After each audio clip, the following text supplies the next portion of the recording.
The Manila City Health Office has already been called. Are there any others who have not been called? Yes, the lady over there from the formulary, Dr. Cecilia Lazarte. Thank you.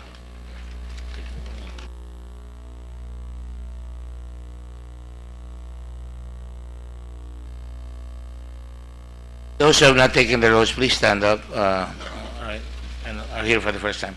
Go ahead, please. Do you swear or affirm to tell the truth, the whole truth, and nothing but the truth in this proceeding? Thank you. You may take your seats. Let the record state that the following folks were administered the oath: the Honorable President Aquino, former Secretary Abad, former Executive Secretary Ochoa, and Ms. Jane Abelia, and Dr. Lazarte. Thank you. Let me just read the letter.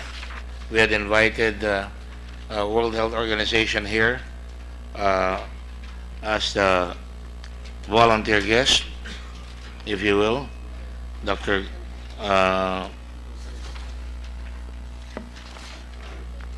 Dr. Gundo Aurel Weiler. Did I pronounce your name correctly? Yes. The W is a V. And I just read the letter here. Dear Honorable Conchu, Mr. Conchu is one of the staff of the Blue Ribbon.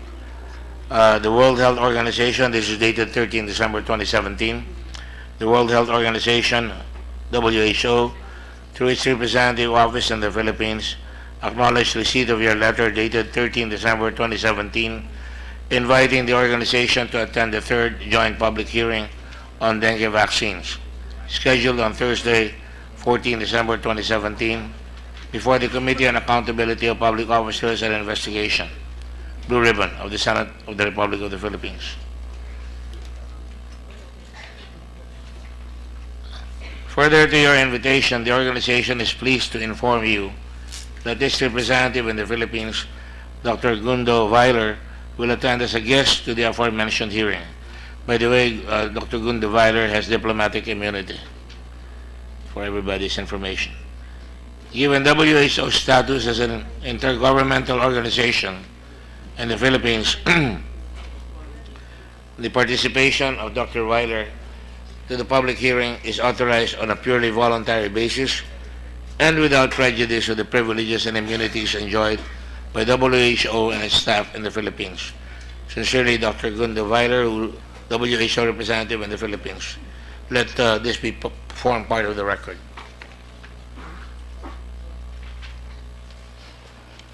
I will now make my opening statement with a request to everyone in the hall to give respect to the proceedings. Kung pwede lang ho, konting katahimikan.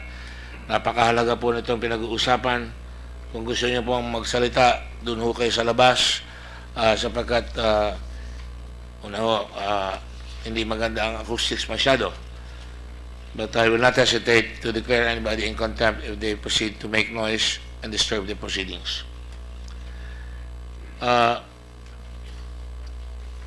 Good morning, everyone. First of all, allow me to thank the President for coming down here. I address the President because I don't believe in former or ex-presidents. Or for that matter, anybody who's earned this position should be given the proper respect at all times. And I just want to point out that we are grateful that you've come because we're not here to just investigate anyone. We are here to find the truth. There's no rancor or attempt to conduct any vindictive or any investigation for purposes of political aggrandizement. But there will also be no attempt to try and hide the truth from the public. The hearing last Monday established 4 points. 1, that parents, mothers, and fathers, mga magulang, here in the Philippines as well as overseas Filipino workers are angry. Galit po ang tao. Nangangamba, fearful, and feel betrayed by the government for exposing their healthy children to possible harm. I just want to say that that is a perception, that is not an accusation. because after all, the Department of Health is the guardian. The Department of Health is a sentinel, as the formulary is a sentinel, and there are checks and balances so that politics or greed will not be mixed. Hindi maghahalo ang politika at kasakiman sa paglutas sa mga solusyon katulad ng mga sakit na nananakit sa ating bansa. Napakahalaga po niyan. Kaya ito ang gusto kong malaman na lahat. Itong investigasyon na ito is to protect really the integrity of the Department of Health. We cannot afford to destroy the confidence of the people in the Department of Health, and we cannot afford also for the people, including everybody within the DHA and the scientific community, to ignore science. Ang science po ang nagdadala ng mga bagong gamot. Kumisan, hit or miss. Huwag lang mahaluan ng graft, huwag lang mahaluan ng pangsasakim. Palagi ko, mapapatawad natin yung konting kamalian. Dahil hindi naman ho perfect yan. The whole history of medical development has been that kind of history. And so today, inuna ko palagi katulad ng nasaan, ang investigasyon na ito ay para sa mga taong bayan. Mga magulang na natatakot, nangangamba, at nanginginig kung magkakasakit ang kanilang mga anak sapagkat yung lumabas sa Sanofi na sinasabi nila na karoon sila ng missive, and thank you Sanofi for doing that, owning up to a possible error. And I just want to be fair here, Sanofi owned up to it and said, be worry na pagka kayo ay wala pa kayong dengue at naturukan kayo ng dengue, pagka kayo ay nagkasakit, medyo delikado yan. Parang sinasabi nila sa atin tayo ay maghanda kagad. Sinasabi nila sa gobyerno natin na tigyan nyo kagad yung naturukan natin para sa ganoon, mahagip natin at matulungan natin kagad at mabigyan ng lunas yung kinalang karaingan. Kung meron ho kayong complaint sa sinasabi ko, mamaya sagutin po ninyo yan. Pero yun ho ang pananaw ng inyong abang lingkod. Number 2, that potential harm to children who had never had dengue, as recently announced by Sanofi, this is part of our findings, was known to experts of the Formulary Executive Committee of the DOH, who advised the Secretary of Health to provide a 1-year exceptional approval for limited use of the vaccine with conditions, but these conditions were not followed. The vaccine's introduction into the Philippines was done, as I said earlier, with undue haste. Sa akin ngayon, with unbelievable haste and phenomenal speed. From product registration to delivery and implementation, and that decisions were made not based on public health need or evidence of the appropriateness of the vaccine, but instead decisions were carried out as ordered from wherever, from above perhaps, and was supply driven. Remember that these are so far the findings of what we had the other day. I think I will need a vaccine against cold. 4, the justification for undue haste and entering into a contract that is not only disadvantageous to government but is now proving to be harmful to hundreds of thousands of innocent children has yet to be explained.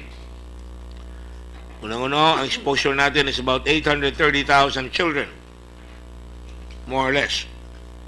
Pero sa Brazil, 300,000. Isang probinsya lang po sa Brazil ginamit ito. At 30 bayan, municipalities. Dito sa atin, ginamit ito sa several regions. NCR, Region 3, our region, ni President Dino, Region 4, and parts of Cebu.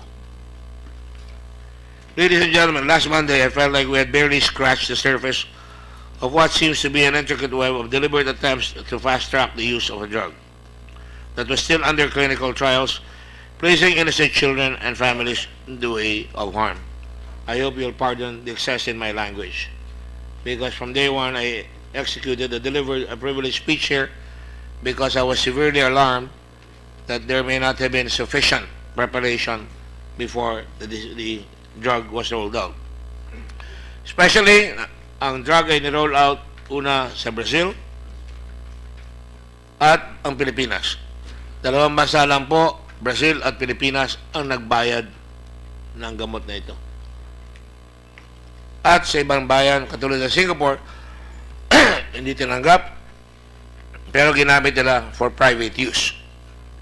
Because iba ho yung may sarili kayong doktor na mapagsasabihan kayo na personal kung ano ang mga ups and downs itong gamot na ito. Pero pag binigay po sa publiko, medyo delikado na po yan. Kaya medyo may halong damdamin ang aking sinasabi dito.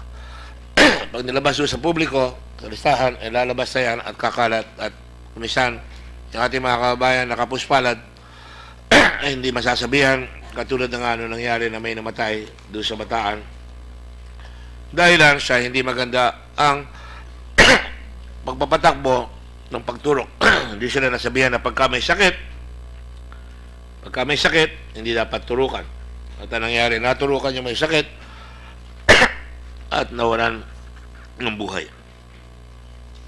Are we overreacting? Like I said last Monday, I felt like we had barely scratched the surface of what seems to be an intricate web of deliberate attempts to fast-track the use of a drug that was still under clinical trials, placing innocent children and families in the way of harm. Are we overreacting, creating hysteria, or fueling outrage among parents and families? Personally, I think not. However, we will not encourage fixing the blame. As I've said many times here, we will encourage the philosophy of fixing the problem. We have a problem, and we have to fix it. We're not dealing with cement or fertilizers here, as in the past. Sa mga excesses na nakaraan, mabubuhay pa ang tao. Yung iba makakalpas na may pera. Dito hindi makakalpas pagka namatay. And the jury is not out. Habang tumatagal ang panahon, correct me if I'm wrong, Mr. Secretary, may mamamatay. May masasaktan ng maluba, hospital na matindi. Dahilan, ito ang sinabi doon sa huling pahiwatig ng Sanofi na sinasambot yung pagkakamali ng nakaraan. Irresponsibility, negligence, and failure to execute due diligence in health is completely and totally unacceptable because we are dealing with human lives. Hindi tayo pwedeng magkamali hanggat maaari. The truth of this is that parents are outraged. Marami yung tumatawag sa akin. Unable to sleep, worried and upset, not because their children are sick yet from natural causes or because of news or public debate, but because a drug manufacturer has admitted that there is a risk for harm among those who have never had dengue. Again, I am willing to give a little gift to Sanofi that they who had invested over $20 billion, if I'm not mistaken, for the last 20 years, they felt that they had the medicine already and they wanted to roll out the medicine. Unfortunately, in the course of the rollout, they found out that it was not going to be very good for those na hindi pa natuturukan. Delikado para doon sa mga hindi natuturukan. Kahit na sabihin pang 9 anyos, from 9 years old up, di tayo nakakasiguro na yung mga naturukan ay makakaligtas o hindi magkakasakit. These hearings were not overstating the problem, we were merely reflecting what the people are saying. What ordinary parents are up against. We are representatives, after all, of the people, and we have to listen to the people's plaints. We are not going to be partisan here. I certainly will not. I can only speak for myself. But we will call a strike where it is needed.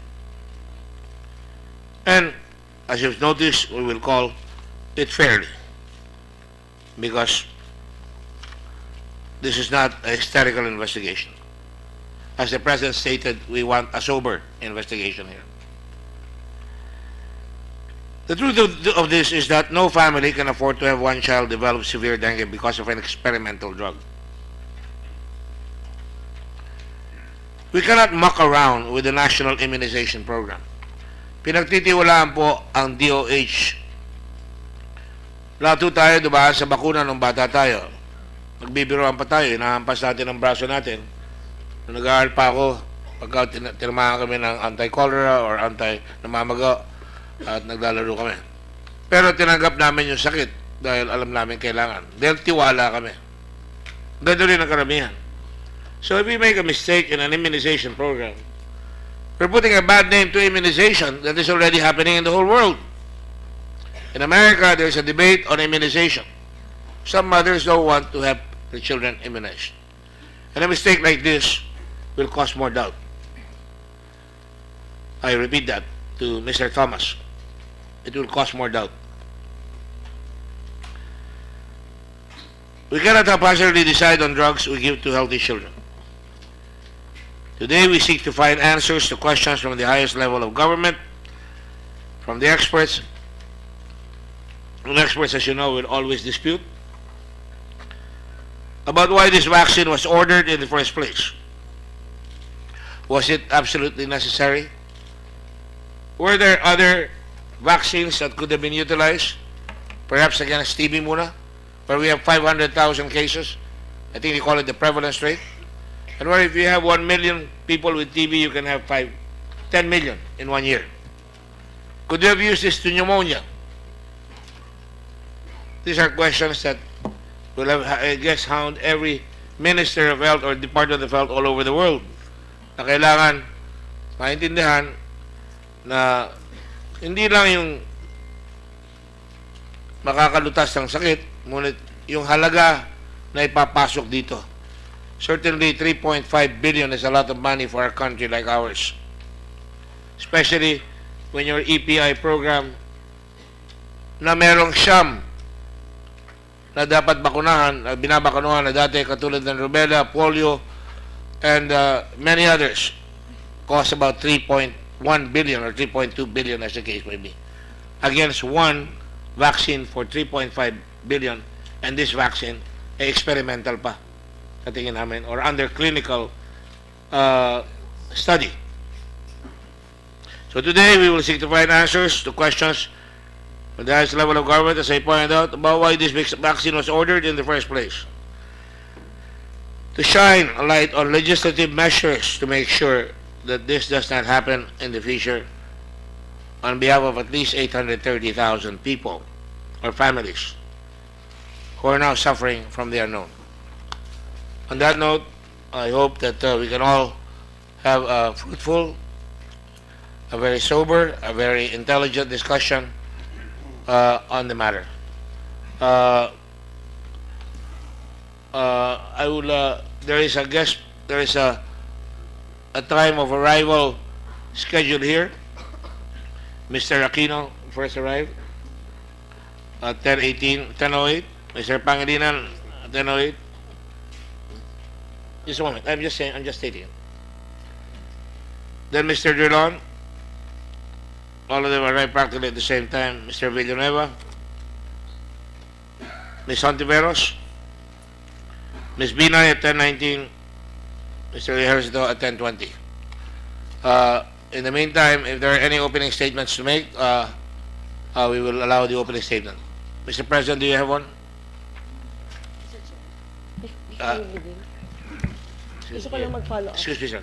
Mr. Chair, before we begin, I would just like to follow up some documents that we requested during the previous hearing from DBM.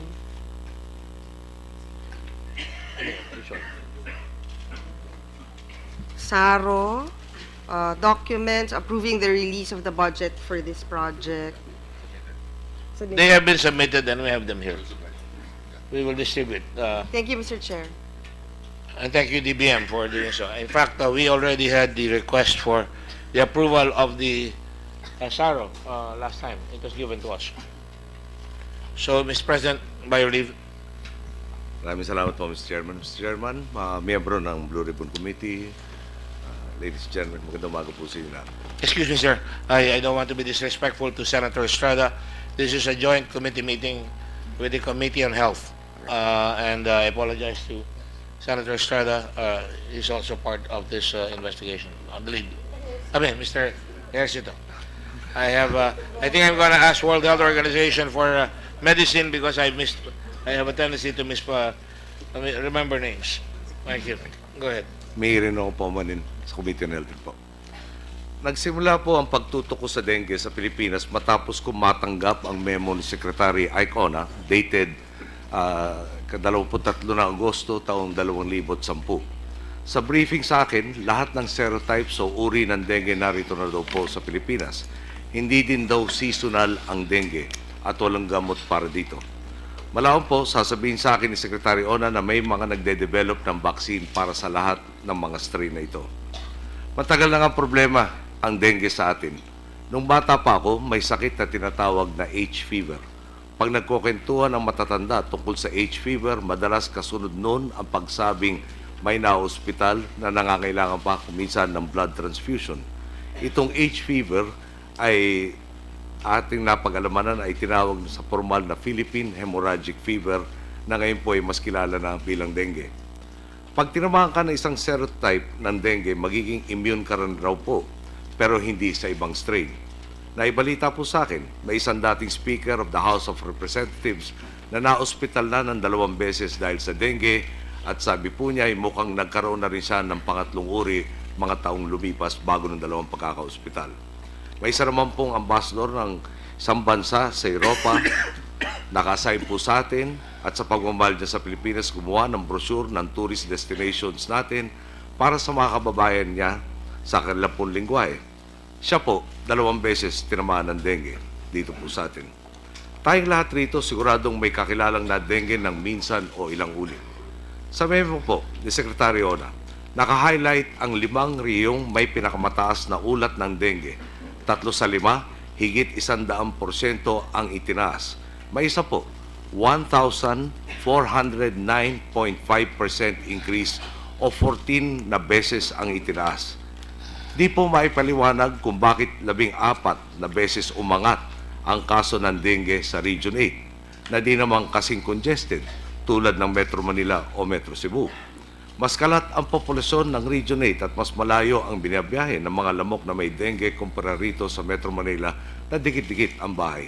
Tanong, kung sa hindi highly urbanized na lugar, 1,409.5 increase, paano na sa talagang dense at urbanized?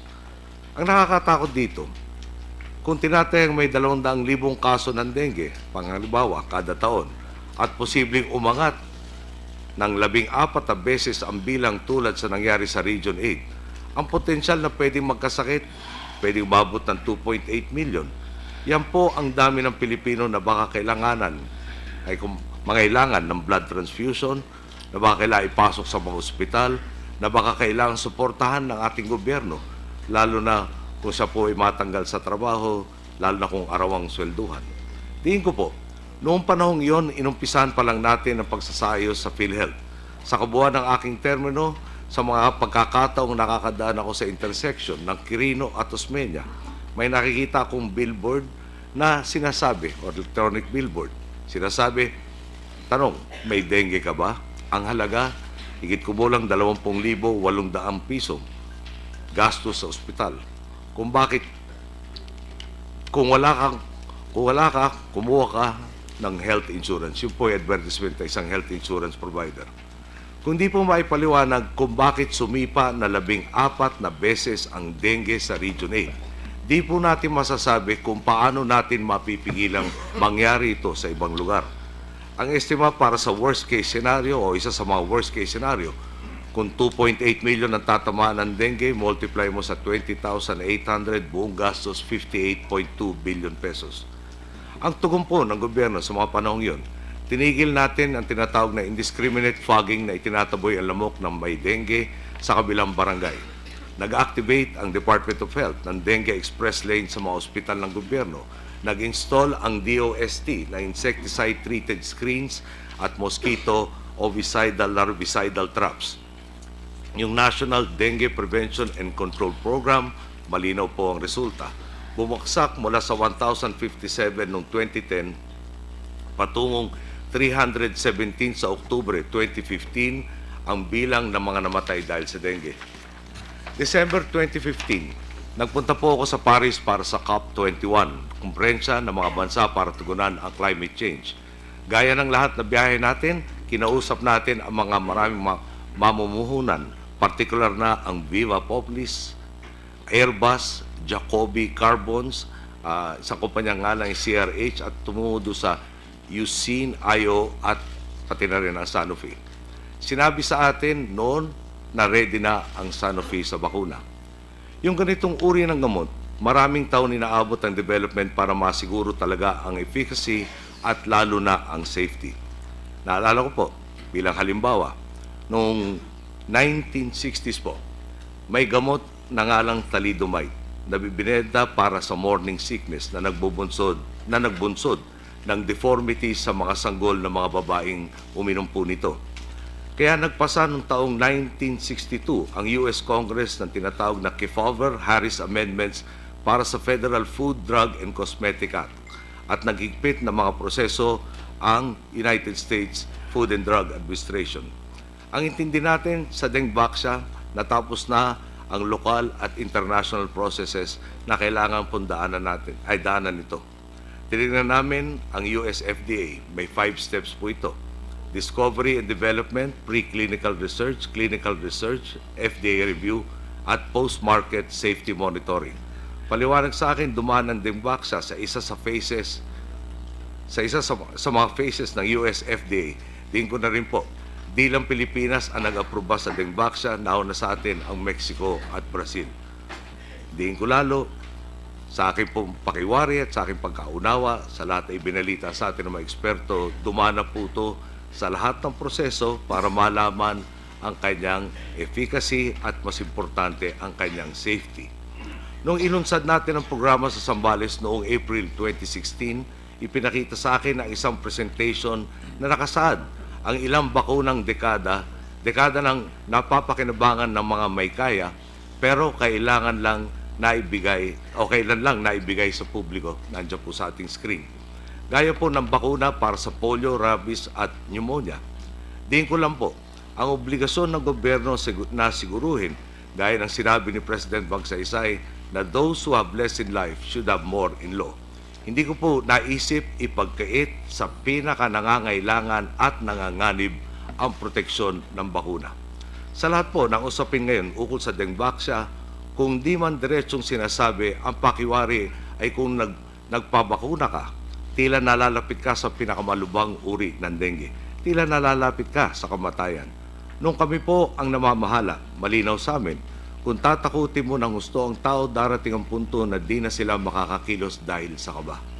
Klaro po sa amin noon, trabaho ng gobyerno na pakalmahin at suportahan ang Pilipino. Kaya nung Pangulo ako, kinastigo ko ang mga opisyal na mahilig magpakaba ng sambayanan.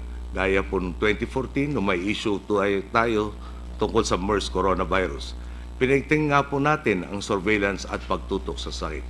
Diin ko lang po, bago nagdesisyon ng gobyerno sa dengue-vaxia, habang nagdedesisyon at maski pagkatapos magdesisyon, wala pong nagparating sa akin ng pagtutol sa naturang bakuna.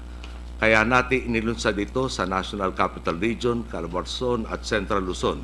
Dahil ayon sa datos ng DOH, ito po ang tatlong pinaka-apektadong mga rehiyon noong 2015 kaugnay ng dengue. Kung di lumabas itong sinabi ng Sanofi at nagdesisyon akong hayaan na lang na magdusa pa ang karaniwang Pilipino gayong may bakuna na, palagay ko po ngayon, iba ang tanong ninyo at asunto sa akin. Bakit mo pinabayaan ang kababayan mo? Paano ko ipapaliwanag sa mga nanay ang pagkamatay sa kanilang mga anak kung meron na palang proteksyon na ipinagkait sa kanila? Ulitin ko po, 2010 pa lang po may problema na tayo sa dengue. 1,409% ang paglobo nito sa Region 8 na posibleng rin mangyari sa buong bansa. Nangako kong iiwan ko ang Pilipinas sa mas maganda kesa sa aking dinatnan. Kakibat nun ang pagbawas sa gastos, kaba at pasanin ng aking mga boss ang sambayan ng Pilipinas. Maraming salamat po. Thank you, Mr. President. Does the World Health Organization have a preliminary statement to make? Yes, thank you, Chairman. Thank you, first of all, for allowing me to participate in this hearing. If you wish so, I can talk a little bit about the WHO position at the time of the introduction of the vaccine here, because I understand there have been different views about this, and maybe that would help to clarify the position of our organization. So with your permission, I will just take a few minutes to explain that position. Please go ahead. Now, thank you. Now, WHO, with regard to the introduction of new vaccines, has a very standardized and regulated process. And in this process, there are two important steps. The first step in this process is for WHO to convene a group of independent experts. It's called the Strategic Advisory Group on Experts on Immunization.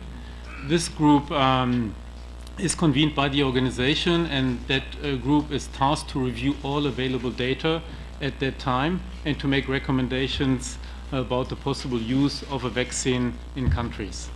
So for this specific case, this group convened in April of 2016, and the recommendations by this group were published mid-April, on 15th of April 2016. So after the program was officially launched in this country. Now, this position and these recommendations are then taken by the World Health Organization to develop its own organizational position on a vaccine. And the WHO organizational position on a vaccine is published in form of a WHO position paper. The WHO position paper, the first WHO position paper on the dengue vaccine, was published on the 29th of July 2016. Now, this position paper did not make a blanket recommendation to countries to introduce the dengue vaccine, but rather recommended that countries consider the introduction of dengue vaccine only in areas where there is a high burden of disease. Now, the paper listed a number of conditions that should be met by countries if they want to actually consider introducing the vaccine. It also listed benefits and risks and other issues that the countries should take into consideration when making this decision. Now, if you bear with me, maybe I'll just take 2-3 more minutes to explain a little bit, because I think that goes to the core of the matter, what these recommendations in detail were. And basically, we are looking at 3 sets of considerations that were proposed in this paper. Now, the first set relates to conditions that should be met for a country to actually consider whether to introduce the vaccine. So this includes there should be a high prevalence of dengue in the country, in the target group. Ideally more than 70% of people should have been exposed to dengue prior to vaccination. There should be a comprehensive dengue control strategy in the country. There should be capacity in place to monitor and manage adverse effects following vaccination, and a dengue surveillance system that is able to detect and report hospitalized and severe dengue. So these were the overall conditions set out for countries to actually consider introduction, and in mid-April, these were the considerations first published by this advisory group. And in mid-April, WHO acknowledged that overall, these overall conditions appear to be met in the Philippines, so that indeed the Philippines can consider the introduction and the use of this vaccine. Now, second, the paper also discussed, the position paper, gave a detailed account of the potential benefits and risks and uncertainties that surround the vaccine based on the available evidence at the time. So in terms of the benefits, WHO said that the overall vaccine appeared to be efficacious in preventing dengue. In terms of risk, the paper said that in people 9 years and older, in the study group for which we had data at the time, a statistical increase in the risk of severe dengue was not observed. However, the paper did note that in the light of the limited data available, there was a theoretical risk that previously uninfected people, in those people, vaccination could increase the occurrence of severe dengue. And the paper said that this would require more research to confirm. Now there's a third group of considerations proposed in this paper. And these are important issues that the country should take into consideration in making its own decision about whether or not to introduce the vaccine. So these include local priorities, issues around cost effectiveness and predicted impact, but also affordability and budget considerations. So these were the three parts of the position paper, what was proposed in July, end of July 2016. So maybe to summarize, the decision about whether to introduce a new vaccine is a decision for governments, not for WHO. WHO's role is to provide the best possible advice based on the available evidence at the time to guide countries in making this decision. Until mid-April 2016, WHO had not published recommendations with regard to the dengue vaccine. In mid-April, the recommendations from the advisory group came out, and they were followed by the WHO position paper end of July.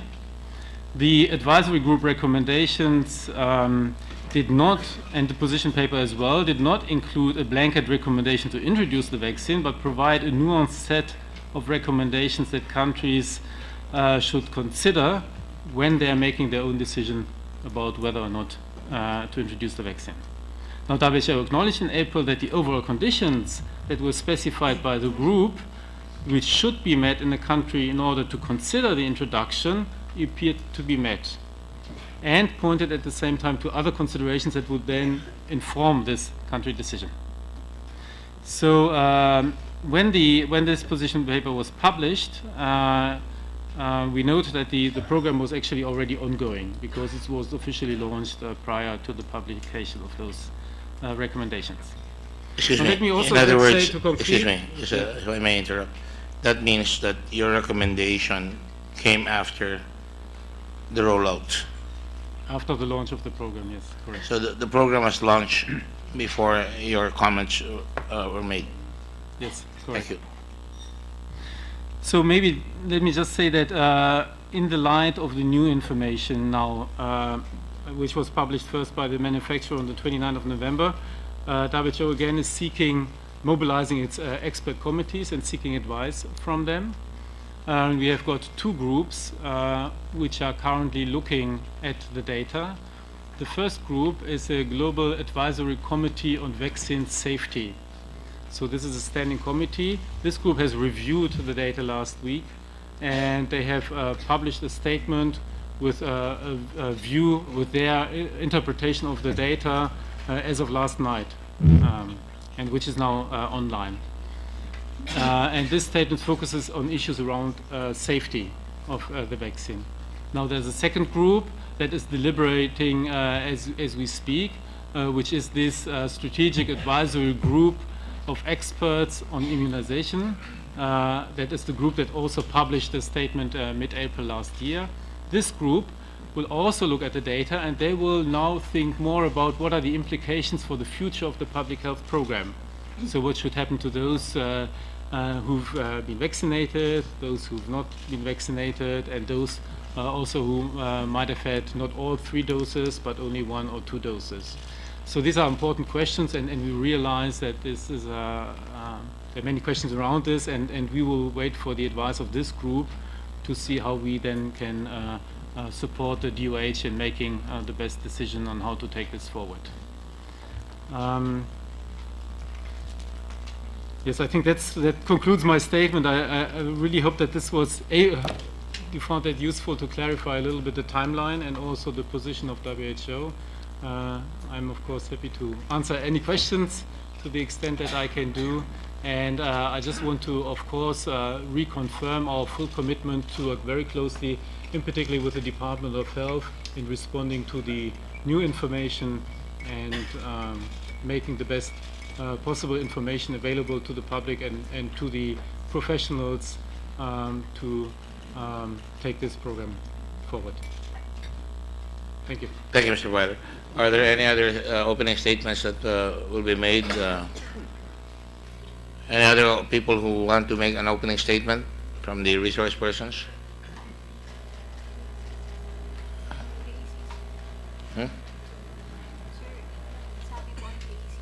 VACC made a reservation to make an opening statement. Go ahead. Are you representing VACC? I thought it was Mr. Dr. Go ahead. All right, go ahead. Please make it short, please. Yes. If she would let you.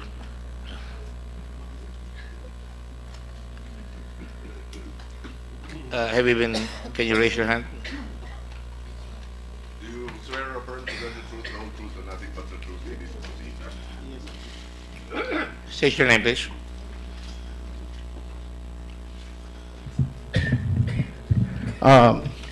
Mr. Chairman, Kindly state my your name. name is Ferdinand Topacio. I'm the General Counsel of the Volunteers Against Crime and Corruption, Go ahead. who is assisting one of the resource persons in this proceedings, Your Honor. Mr. Francis Cruz. Dr. Francis Cruz, Your Honors. Yes, may I proceed, Your Honors? Your Honors, on behalf of the Volunteers Against Crime and Corruption, or VACC, pursuant to the authority given to me by its board, I am respectfully submitting the following position of the VACC. The VACC is respectfully requesting this august body to recommend the investigation of the following persons in connection with the anomalous purchase and administering of the Dengvaxia vaccine to more than 833 Filipino children. For plunder, President Benigno S. Aquino III, former Budget Secretary Abad, former Health Secretary Garin, former Health Secretary, Undersecretary Boygaco, former Undersecretary Hartigongo, Undersecretary Lilibet David, Undersecretary Bayugo, Undersecretary Taino, and Assistant Secretary Lyndon Lisuy, ASEC Nest Santiago, and other persons named herein, which we will submit to this honorable committee.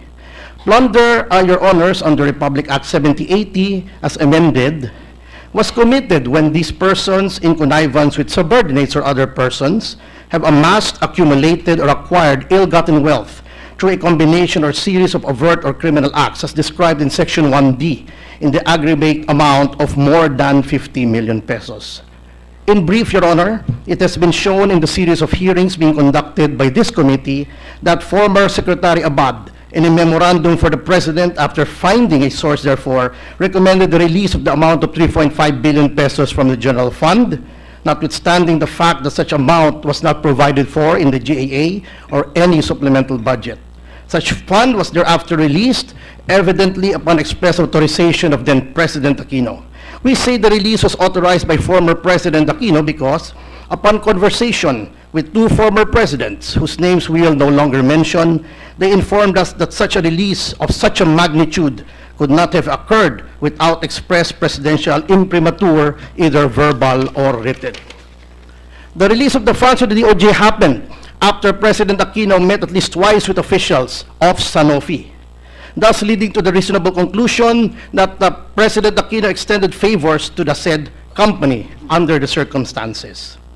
The irregularity becomes more pronounced in view of the admission of Yusek Hartigongo that the vaccination program was, quote, politically motivated, unquote. Likewise, President Aquino could not have been unaware that the vaccination project was to be undertaken in an election year during a campaign period, as in fact it commenced in April 2016, right smack in the middle of the campaign, and in areas where the voting population was most concentrated. As proven during the hearings, Vaxia was also approved by the FDA and exempted from the rule that only those approved for listing in the Philippine Drug Formulary could be legally procured by the government with undue and indecent haste. In fact, the funding for the purchase of Vaxia had already been approved prior to its approval by the FDA and its exemption from the formulary. Secretary Garin and other DOH officials were evidently in cahoots with President Aquino and the other above officials when they conspired, connived, and confederated to A, formulate a vaccination program that was supply-driven, not demand-driven. B, make it appear that such program was top priority when it was not. C, administer mass vaccination to children of school age indiscriminately without regard to their medical history. And undertake such mass vaccination with as much haste as possible when clinical trials were still incomplete. The above should be taken in the context of the demonstrated facts that Sanofi, through its local distributor Zoelig, was the only seller of the vaccine. Number two, there were at the time of procurement legitimate and valid questions raised by experts as to the propriety of the effectivity of the vaccine and its unit pricing. And three, the delivery of near-expiry vaccines, which should have been either not accepted or given free.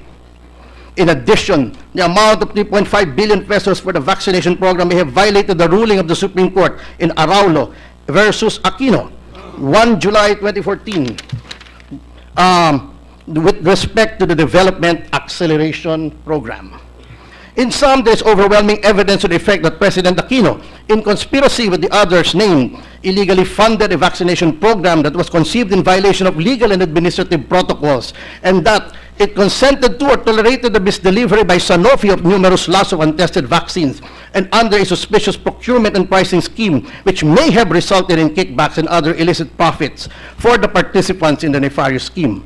As to the element of amassing wealth, there is the principle that he who stands to profit from the effects of a crime is presumed to be the author thereof. In order to reveal the money trail, there is need for the Anti-Money Laundering Council, Your Honors, to check the bank accounts of all concerned and to freeze their assets if warranted. These measures are provided for in RA 9160 as amended and the IRR of the AMLC dated August 6, 2003. Since it appears that the crimes committed by the above persons are among the predicate crimes under Section 3I and 3 and 4 thereof. The officials of Sanofi must also be identified and charged together with the aforementioned officials in order for them to be indicted as co-conspirators if warranted. On this score, the VACC stands committed to helping the NBI, tasked by DOJ Secretary under DO 763 dated 4 December 2017, in a case built up by interviewing witness and collating other evidence. With respect to violation of RA 3019, the Anti-Graft and Corrupt Practices Act, Your Honors, we respectfully respectfully suggest that this body recommend the filing of charges for violation Point of thereof. order, Mr. Chairman. What's your point of order? Yes, we are here and have invited resource persons to shed light on this controversy. There are issues of the efficacy of the vaccine, etc. We have resource persons. These are investigations. This is an investigation in aid of legislation. With all due respect to Attorney Topacio, he comes around with all kinds of charges. I have not heard him say anything about the issue of Sanofi having committed any indiscretion, etc. He is not a resource person. And we have a rule here in the Senate that we allow resource persons to speak, not counsel. Okay, he may be representing the VACC, but this is not an adversary proceeding. This is a investigation in aid of legislation, and I want to emphasize that.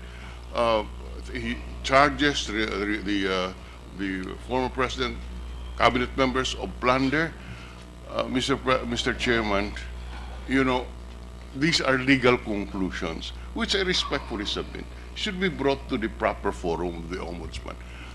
We should take extra care about besmirching the reputation of people, Attorney Topacio. The people come here as resource persons of the committee. They are not, you know, you come up with charges of plunder, etc. I don't think this is proper, Mr. Chairman. That's why I raised this point of order. If I may, Mr. Chairman, if I may I have a point respond. of order, if you can rule on it. The representation of Mr. Topacio was that he represents VACC. Are you here as counsel of VACC or are you representing VACC? I am representing You're a member VACC of in VACC. pursuant of the authority And your given to me. position is that there are people who should be charged by reason of this investigation. We are not charging anyone, Mr. Chairman, Mr. Chairman, Messrs. Chairman. We are merely suggesting respectfully to the committee that in But its you- committee are you report, reading- Are you reading from a charge sheet? No, Your Honor, I am not. And what is that? What is the purpose of that then? This is Realize denominated, Your Honor, as position paper of the Volunteers Against Crime and Corruption. These are recommendations, Your Honor, suggestions, respectful suggestions to the committee that in their committee report, these suggestions may or may not be included. These are just suggestions, Your Honor, Well- not charges, not accusations. Well, like I said, we want to know where this is headed. Are you about to conclude? How many Yes, Your Honor, in pages? 2 minutes, Your Honor, I will be concluding. All right, we'll just let you finish para hindi na magulo. Yes, Your Honor. Thank you. With all due respect Never mind, to- just go ahead and finish. Yes, Your Honor. Lastly, Your Honors, for violation of BP 881, we urge the committee to see whether there was a violation of the provisions of the Omnibus Election Code with respect to the dengue vaccine, particularly sections 2610 and V, or the so-called election ban. And we wish to announce in one sentence, Your Honor, that the VACC will assist those willing to pursue a class suit. Well, you can stop your advocacy. Yes, Your Just Honor. stick to the issues. Yes, and this is the final one, Mr. Chairman. We respectfully call on this honorable committee to recommend to the FDA or any proper government agency to cause the blacklisting of Sanofi Pasteur from doing business in the Philippines for its alleged acts of You can do that instigating on and your own, on your own cognition as a lawyer. I only allowed you because part of the investigation ay kasama yung possible malfeasance, misfeasance, and nonfeasance. Yes, Your that Honor. this committee or this chairman has already recognized, and that's why we made that privileged speech that became the entree for this investigation. Yes, we thank the honorable chairman of the Blue Ribbon Committee, the honorable chairman of the Committee on Health, and the members of both committees. Thank you, Your Honors. Thank you. Yes, Your Honor, may I be given an opportunity to rectify some erroneous statements out in the media because this has something to do with my involvement with Zuilik Pharma as alleged. you may do so later, not now. Thank We you, will Your proceed Honor. with the investigation. Are there any other comments made? The FDA is recognized. This is Ms. Puno, Director Puno, the new FDA head. Yes, good morning, Mr. Chair. May I be allowed to? Please. Yes, thank you. Good morning, Mr. Chair and the honorable senators present here today. On behalf of the FDA, the Food and Drug Administration, I thank you for the privilege of taking part in this inquiry. Your invitation, Mr. Chairman, presents an important opportunity to us to express our support for the task at hand and assure you that FDA will not be sitting on this issue and that we will be taking and are already taking immediate measures to protect the public. Mr. Chair, Your Honor, I am prepared to explain before the committee the technical and administrative processes involved in the approval and certification of pharmaceutical products by the FDA.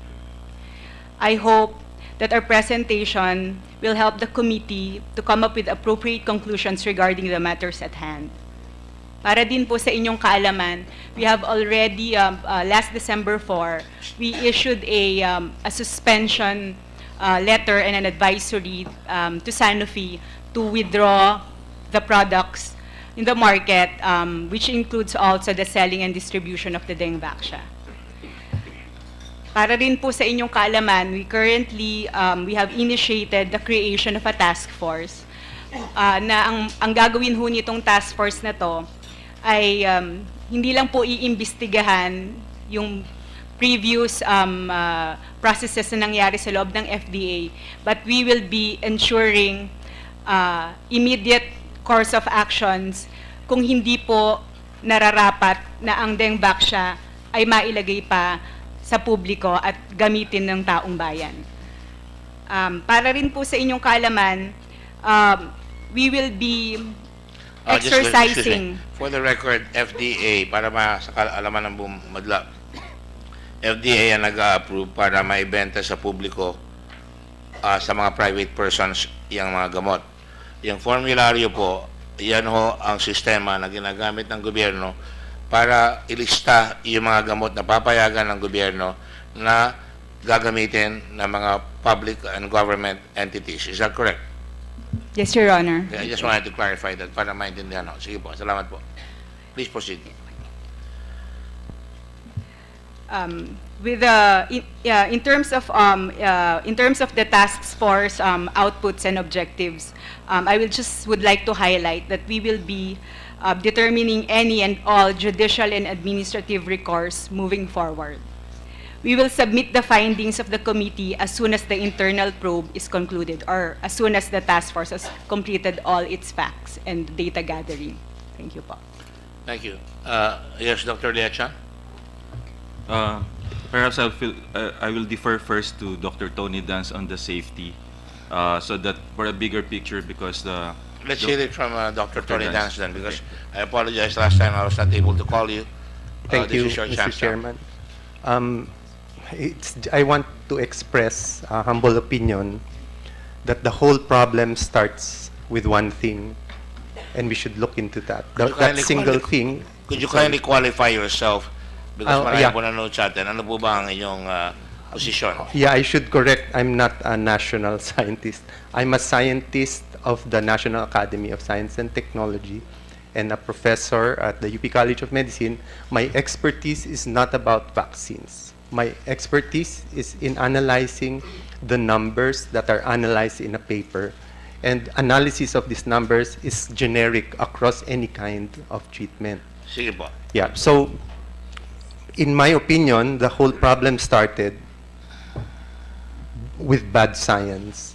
With bad science. Science. In our opinion, that's the root of the problem. And that bad science, there were already signals of harm in seronegative patients many years ago, and it was ignored initially, and it led to a delayed recognition of that harm. And the end result is that we have patients who were uninformed. We could debate the policy. Excuse me, sir. Are you talking about Dr. Halstead? Not only him. I think there's this. Kasi pag sinabi niyo meron na, pakisabi lang ho niyo Yes. yung science na yan. We have a published paper, and Dr. Halstead has published papers pointing out that there were strong signals of the possibility of harm that should not be ignored. And that's the reason we lobbied for... Harm na yan. So it's very complicated, but the simplest way I can put it is, what's the issue on safety of this vaccine?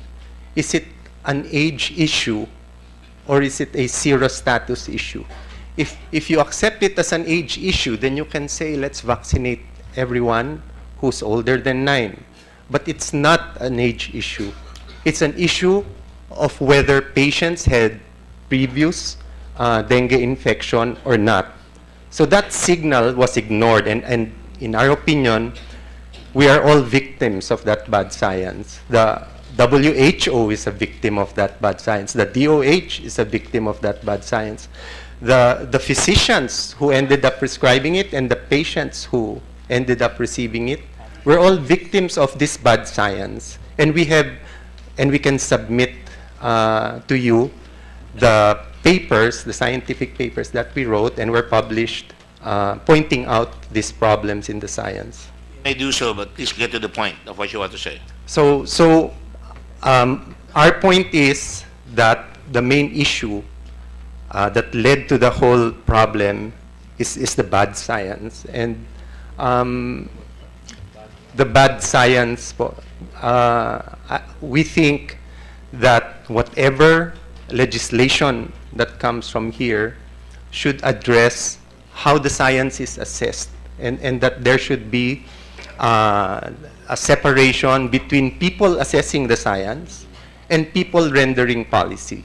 Because the people who saw the science, like the Formulary Executive Ang ibig Committee, niyo sabihin, dapat nakahiwalay ang science po. yung science na hindi dapat i-mix do sa, halimbawa, yung Sa FDA, dapat pawang FDA lang at hindi dapat maging independent yung FDA. Opo. That's Ganun what I rin yung mean. formularyo, dapat hindi napapakailaman. Opo. Hayaan natin yung mga dinesignate na mga tao doon na magdesisyon na walang makikialam o makikihalo na matataas na o mga politiko. Hindi naman lahat ng politiko masama, pero yung mga dapat na yung mga ibig niyo sabihin. Opo. O, sige. Tama po. Just a clarification, Mr. Chairman, just very quickly. my understanding is the science, as you're saying, was bad science, which was put together by scientists, not by Yes. politicians. No, no. Yes, Precisely. you're so, right. so po. the interference of politicians is another issue altogether. Yes. What you're yes. saying is that there is a debate in the science community, Yes. and unfortunately, as far as you see it, that the bad science won Yes. the debate. Yes. Yes. And there was no political debate or politicians participating in that debate No. that led to the bad science. Yes. That is my understanding. Yes. Thank you. If I may clarify, Mr. Chairman. Go ahead. So the Before you do, science. Senator Gatchalian yeah. is now present in the chamber. Go ahead. Yes. The Senator Pangilinan is right. This is a scientific debate. And our scientists at the Formulary Executive Council knew and pointed out the problems.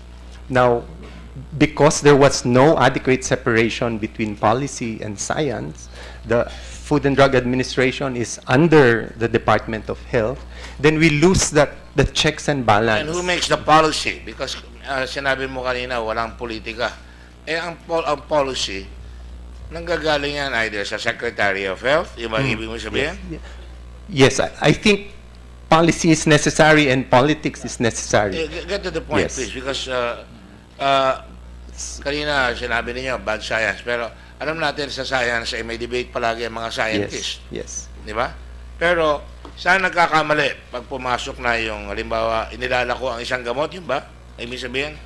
Kasi marami yung nakikinig sa atin, dapat matuntunan nila yung issue. Ano po ba sinasabi niya? So that's the basic issue, Mr. Chairman. I feel that assessment of the science should be separate from policy. The FDA should not be under the Department of Health and should be a separate institution, independent from DOH.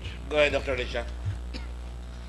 Sir, I was asked by, if I can mention, the other day because I was on television, whether the president, the ex-president, is liable for this one, and Secretary Garin. My answer is basically this one.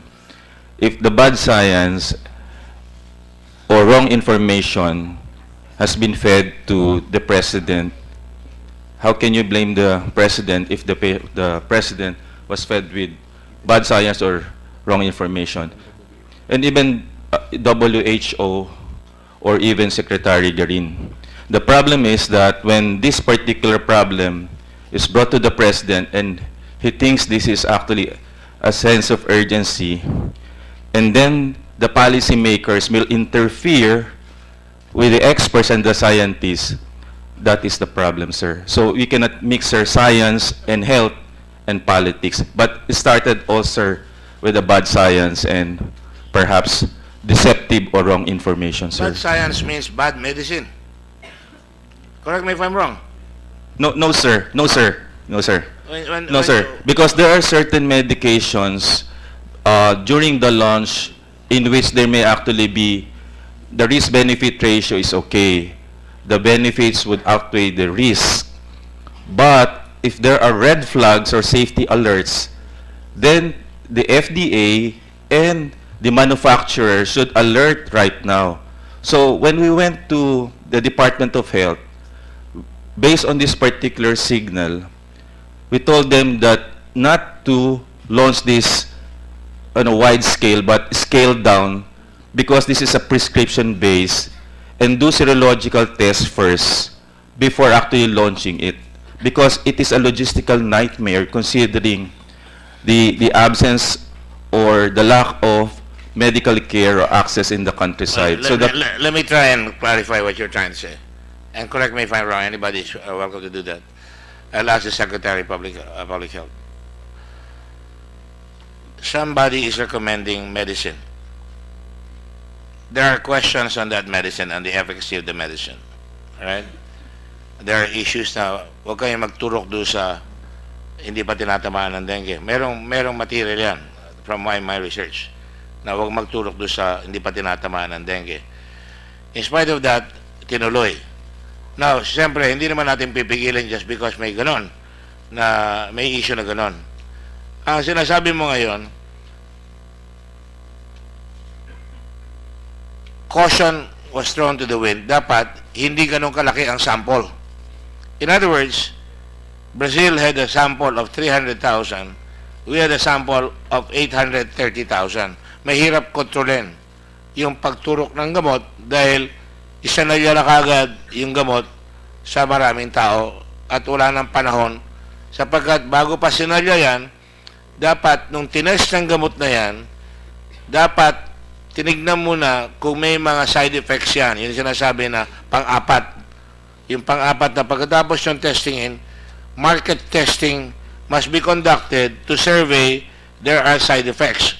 And from what I gathered from you the other day, there was no such thing done, and yet it went on and was marketed to the whole country, to the several regions, the most populous regions. Is that what you're saying? Yes, sir.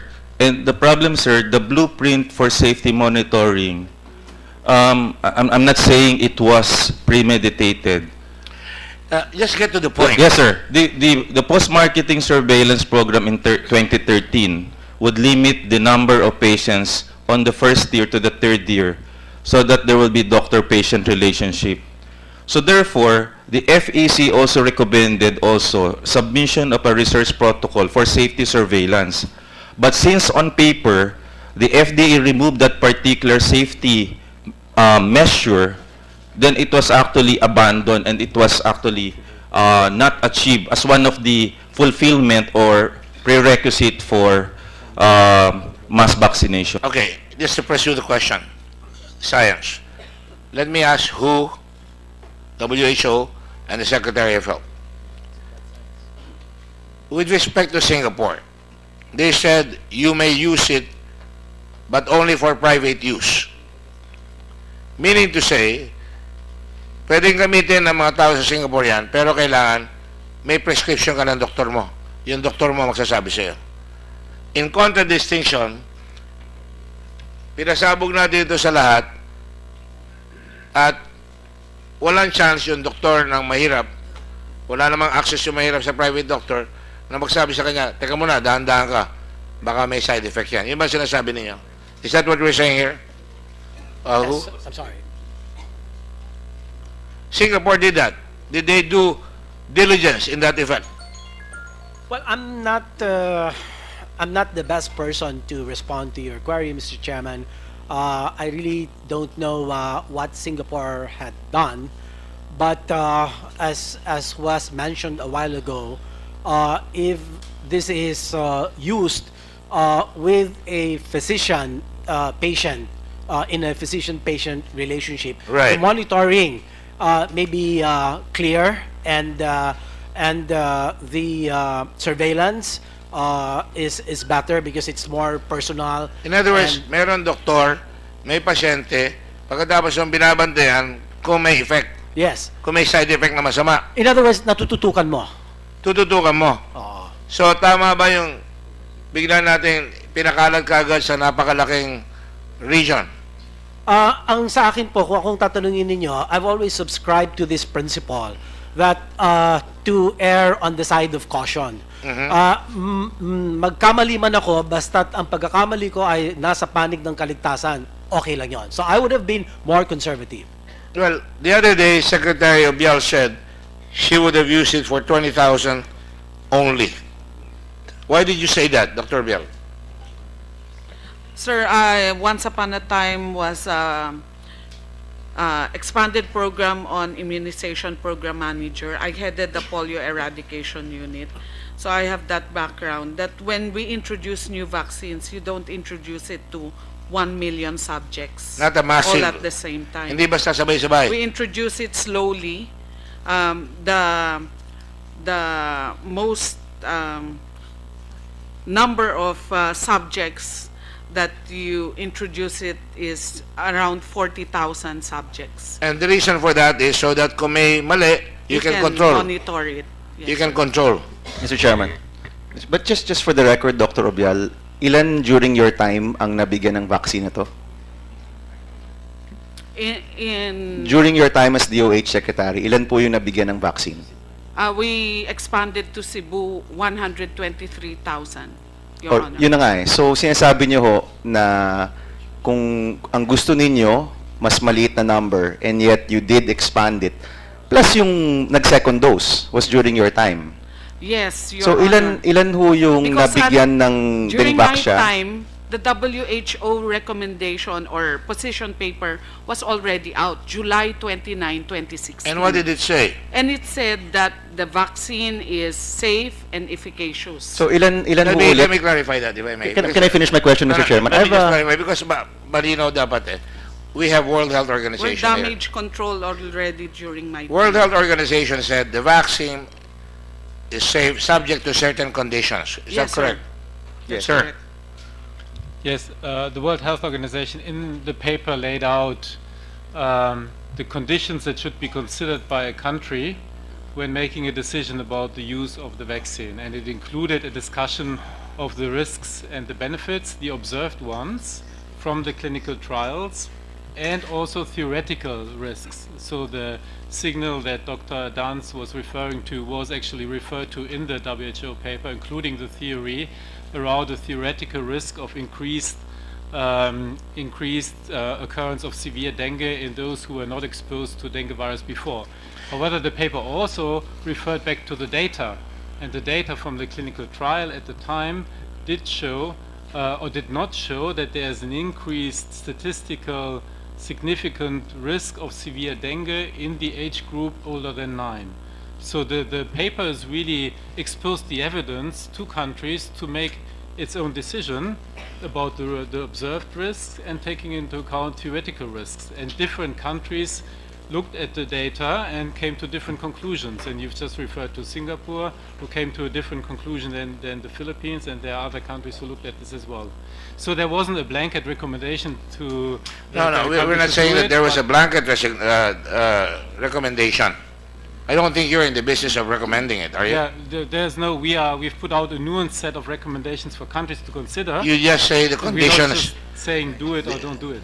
You just say the conditions must be followed, the protocol. You're suggesting the following conditions must be there to be safe.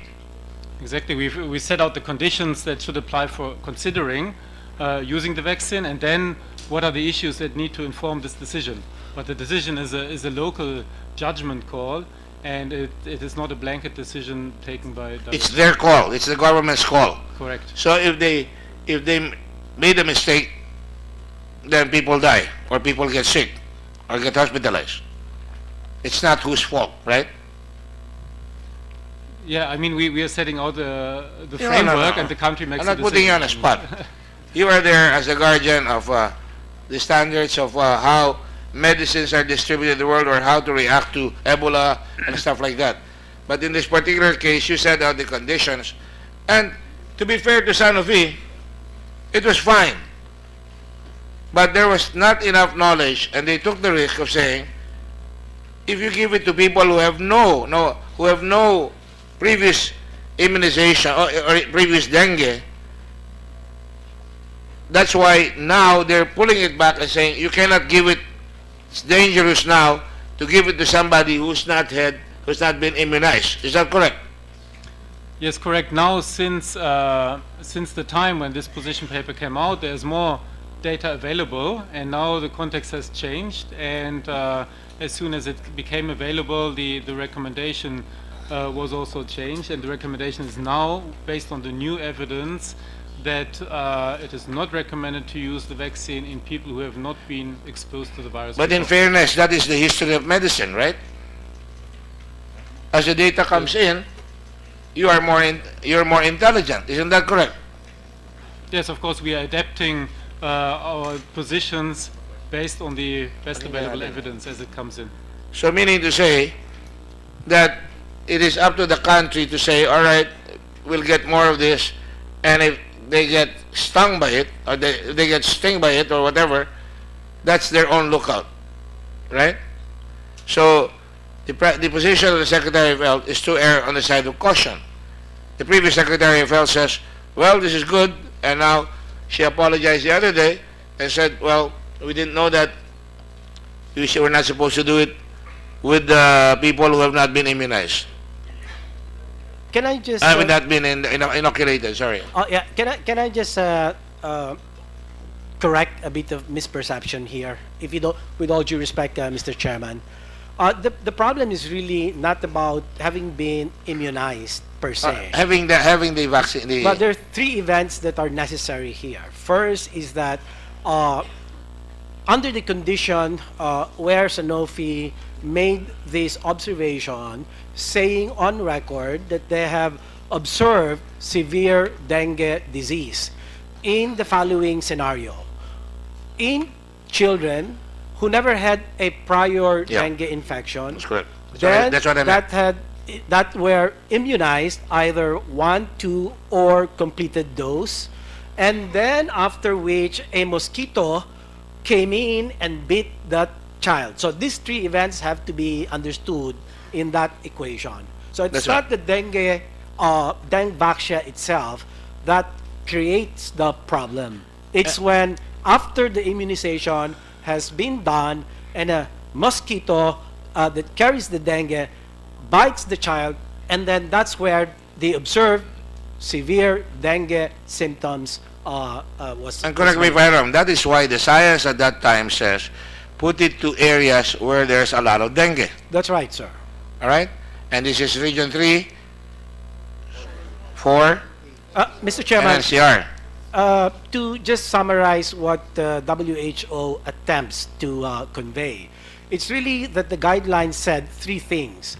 You want to do the dengue vaccination in areas where there is hyper-endemicity of dengue. So that's why 3A, regions 3, 4A, NCR, Cebu, and its component cities. Excuse me, and usually it would be 70%, 90%? 70% zero prevalence.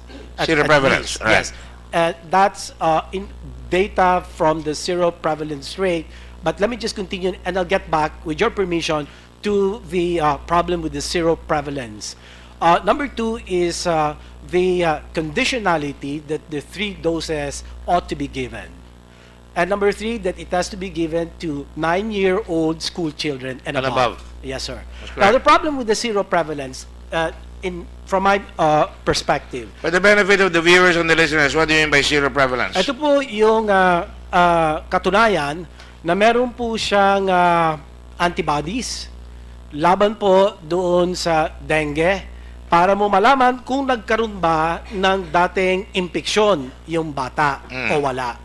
Eh, hindi naman po talaga ginawa yan eh. Yun ang atin sinasabi dito. Although we understand that the people who have been arguing, bakit hindi nyo ginawa yan? Okay, ideally, magandang gawin yon, pero ang problema, hindi siya specific just for dengue.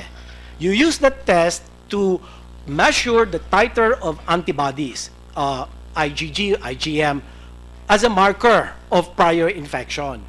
But the problem with that available test, it's not specific. It can mean you've had prior infection to Zika virus, to Japanese encephalitis, and to chikungunya. So it doesn't tell you much. In other words, yes, okay. So, ang problema naman, kung gagawin mo in the ideal scenario, where, correct me if I'm wrong, if you use is it the PCR test, is it the virological confirmation, iilan lang ang meron nun. So, the argument would have been sana talagang mas conservative yung decision to implement the dengue program to a more focused group, to a more limited number of vaccinees. That is why the other day, when asked, all the experts at the panel said it was premature to do it at that time. Right? At that level. Yes, Your Honor. Yes.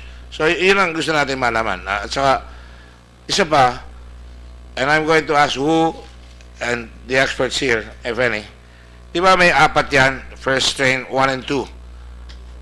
4 yan, di ba? May 3 and 4. The dengue vaccia was really suited for, correct me if I'm wrong, for 4. And that our dengue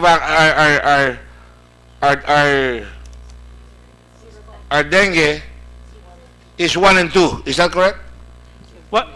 Your Honor, I think we have four circulating Correct, strains. that's what I said, 4. 1, 2, 3, and 4. And there's a variability or seasonality. There are seasons where the strain 2 predominates. In some seasons, other strains predominate. Now, para lang maintindihan din po ng ating pong mga kasama dito, yung pong pagka nagkaroon po kayo ng dengue at hindi naman kayo nabakunahan, ay ang katawan ninyo ang siya mismong gagawa ng pamamaraan upang mailigtas kayo sa future exposure to the same strain by developing your antibodies. Okay, antibodies to strain 1 kung yun ang naging ang nakapag-infect, nagbigay ng sakit sa inyo. The problem there, you develop lifetime immunity to strain 1 once you've had prior exposure, but not to 2, 3, and 4. So, 1 lang ang may lifetime immunity. That's right. The logic behind the vaccination is precisely to cover you, to protect you from strains 2, 3, and 4. The problem, however, is that the dengue vaccine has been shown not to provide 100% or 90% efficacy or protection. Depending on the strain, if the predominant strain, say, is number 2, then, unfortunately, the dengue vaccine efficacy is at its lowest, which is about 36-40%. Would you mind looking at this slide here? Because we spent long hours looking at this, all right? Para maintindihan ng tao, no? Because I'm here to explain to the public as well. Because sila ang ninenervyos eh. Secondary sa akin, sino may kasalanan. Dadating tayo doon. Pero ang importante sa akin, maintindihan ng tao. So lumalabas dyan, dengue 1, 2, 3, and 4, dependeng kulay. Nakita nyo, dengue 2 is 36.80%, 9 to 14 years of age. Right? And dengue 4, 87.90%. Diba? Right? Tingnan niyo ang effect ng gold doon sa kabila, 9.6%. Ano nga big sila? Yun ang population, 9.6% lang ang distribution. Pero yung atin dito, dengue 1 and 2, 36.80. Tingnan nyo ang pula. Diyan tayo binigyan. Yung pula, ang dami-dami natin dito. Pero yung dengue 4, doon sa kukunti lang. So, ang sinasabi ko kanina, dengue 4 is really suited for Latin America. Dahil doon tumama yun eh. Doon una binigay yan, kaya doon una sa Brazil. Ginamit dito ngayon, pagdating dito, binigay nyo, mas malaking population, pero ineffective, hindi effective, at hindi ko sabing ineffective. Wrong. Not appropriate, hindi sukat. So, doon pumalpak. Kaya lalong delikado ngayon, kung ikaw, wala kang dengue, nagpatusok ka, yung yung tamaan ka ng dengue, pwede kang matepok o pwede kang gumastos ng napakalaki, at ang masakit, ninenervyos si papa, si mama, si tatay, si nanay, nangangatog dahil natatakot, dahil nasabi nga ng Sanofi, may putok yung gamot. Tama ba yan? Please answer the microphone. Yes, sir, but let me also... Wait. Yes, sir. Secretary Bial, do you agree with that? Yes, sir. What about the formulario? Please answer the microphone. Answer to the microphone. Do you agree with this?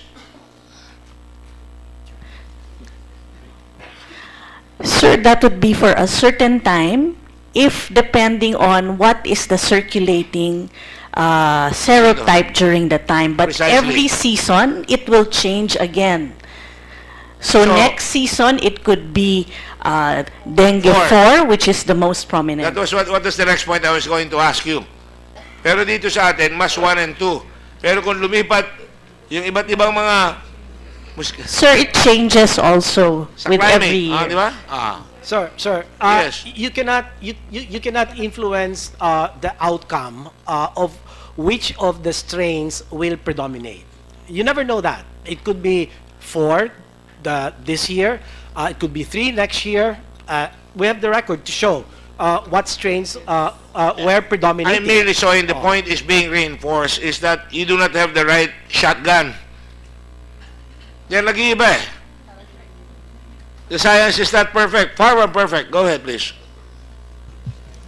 Thank you, Your Honor.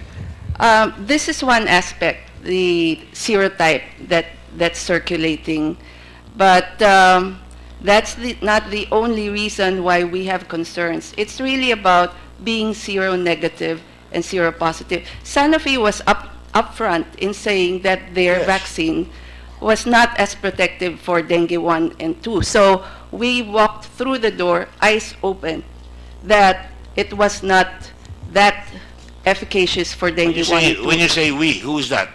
Well, DOH the then. Philippines. DOH then. Okay, if you say DOH No, for no, the I'm public not, health. You're the expert. I'm not the expert. I'm Okay, so the DOH By the way, made the this is decision. Dr. Lansang for the stenographers. Sorry, yes. Go ahead. DOH made the decision aware that dengue 1 and 2 efficacy was not very high. But the problem at that time, as we already said, science has a lot, shades of gray. At that time, the real debate was on whether the efficacy was dependent on seronegativity and seropositivity. And the new evidence does confirm our suspicion before that kiliti lang ang bakuna pag seronegative ka. And that kiliti is enough to increase your risk of severe dengue in the future. That's the main problem. Wala, kiliti lang yan. Pero Kiliti lang. pag tamaan ka uli, Yes, you produced a little protection, antibodies, few antibodies, kilite, so that when the real breakthrough dengue comes in, that's when you have the higher risk of severe dengue. Severe problems. That's the problem. World Health Organization, are we on the right track here?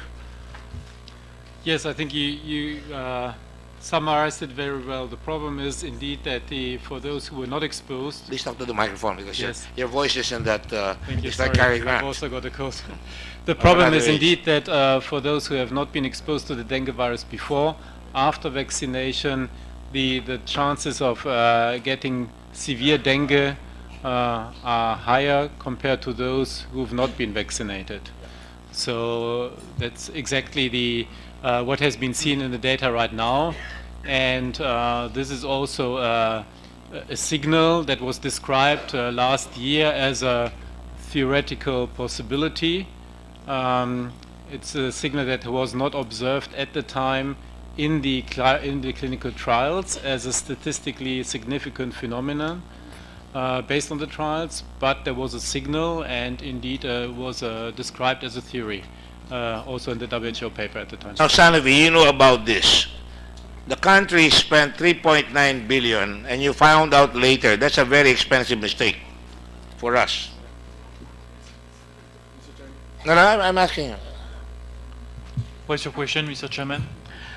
You knew about all this, even if later on you were more decided that there was something wrong, that if you had not had dengue in your system before and you had been, as Dr. Lansang says, tickled by the dengue vaccine, that you could have more. You know, to my mind, from the standpoint of prioritization of where our money should go in, should it go to TB or should it go to dengue?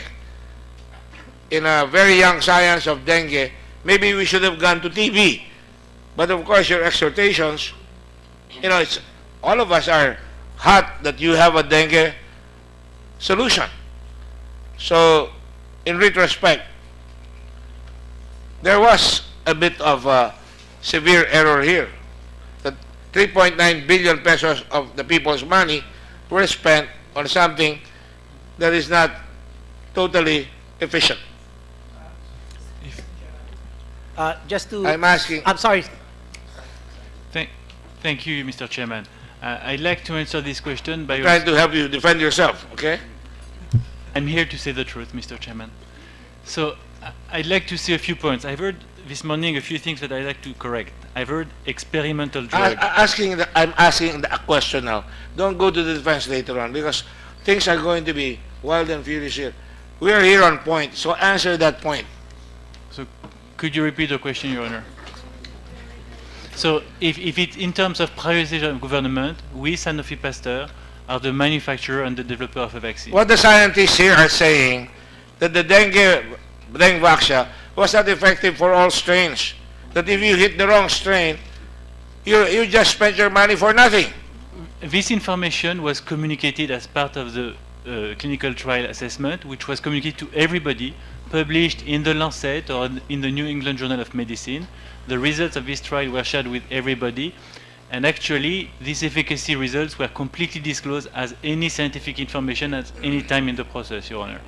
Mr. Chairman, I'd like also to highlight when it comes to the epidemiology facts that you can see here, as mentioned before, this is a snapshot of one moment. We have plenty of epidemiology data all over the world that will show that countries go from one serotype to another, from 1 year to another. Sir, I have already been corrected on that. This is just a snapshot.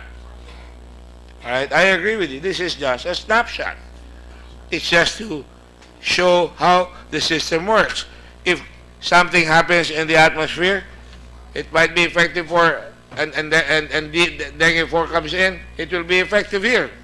But if it's going to be the same thing, dengue 2, it will not be as effective. That's all I'm saying, right?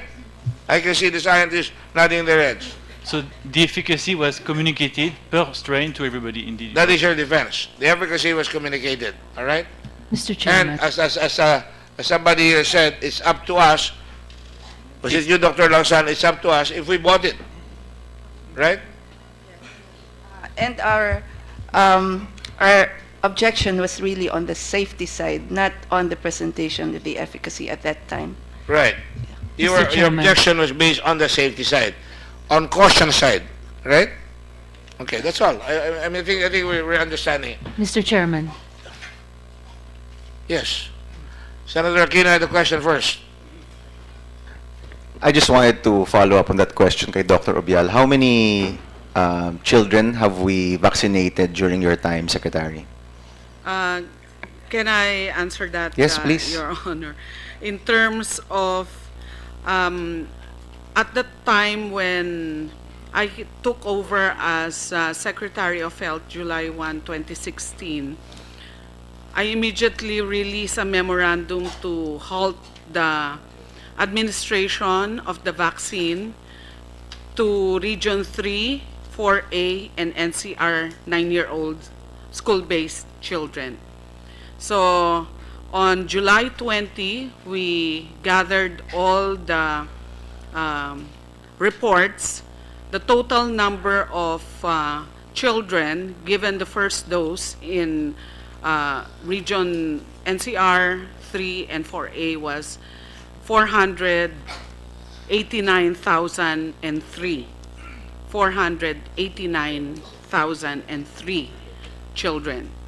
So after which, there was an expert panel convened because I believe that I was very vocal as Assistant Secretary during the time of Secretary Garin that I was opposing the introduction of the dengue vaccine to a large proportion of the population.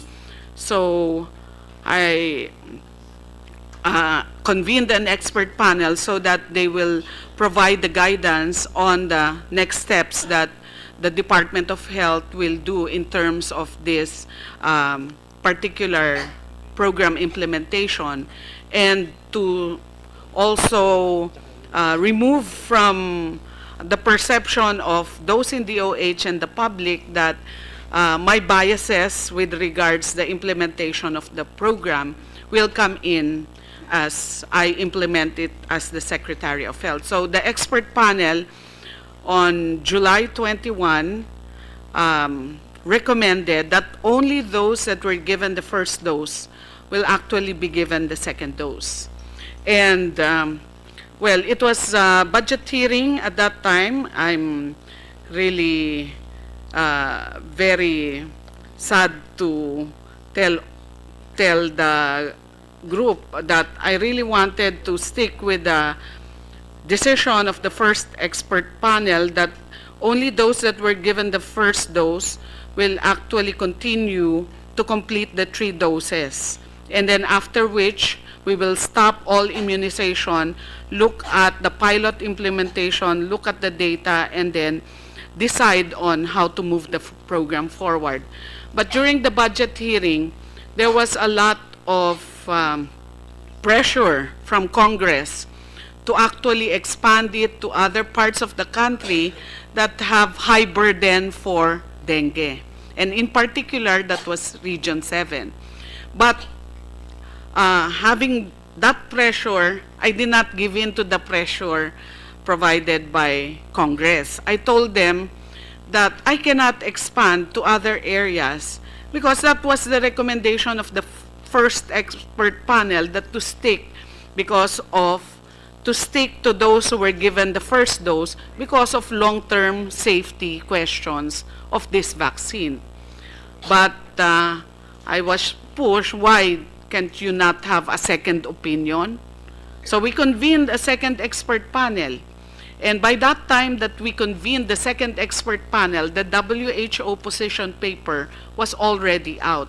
And it was WHO recommendation that these are the conditions for introduction of this vaccine into country, national or subnational level. Secretary, I'm gonna, because I'm sure si Chairman has many questions, no? So because of political pressure, nag-second round ho kayo? Yes, sir. That's what you're saying? But I did not succumb to political pressure. I convened a second expert panel, and that was the recommendation of the second expert panel to expand to other areas which are high burden. And you stand by that dengue. expert panel's decision at Yes, that time? Your Honor. So my question ho kanina, ilan hong bata? 400-something thousand plus the Region 7, Yes. which leads us to 800,000. Yes. So just in Region 7, 400,000 na po yung... Region 7 was actually 280,000, that's the estimated. And then because of the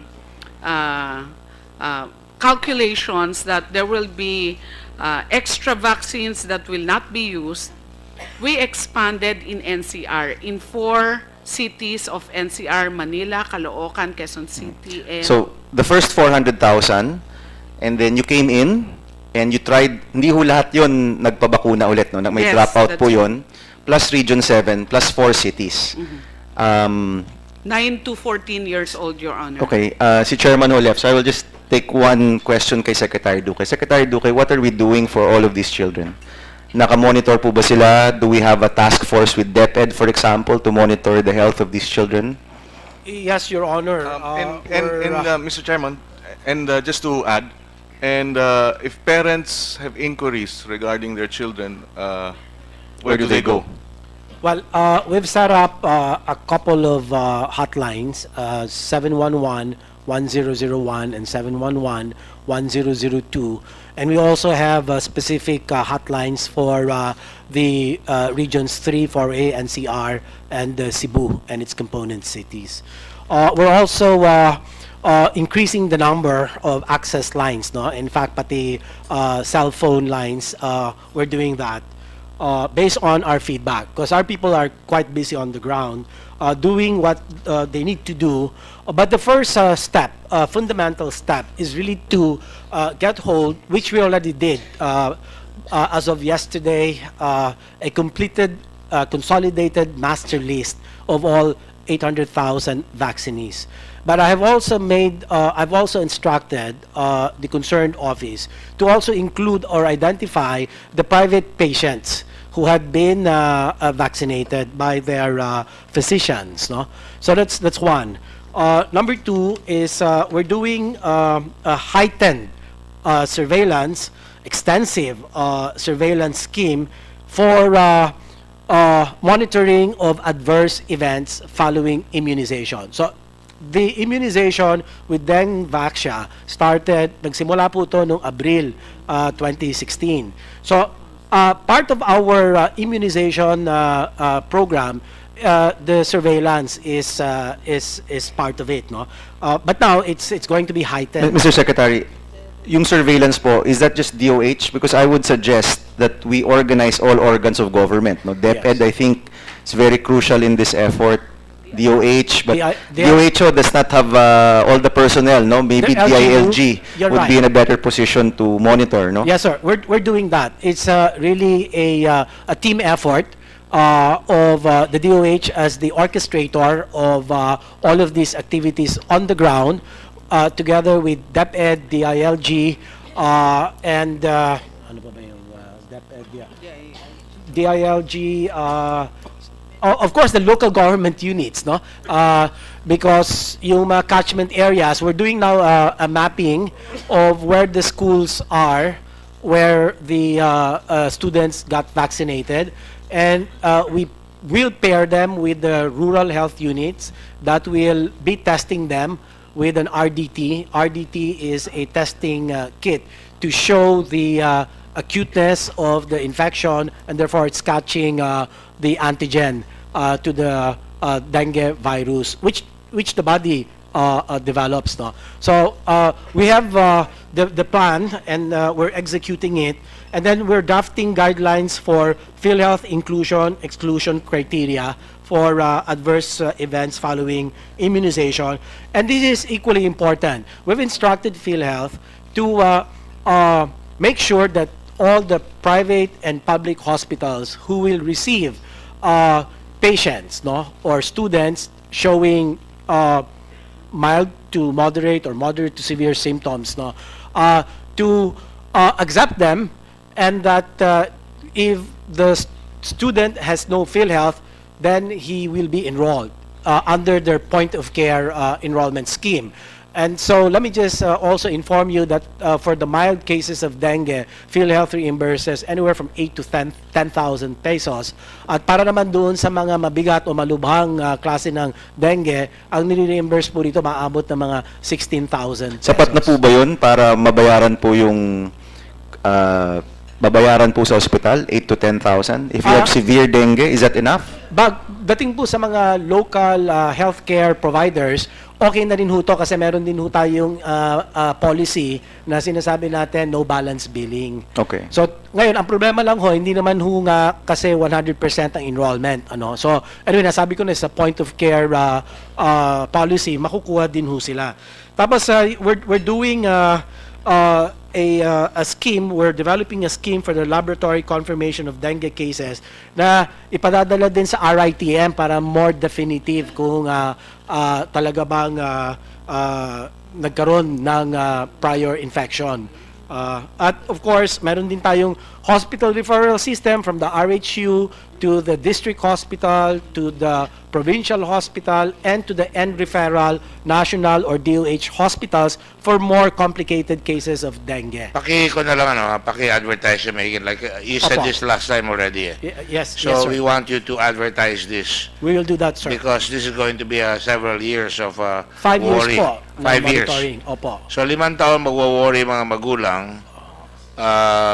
So they have to know where to go, what to do, where to get some lifelines from the government. Opo. So yung risk communication, last na lang po, sa katanungan po ni Senador Aquino, yung development of a risk communication plan and yung manage and operational hotline. Ano?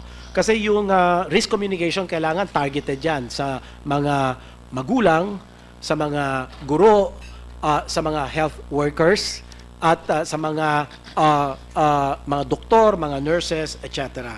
So we also will develop and disseminate as I've said, a focused risk communication message and advisory. So kompleto na po ito. We'll just give you a copy of this. And in fact, I have with me right now a card that we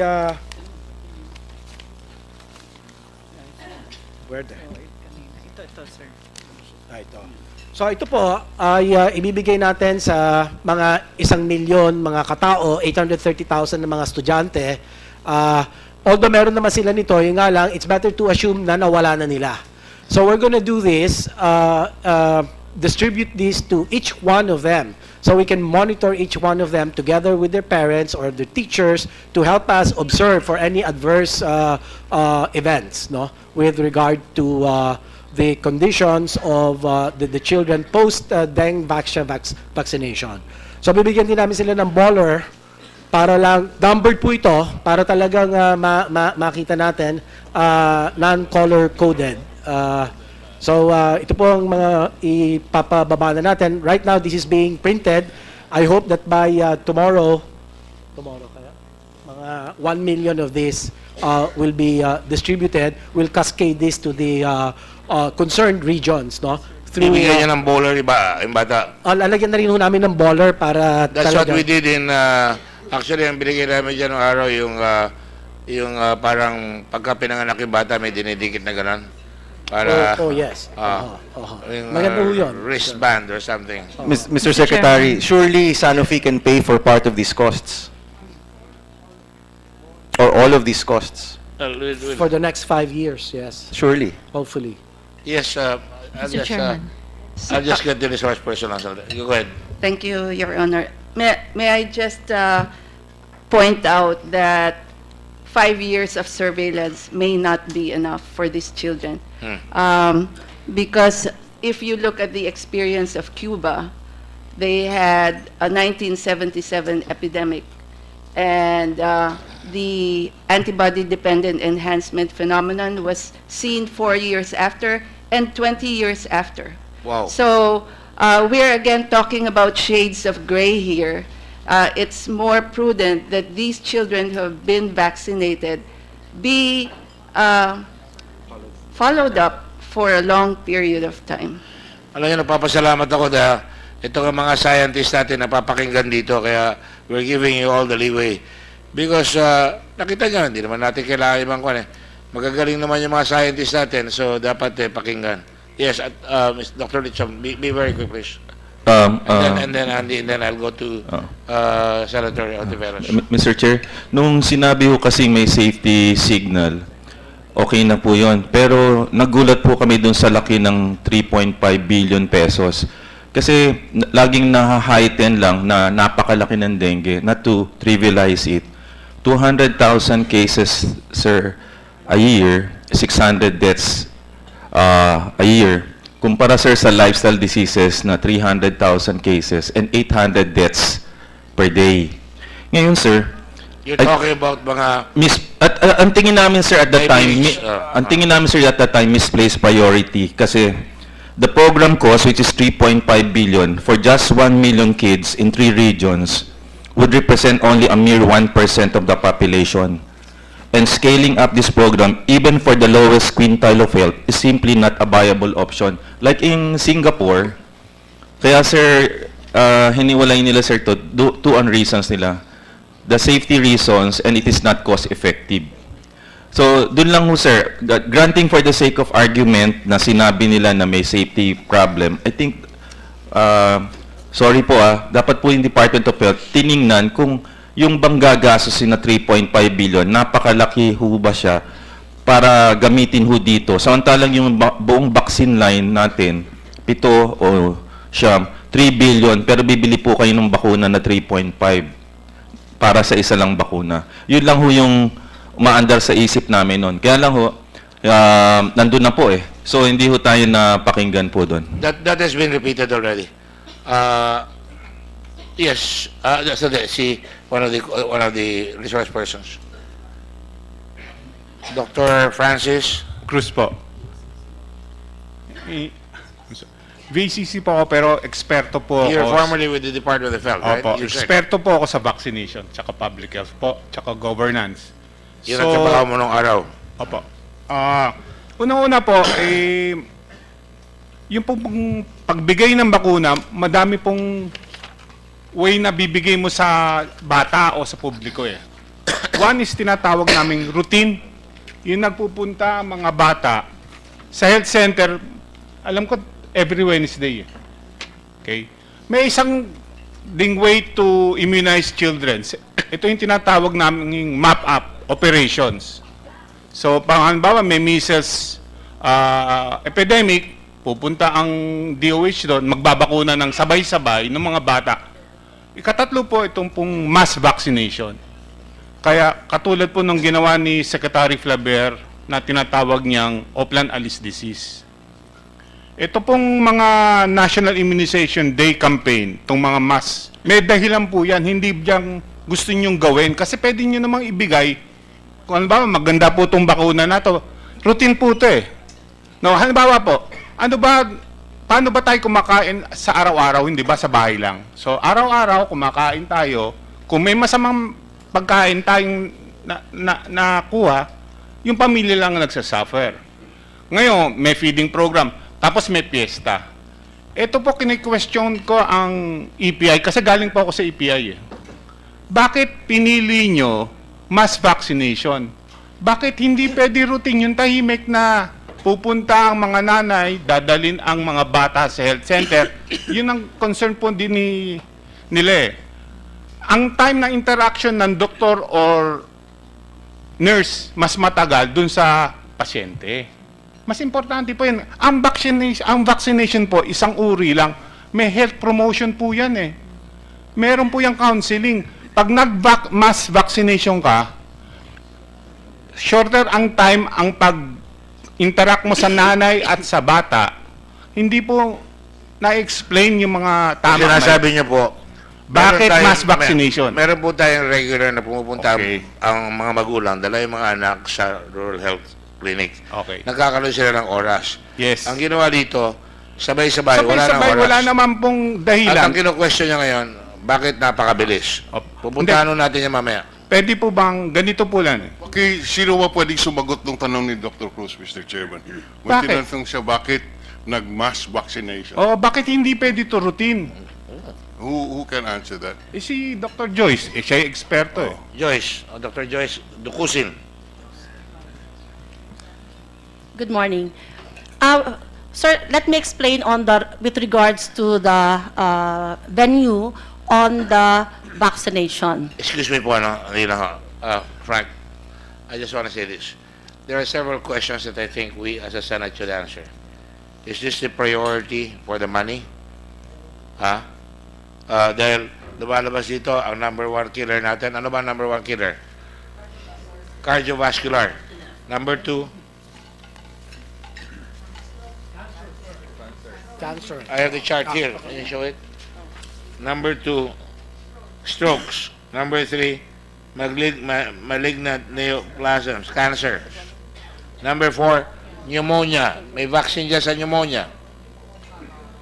Ba't di natin ginamit yung pneumonia? That's another question I'd like to ask later on. Number five, aksidente. Number six, diabetes. Number seven, chronic lower respiratory diseases. Number 8, TB of all forms. Number 9, nephritis. Number 10, certain conditions originating in a prenatal period. At andito ho ang mga namamatay, 118,742 sa diseases of the heart in 2013, 68,325 sa vascular, sa malignant neoplasms, 53,601, 53,101 sa pneumonia, accidents, 40,000. Wala ho dyan yung dengue. And that's why na-pick yung imagination ko. Kung gusto natin yung dengue, dapat regular, pinupuntahan ng nanay, dinadala yung anak para matulukan. Mas matagal pa nakakausap yung nanay Pwede mo ba at kami yung bata. magtanong, Mr. Chairman? At, Sagutin mo na, Secretary Dukusin. Pwede naman ho kayo magtanong anytime. Kaya lang, Sir, tinatanong lang natin. Pagdating po sa pagbabakuna, pwede ho po natin ibigay ang bakuna sa dalawang mode, paraan. Isa po yung sa routine immunization na kung saan ito ay binibigay sa lahat ng mga health centers, yung iba naman doon sa mga hospitals. Ang pangalawa po ay pwede po doon sa sinasabi nating school-based immunization. Ito po ay ating inumpisahan noong 2012 na kung saan ay tayo ay nagbigay ng mga bakuna also. Ito po yung HPV at saka tayo po ay meron din ibinibigay po na bakuna rin na measles, rubella, at saka tetanus, diphtheria, doon din po sa ating eskwelahan. Kaya pwede hong magbigay po ng bakuna dito po sa eskwelahan. Your Honor, ang tanong ko, Mr. Chairman, I think the question was raised by Dr. Cruz. The answer has been made. Can we also ask our own questions at this I point? was going to say, follow up lang po. Please, Your Honor. Dr. Cruz, you have your time. no, I'm the chair right now. Well, I'm the I'm chair trying right to now. intervene and ask Yes, for an you can opportunity to ask intervene. I was questions. about to call Secretary, kanina pa po, nagkaroon- this is Ontiveros. I mean, I find that unnecessary. Let Senator Secretary Ontiveros, you may ask your question. Thank you, Mr. Chairman. Tatlong follow-up question, dalawa sa Department of Health tungkol sa operational plan nyo para sa possible dengue adverse reactions. Tsaka tungkol sa protocol nyo sa surveillance ng adverse effects following immunization. Pero mga tanong na ito moving forward, gusto ko lang balikan, I'd like to return to Sanofi first so that we can understand how this problematic situation emerged, because I might not be able to circle back to you again with the many questions that we need to ask. I return to follow up the question of Senator Aquino, which I asked in the previous hearing. Would Sanofi be willing to shoulder the cost of families of children who were not previously exposed to dengue but were immunized and may develop severe dengue as a result of these circumstances converging? Would Sanofi be willing to shoulder costs in such a situation? Your Honor, I understand the question and the concerns. I want to make sure that people understand that we have been a long-term partner of the Philippines DOH, and we want to remain a long-term partner of the Philippines DOH, as we are with the various departments of health all over the world. Therefore, actually, what we understand is that currently there is an ongoing review of the public program with a task force that has been assigned, actually two task force, one task force at the DOH level and one task force at the FDA level. We are absolutely ready to contribute to this task force. It's a little bit too premature to look at the next steps, knowing that we want first to have the outcomes of the results of this assessment, one about the public program, the other one about the FDA assessment. But obviously, towards the end, and when the time comes, towards the end of this assessment, we'll collaborate, and we are ready to re-engage and discuss with the DOH at any time. So, Mr. Triumph, this is similar to the response you gave to my similar question in the past hearing. I can accept that, but let me go to an earlier related question. On the earlier conversation about bad science, was Sanofi aware about the bad science? And if you were aware of the bad science, what did you do about it? So first of all, thank you very much for asking me this question, Your Honor, because it gives me a chance to clarify. So Sanofi is not engaged in bad science. Sanofi is engaged into scientific facts and empirical data. So what you probably are getting at, if I understand correctly your question, Your Honor, is were we aware of the AD phenomenon, for example? Yes, and we have included extensively in our clinical plan, which was approved by various authorities all over the world, for which we have included various academia, international experts, and that was validated by every ethics committee in every country and by every single national regulatory agency in every single country. So we've extensively studied this product. When this product came to market after an extensive research and development plan, then we had, as for every single product that is coming to market, we keep further assessing, which is traditional in the pharmaceutical industry. For example, we're going to study different indication, or we're going to study concomitant usage, and so on and so forth. As mentioned before by the WHO, in the July 2016 WHO paper, it was highlighted that as areas of research, and this is quoted like that, we could look at further analyzing the performance of the vaccine in between different serostatus population.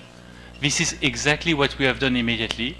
We have worked on developing a new assay that did not exist, and as soon as we had the results of this data, we immediately communicated to the world. First, Mr. Triumph, I understand that you disclosed that Dengvaxia may be more effective or less effective with certain types of dengue, including the ones most occurring in the Philippines year on year. But were you also aware about the concerns, even within the scientific community, which was debating about it at that time, pediatricians, clinicians, immunologists, et al., about the concern of seronegativity and seropositivity? And did you contribute that to the public conversation about Dengvaxia?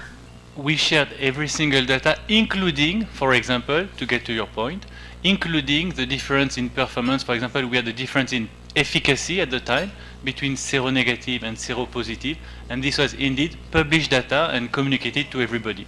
That is correct, Your Honor.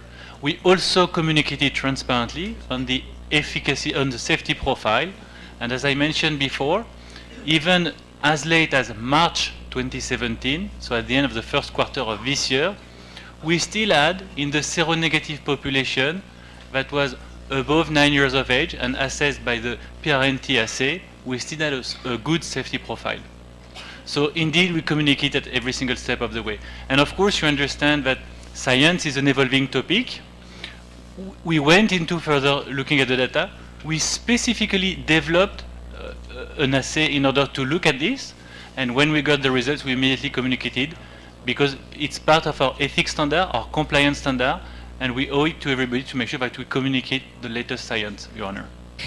Well, thank you, Bessie, but I have to check if at what point in time you actually released each piece of information, because I don't recall during the first hearing of this committee, December last year, that there was already a clear communication from Sanofi about the reservations being expressed on this issue of seropositivity and seronegative.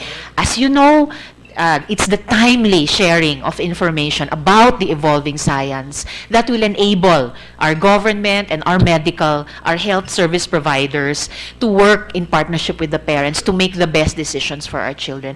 And so I still want to relate it to my earlier question that I will ask you again if there will be a next hearing.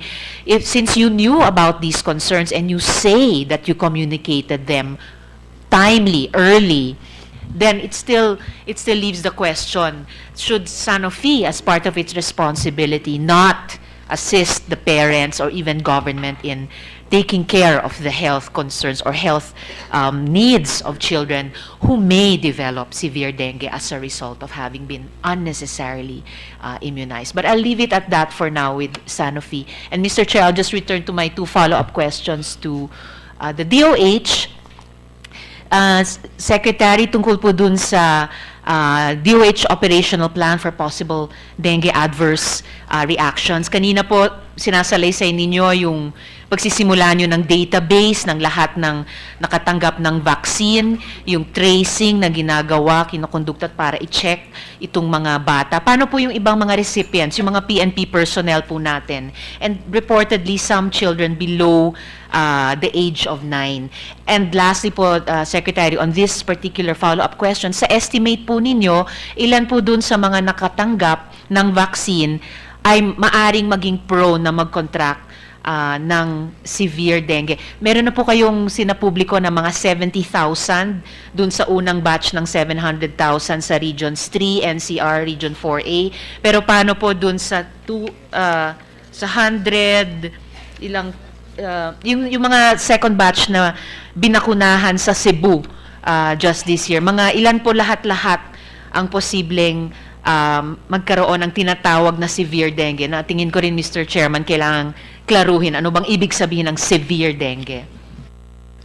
Patungkol po dun sa sa labas ng mga eskwelahan na nabakunahan, katulad ng mga empleyado ng PNP, ay pinabubuo ko rin po ang listahan at pinapavalidate po natin ito, lalong-lalo na dito sa NCR. At yun din pong mga nabigyan ng bakuna sa pribadong sektor, yung mga private patients, no? Yung mga doktor nila ang nagbigay sa kanila. Pinapahanap ko rin po yan at ay baka makuha ko listahan bukas. At yun naman sa sinasabi ninyo na ilan ba sa mga naturukan, sa tingin namin ang mga ospital. Hospitalization, meaning pwedeng admitted for mild to moderate, moderate to severe cases of dengue. Ang akin lang pong malinaw na datos ay galing po sa PhilHealth. PhilHealth in 2016 reimbursed a total of 297,000 claims. And that's higher than the reported data coming from the sentinel sites of DOH, which is about 200,000. Now, for purposes of discussions, ilagay na natin na ang dengue incidence over the last 3 years, on the average, it's about 185,000 to be exact. But I just want to round it off to 200,000 para mas madali natin maintindihan. If you divide 200,000 reported cases by a total Philippine population of 100 million, that would be about 0.0020. Okay, if I were to use the same formula for this 1 million students in regions 3, 4A, and CR, and some select areas of Cebu, lalabas ho yan ang posibleng ma-hospital 2,000. Mataas na ho yan, 2,000 cases. Now, again, basing it on the PhilHealth data, ang naging batayan po, tinignan ko na ang mga reimbursement ng claims for severe dengue cases ay umaabot anywhere from 4 to 7%. So sa mga tuwid, ang mga 94 to 97% mga mild dengue cases. No? Ngayon, kung titingnan natin magkano ba, sabihin na natin ang gastusin ay doon sa 2,000 mga ospital. Huwag na natin sabihin ihiwalay yung mild. Sabihin natin severe lahat. Just for purposes of funding computation. No? Lalabas po yan ay yung 2,000 pasyente na yan, pinakamataas na yung 16,000 pesos, ay parang 32 million ang kailangang magastos ng gobyerno o ng PhilHealth. No? So ito po ang mga datos, and it's a bit exaggerated, a bit bloated, no? Because like I said, PhilHealth claims 295 million for 2016. Here, the operating data has been, and you've heard it, on the average 200,000 cases of dengue coming from our sentinel reporting sites, no? So yan po ang masasabi. Salamat, Secretary. At since paulit-ulit natin din binabanggit yung severe dengue, ako concerned ko po ito bilang health advocate kasama ni Chair JV, bilang magulang, worried talaga ako dun sa unintended consequence nitong episode na yung epekto po sa public confidence sa expanded program on immunization or sa immunization in general. Ayoko naman magkaroon ng parang anti-vaccination culture. So, klaruhin po natin with our health experts, ano ba talaga, could you inform the committee, ano po ba yung pag-intindi dapat natin sa sinasabing severe dengue case? Ano bang ibig sabihin ng severe dengue? Kasi following the public outcry after Sanofi's announcement about its vaccine potentially causing severe dengue for seronegative patients, the manufacturer again made attempts to clarify what severe means. So, could we hear from our health experts, ano bang ibig sabihin ng severe dengue? Para adequately handa tayo, hindi sobra, hindi rin kulang, para maalagaan yung mga bata. Mr. Chair, could Dr. Liachon be recognized? Dr. Liachon? I will defer to... Mr. Chair, I'll defer to the pediatrician. Can the speakers who want to speak? I don't need an attorney for the speaker. Thank you, Your Honor. Thank you. Ang pagka-define ng Sanofi ng severe dengue, although sinasabi nila hindi talagang tunay na severe, pero ito ang listahan nila dapat may platelet ka na mababa, tapos pwedeng magkaroon ng bleeding at nagkakaroon ng tubig either sa baga or sa ating tiyan. Yung isa pwede kang magkaroon ng shock.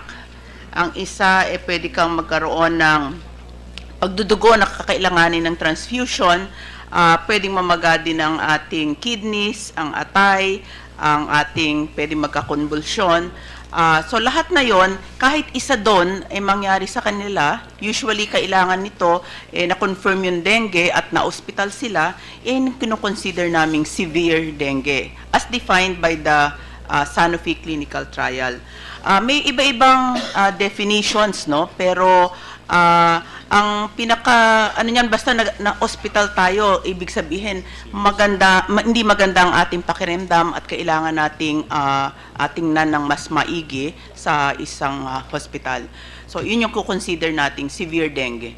At sumasangayon po kayo, Doktora, dun sa definition o katangian ng severe dengue ayon sa Sanofi. Ganon din nyo po ilalarawan sa publiko, sa mga magulang, kung ano po yung ibig sabihin ng Kahit sa mga severe doktor, dengue. I think pag tinignan nila yung each and every criteria doon, masasabi nating severe. Kasi hindi naman nila ile-label yan na severe kung hindi talaga hunay na severe by their criteria.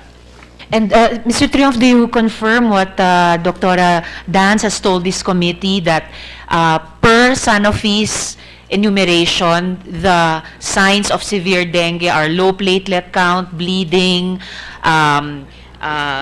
water, fluid in the internal organs, shock, swelling of the internal organs, and basically hospitalization of the patient? Thank you for your question, Your Honor. I'd like to clarify this because I think this is the cause of a lot of misperception. In fact, your subsequent clarification seemed to downplay your previous announcement. There was great alarm, justified alarm about your announcement after your clinical trials about the possibility of severe dengue in seronegative children or patients. And then your second announcement seemed to downplay this. So what exactly is the nature of your warning? If I may explain, Your Honor, there was no intent to downplay, there was an intent to clarify and explain. So let me try to clarify, and I can repeat if it's really not clear. When we use the word severe dengue, it's not our choice. It's per the wording of severe dengue defined in the protocol of the clinical trial, which was started in 2011. Okay? You cannot undo the protocol. At the beginning of a clinical trial, you define what will, as per the IDMC and all the ethics committee's review, what will be severe dengue. Severe dengue includes a long list. Now, therefore, when we communicated, we took the communication wording of the protocol of the clinical trial. Understanding that this may have created some undue panic, in our second communication, we wanted to clarify what was the exact observation, because you understood that severe dengue, as defined in the protocol of the clinical trial, is actually a gradient of severity. And therefore, we wanted to clarify that data because we understood, and I saw, indeed, and I understand the concern, that there has been misunderstanding, misconception, and we wanted to clarify that.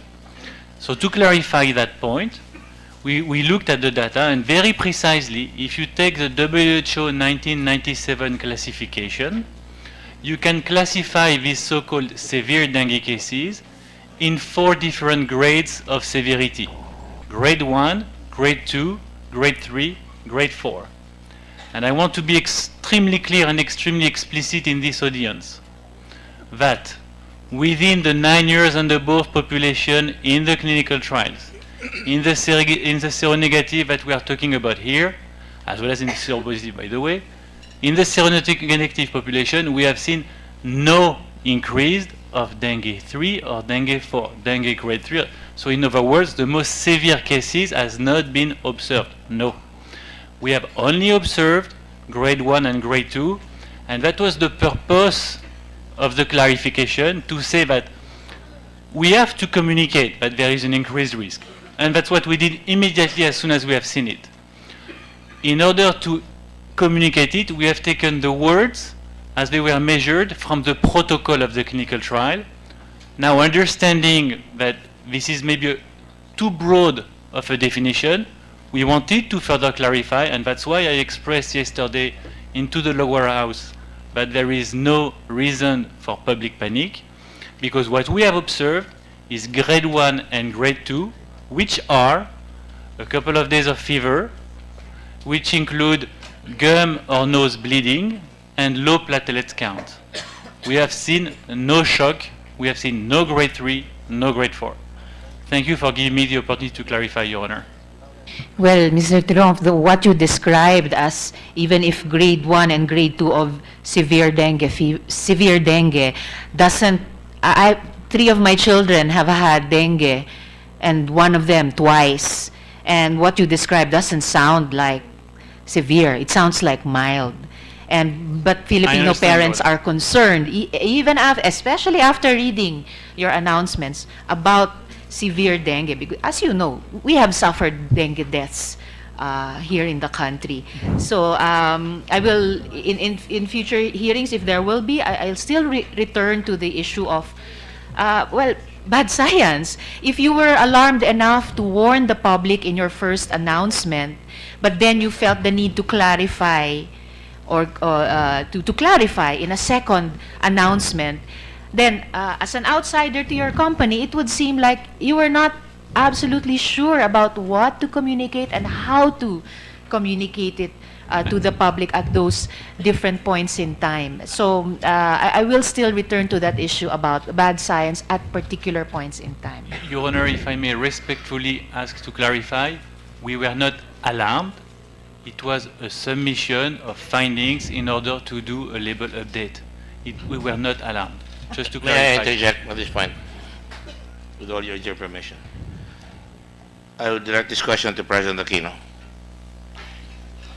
Sir, and I would like to Sanofi to answer this question as well. In the minutes of the meeting that you had with Sanofi, December 1 in Paris, Sanofi stated, among other things, that the vaccine works better with population who already have contracted the dengue virus. That's what Sanofi said. Including the notes.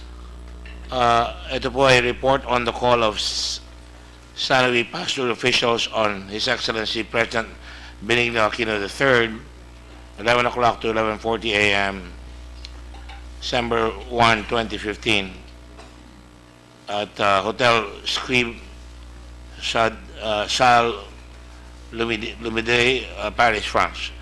I can furnish you a copy, sir, if you like. Second recall, if I can see those notes. Yes, sir. They're not in my notes. Can we, in fact, be given a copy?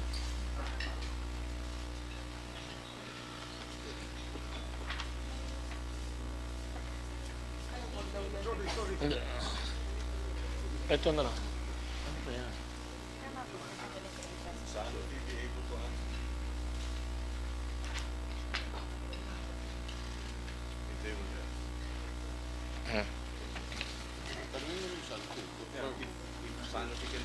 No, because he was not there.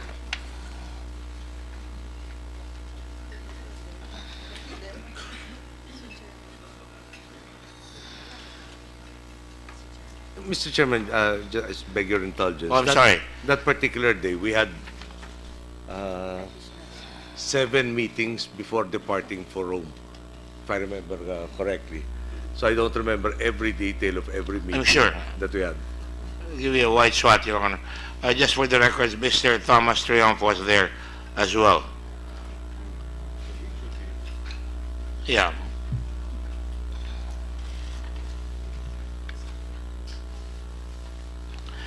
Olivier Chamel, Guillaume Leroy, Vice President. The CEO, Olivier Chanel, Guillaume Leroy, Vice President for dengue vaccine. Thomas Triumph, Vice President, Head Asia Pacific Business Unit. Dr. Joselito Del Mundo Santa Ana, Head Dengue Company Asia Pacific, and Ms. Ching Santos, Country Manager. You remember this? I do, Your Honor. Yes, thank you. Nothing to it. That's not a trick question. I just wanted to confirm this. Mr. President, it's on page 2, number 6. Headed on the final results of the vaccine, Mr. Leroy mentioned the following. The vaccine reduces by 80% the risk of hospitalization. The vaccine reduces by 93% the risk of several dengue cases, severe dengue cases. 3, it works against 4 serotypes of the virus. It works better with populations who already have contracted the dengue virus. High stronger efficacy for those who have already been infected. On the part of the President's Party, His Excellency President Aquino, Secretary Garin, I'd like to put it on record that Secretary Garin is on the chamber now. Secretary Purisima, Secretary Gregorio Domingo, Secretary Abaya of DOTC, Secretary Zenaida Monsadia, DOE, Secretary Balikasan, NEDA, Secretary Herminio Coloma, Secretary Julia Abad, Ambassador Therese P. Lazaro, Undersecretary Lilingning Lacanlale, Assistant Secretary Cleofe Natividad of DFA, Assistant Secretary Renato C. Delantar, Mr. Emmanuel C. Flores, Forbes, and Ms. Dina Joy de Amatong, all from the DFA, including the Paris Embassy. And some of them are members of the PMS and Yes. the Office of the President. Yes. In studying for this matter before us, Secretary Garin did furnish me with a briefer, and item 6 is on that particular briefer. So I assume that this was conveyed to us at that meeting in Paris on December 1. Was conveyed. Yes. Thomas, you confirm that, right? My presence, Your Honor? You confirm that this was stated, what I just read. Yes, yes, these are public information, but we are part of the scientific publication already at that time. Yes, Your Honor. You confirm? Yes. But they did not say that they should not be given to those who had not yet had dengue. That is correct, Your Honor, because we didn't have the data at that time. Sorry? That is correct, Your Honor, because the safety profile of people who didn't have dengue at that time was positive. So in other words, the efficacy was lower but still statistically positive, significant. So in other words, if you are seronegative, you benefit still from vaccination with the data at that time, and the safety profile was still positive. There was no problem with the safety profile. By that time also, Sanofi had already had in production dengue vaccines, right? In parallel, we were started production of the dengue vaccine in You were order in to production prepare already. in order to prepare for the coming launches, Your Honor. Just answer the question, yes or no. I'm sorry. Yes, Your Honor. Yes. You had it already in production, correct? And We you were will- saying here that you had not been given, that you don't have any knowledge that, or you did not say that it should not be given to those who had not yet had dengue. Senator Aquino, do you mind? I'm trying to concentrate. Thank you. So you were already in production, right? So, to clarify the seronegative part again, when you assess a vaccine, you look at efficacy and safety. And in seronegative specifically, the measurement we had was positive efficacy and positive safety. And yes, we were in production in parallel. Thomas, you're very good. I already said many times that Sanofi is a great company. You're capable of making mistakes, though, all right? And all I'm just saying is, you said this, but did you not say the other half? Which is, I'm saying there was no other half, Your Honor. huh? I'm saying there was no other half. I am saying now, No. there was no other half. We were not hiding anything. There was no other half. We were not hiding that's- anything, Your Honor. And you did not feel that you should say it should not be given to those who had not yet had dengue. But at that time, again, in seronegatives, patients who didn't have dengue, the safety profile was positive, good. But at that time, Dr. Halstad and many other experts have already said that there could be a side effect. We had identified that as a theoretical risk, and we had empirical data showing, which was included in the profile of the vaccine for licensure in 9 and above, showing that the safety and efficacy profile of the 9 and above was positive, Your Honor. Mr. President, I have to ask some questions that I don't really enjoy asking. I hope you don't mind. You met with Sanofi in China That's correct. in November. 2014. Who asked you to meet with Sanofi at that time? May request. Who got you their appointment? May request. Sanofi. To the OH. Sanofi, I understand, requested through the DOH for that courtesy call. Secretary the Green. sidelines of the APEC. Did you arrange the appointment, Secretary Green? Your Honor, the one in Beijing, I was, let me review the records, Your Honor, but I was, I have to look into the dates. I am, based on my personal recollection, I was not aware of such, but I also do not know if there were initial meetings, because when I came as Undersecretary, I remember Secretary Ona having meetings with Sanofi. No, my question is very simple. You're the Secretary. I felt at that time Sanofi is a known health provider of drugs that will cure dengue, and that's very, very important to us. Don't you think you should? I cannot believe that you do not know that. July 21. Sir, the request of Sanofi was dated July 21, 2014. I was not yet Secretary of Health during that time. But you were representing the Department of Health? Your Honor, I was not aware of the meeting in Beijing, and I was also not present in Beijing. But in Paris you were.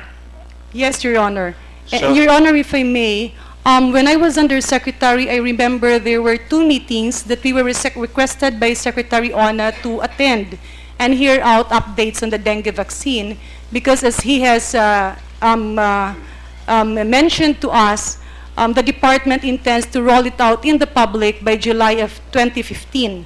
That was his pronouncements in Which 2015. drug was that? The dengue vaccine, Your Honor. Which drug manufacturer? The dengue vaccine, Your Honor, because when So we... Secretary Ona told you that he was going to roll out dengue vaccine on July 2015. Yes, Your Honor, and he made a press conference, I think June or July of 2014. I'm sorry he's not here, but anyway, we'll find out later. But going back to the question, Mr. President, I mean, I was in the cabinet before, and I would imagine that any president who would be meeting would be given the heads up on who you'd be meeting. And you, during these times, you'd be meeting with several folks, investors, prospective investors, leaders of the government, or different. And I'm sure you get a briefing from these people, from your people. Is that correct, sir? Normally, that would be the case. But normally, it takes the form of a briefing paper that I read at the beginning Opo. of the day before I meet everybody. So may briefing po. At kung may tanong kayo, tatanungin niyo po, no? I would, yes. Nung sinabi pong Sanofi, hindi ko kayo nagtanong kung anong pag-uusapan ninyo. I was informed that this was in relation to this, to the stage of development of the vaccine, parang availability, prospective availability of the vaccine to address the dengue issue. So, yun ang sinabi sa inyo. Yung, let me just try to recall all of the instances between 2010 and to this meeting in 2015. So, 2010, Secretary Ona tells me that we have this problem, and various interventions were done, but vector control intervention, as the technical term is, does not seem to be sufficient to fully address the problem.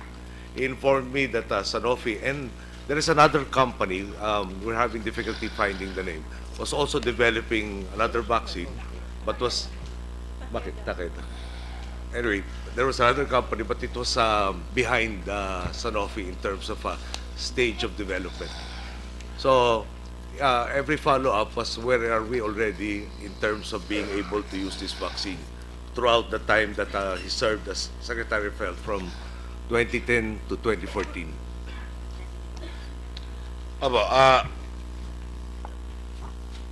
Did anybody tell you of the record of Sanofi?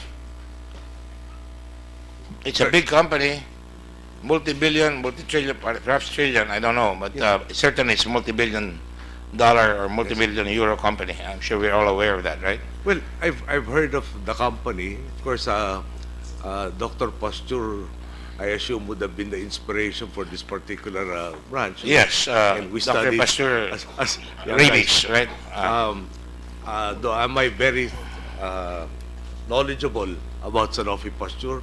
Perhaps not any more than the It's a good name to be placed on a company, and I respect the company, just for the record. But I am no expert on what they're able to do. Yes, but I mean, my question is simple po na, siyempre po, magtatanong kayo, sasabihan kayo ng kumpanya ninyo, nung kasama ninyo na nakikipag-meeting kayo dito. Ang kausap nyo po doon sa China, sino po ba?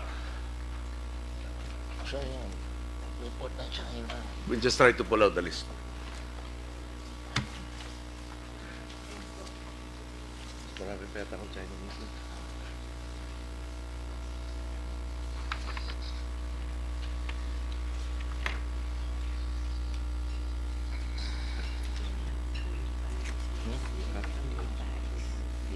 Just a schedule.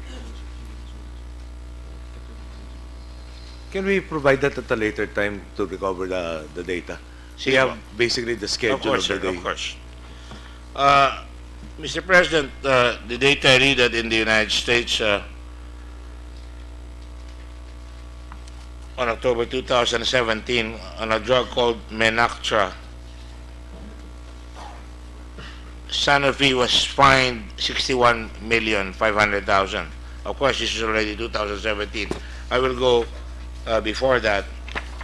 Before that, they have had previous records of bribery, of false claims. I'm not trying to put it down. This comes with the territory, I suppose.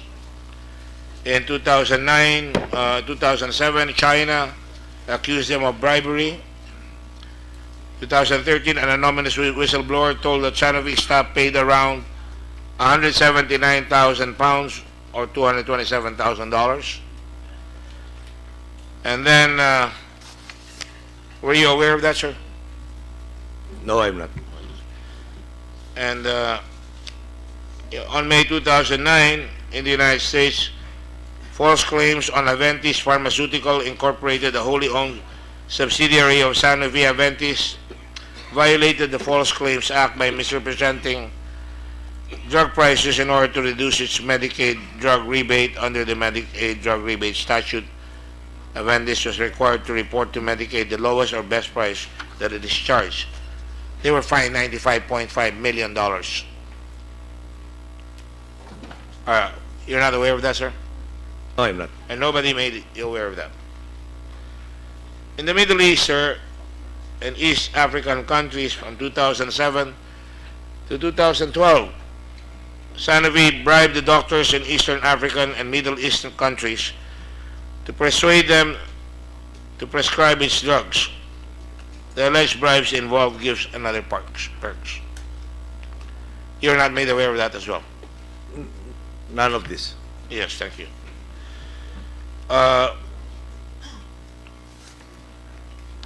Again, in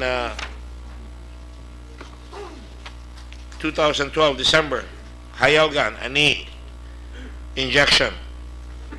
They were fined $109 million in the United States.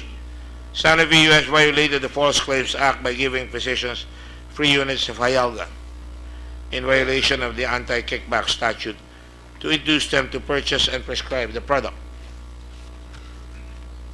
Were you made aware of this, sir? Again, same answer. Again, in Germany, on May 2013, a German court convicted two former employees of Sanofi Aventis on bribery charges.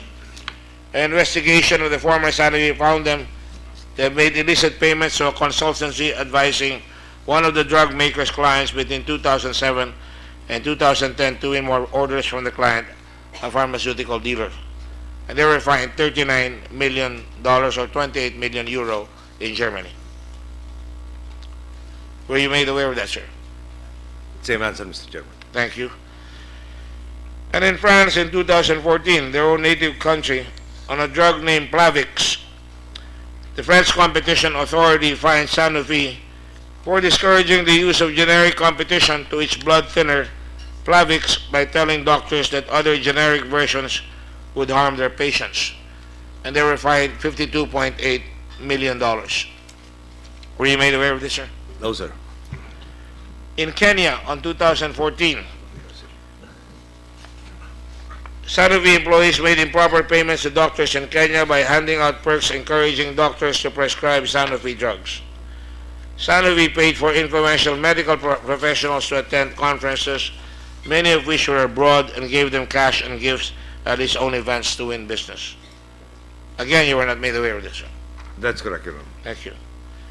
And then for a diabetes drug in 2014, cases filed, an ex-Sanofi paralegal, Diane Ponte, filed a suit claiming that she learned of an alleged scheme at Sanofi to pay more than $30 million in kickbacks to promote the company's diabetes drugs.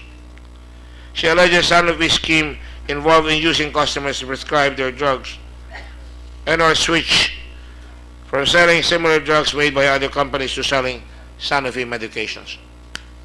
You're not made aware of that, sir. Thank you. And then, in September 3, 2015, Sarafilm, a surgical device, false claim charge, Genzyme Corporation, a biotech subsidiary of Sanofi, had distributed promotional material for Ceprafilm that implied that Ceprafilm had been proven safe and effective for use in gynecologic cancer surgeries, even though the study was based on 14 patients only. And they were fined $32.5 million. You were not made aware of that, sir.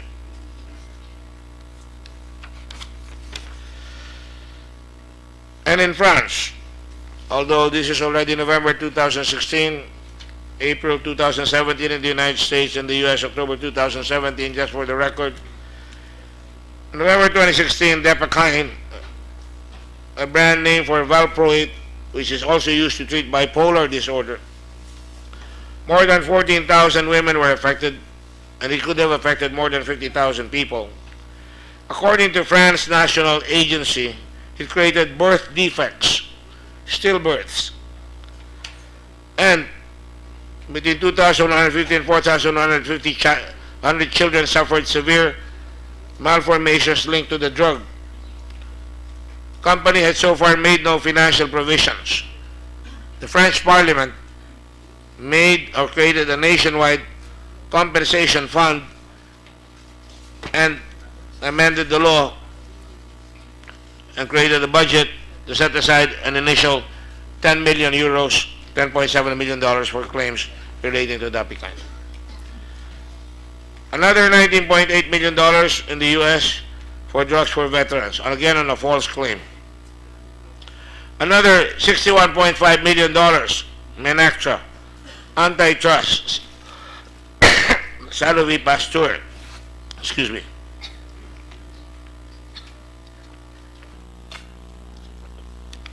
Suppress competition by charging physicians and hospitals up to 35% more for its products unless they agreed to buy Sanofi's pediatric vaccines. They were fined $61.5 million.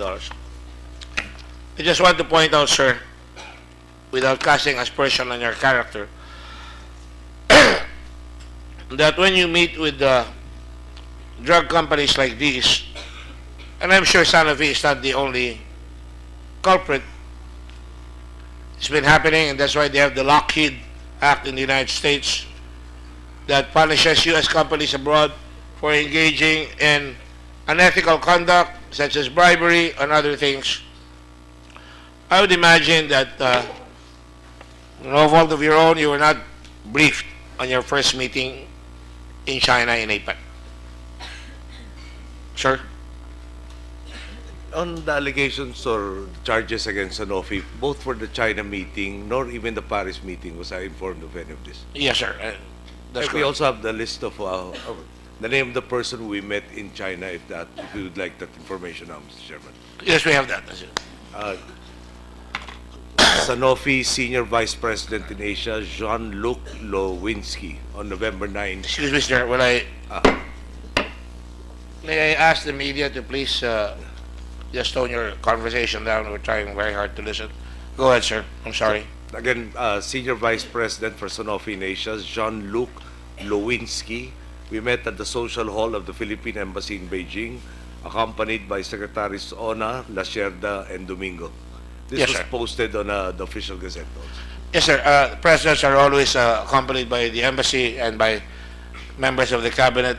The point that I'm trying to make is that there ought to be a certain amount of due diligence.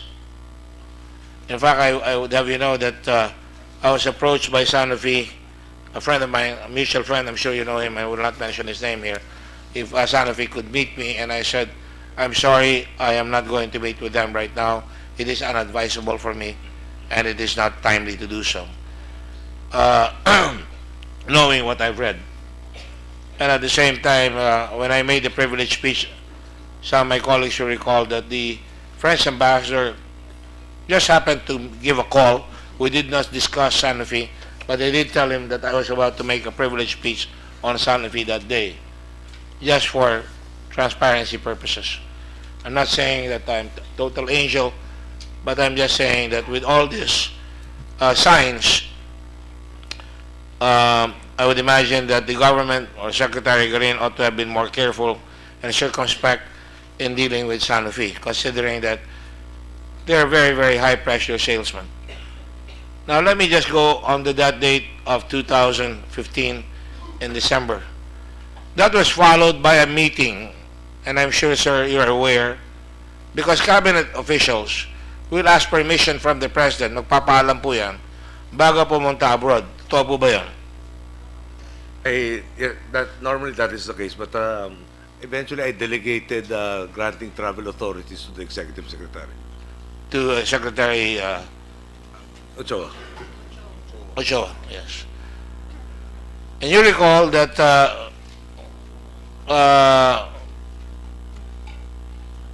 Secretary Garin went to Paris, initially to Amsterdam, but somehow she went to Paris as well.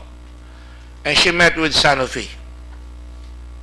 I could not recall that as of now. I'm but- just stating a fact. She did, and we asked her that the other day. Is that correct, Secretary Garin? Your Honor, as I mentioned in the previous hearing, I went to Amsterdam to deal with the problem of arsenic contamination in Pampanga, and then to Belgium for their expertise to help us with that, and then to Paris to meet OECD, and then to Lyon, where I had to ask them if the public-private partnership on vaccine self-sufficiency program, as endorsed to me by my successor, was feasible or not. And then we went to Geneva for the World Health Assembly. Yes, we're aware of that, and thank you very much. I hope you're well. How was your operation? I'm okay, Your Honor. So the appendix was removed already? Yes, Your Honor. Thank you. And at that meeting, there was, of course, talk about the price, and that there was even a suggestion that Sanofi first offer it to the private sector. Is that correct? Your Honor, yes. The revelation of the price. And there was also a suggestion from you that so that you could convince the public easily that they might do it, or companies could be inveigled into making it part of their corporate social responsibility. Na i-sponsoran nila yung bibigyan ng bakuna yung mga taong mahihirap. Tama po ba yan? Your Honor, can I briefly expound on that? Unang-una po, Your Honor. Well, first answer my question. Your Honor, Yes when or Secretary no? Yes or no? Your Honor, ano nga po ba yung, can you please repeat the specific question you wanted me to answer, yes or no? I will not repeat the question. Okay. I'm willing to stipulate that Secretary Ona, because his name keeps coming back here, but you're now here. Yes, Your Honor. I will answer your And question. I'm asking you, when you went to Amsterdam and when you went to Sanofi, you suggested na padaanin mo natin ito sa private sector. Tama po ba yan? Your Honor, when they presented their price, I learned that ADB and World Bank were vaccinating their employees. At ang sabi ko nga, No, I did not ask you about ADB. I just want a yes or no answer, please. Sorry, Then you Your can Honor, my explain. apologies. What was the No, you don't question? have to. All right. Sorry, hindi ako masyadong, I can't. Pakilakasan nyo nga yung sound. Napunta kayo doon at sinabi niyo sa Sanofi, medyo mahal, okay? So, benta muna natin sa private sector. Tama po ba yan? Yes, Your Honor. At sinabi niyo pa rin, you were making suggestions kung paano papasok sa Pilipinas. Na pumasok kayo dyan, siguro dapat bigyan natin sa mga private sector na mag-i-sponsor. Corporate social responsibility. Yes, Your Honor, because the DOH at that time didn't have the money. Correct.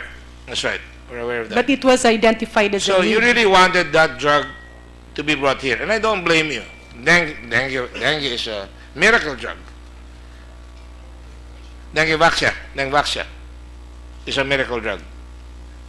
I mean, I would be enthused too if somebody told me that there was a cure for dengue or a cure for cancer. So you were very enthusiastic. Your Honor, it was part of the pipeline of dengue prevention and control. Andudong po siya sa nirelease ng WHO in 2010 to 2012 that to control dengue, vector control, early consultation, estimate the full burden of dengue, and vaccine implementation. I know the drill, all right? Yes, Your Vector Honor. control, clean surroundings, And vaccine implementation. and vaccine. nakalagay po doon. And the trouble is the vaccine has not been adequately tested. And certainly, again, I salute Sanofi, 20 years of research. That's a lot of money. I mean, I'm not blaming here anybody. I'm just saying, na ganun yun. We're looking here at how we can avoid this again in the future. All right? At this point, right? Now, when you said that, you were even brought to Lyon or to Noville. Is Noville in Lyon or two different places? I'm sorry, I've not been to that part of France. Your Honor, I'm not familiar with the other place that you mentioned. Noville, the factory in Noville? I'm Sanofi Pasteur, where is this place?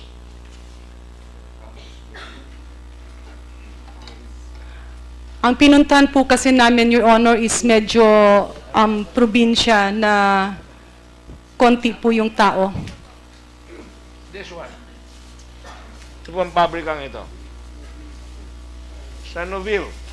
Yan po sa ilalim, Noville.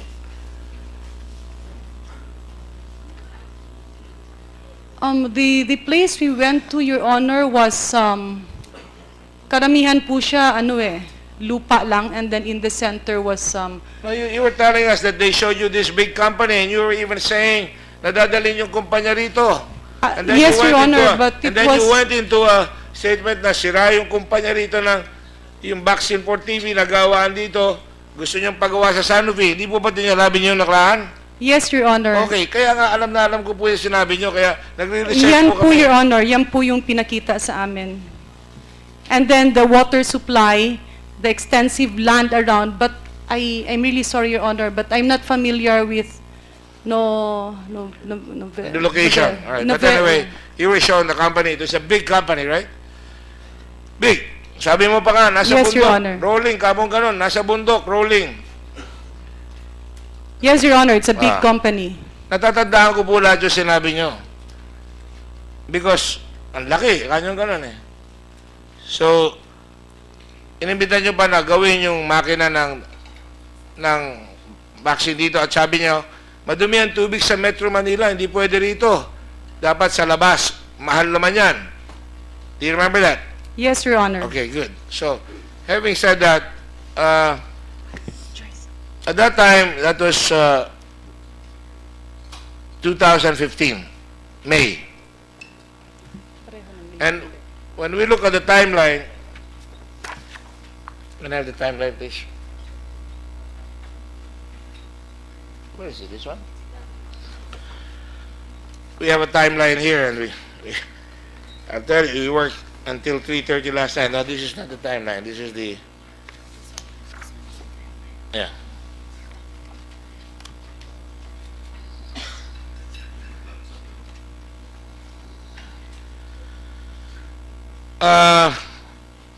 November May 14, 2015, you were there. A private launch and widespread private, and you were asked na kung maglo-launch kayo, you wanted the Sanofi and private sector to launch the vaccine. Garin commented that it would be difficult for DOH to buy vaccines when it is not yet being used in the Philippines. A private launch and widespread private use will create a demand for the vaccine and will thus pave the way for DOH to include in the succeeding year's budget. Hindi po ba? Yes, Your Honor. Gusto mo talaga mailagay sa budget. Then I don't blame you. Although it indicated to me that there was price discussion already. That you cannot blame me for saying that, right? Your Honor, that's right, because even when Thank it you. was announced that DOH will have it in 2015, the basic question of my predecessor was how much will it cost, and we had to ask them. Yes, madam.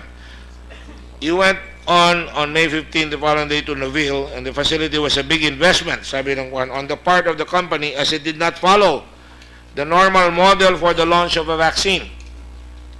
Your Honor, if I Normally, may- pharmaceutical companies build industrial facilities only after the licensing and approval of the product. From start to finish of the production process, it would take 18 to 24 months to produce the vaccine, and inventory is not kept. If I may, Mr. Chairman. Yes, you may. I need to correct this statement, which is factually incorrect. So normally, pharmaceutical companies do not build the factories after the licensing of approval in the world of vaccines. Thomas, kind of speak slowly because your French is I'm terrific. sorry, Your Honor. You Yes. know? So I Yes. just want to correct the part that is in bold in the middle. It's written and it's factually erroneous and wrong. It is written, normally pharmaceutical companies build industrial facilities only after the licensing and approval of product. This statement is factually incorrect in the vaccine industry. Building, So you can build before approval. yes, building a factory. And in fact, this was the risk that was taken. This is standard. That's what I'm trying to do. If there's nothing abnormal, I'm trying to explain. No, I'm not saying it's abnormal. Here it's written normally it's after. It's actually always before. All right. So All this right, is okay. incorrect. The opposite is abnormal. Okay. Thank you. Thank you. All right, now, on June 9, 2015, after the China visit and after your trip to Beijing, to Paris, and Secretary Garin, did you negotiate with Sanofi to reduce the cost of the vaccines? Your Honor, I strongly deny that. I did not negotiate with the price, but Sanofi came to the Philippines and presented their proposal to the government. Initially, I was not present in the meeting because I had other commitments, but my directors and I'm not sure if it was Undersecretary Belisario who was present that time. So I came last in the meeting. Did you? But I made a joke, Your Honor. I made a joke because it was already at the end of the meeting. I said, just update me. And I made a joke and I said, sana po, buy one, take one yan. If the private buys one, give one to the government. But I never negotiated for the price because we Whatever. didn't have money. All right, but you were talking about the price. But on January 3, 2016, were you not interviewed by Karen Davila? What's the date, Your Honor? January 3, 2016. I remember giving an interview with ANC, and during That's the Karen time, Davila. during the time, there was already a SARO released as requested by the program directors of the Department of Health, and we said that there will be a rollout. If in case there would have been problems, then it was easy for the Department of Health to cancel such. Let me put on the brakes for a while because I'm asking the questions, and just answer my question, please. Yes, sir. You had that interview and you said a 34% discount was offered by Sanofi. Yes, Your Honor, because the initial price was a lot different from the price that was shown to me when we had to request funding from DBM. Right. So there was talk of pricing already. Yes, Your Honor. And then on October 29, 2015, Sanofi passed through submitted to the Pharmaceutical Division the application to include the dengue vaccine in the Philippine National Formulary, pending in the pending the certificate of product registration, issuance of FDA as the vaccine is prioritized by the current administration. Is that correct? Yes, sir. That's a priority disease. What is your name again? I'm Dr. Melissa Guerrero, sir. Sir, we Dr. received- Guerrero, you were with the formulary. We were acting as the secretary at So you confirmed that, October Yes, sir. 29. We received the dossier from San. Yes, thank you. And on December 1, 2015, Mr. President, you went to Paris, and together with DOH Secretary General during this time went to Paris for the UN Conference on Climate Change.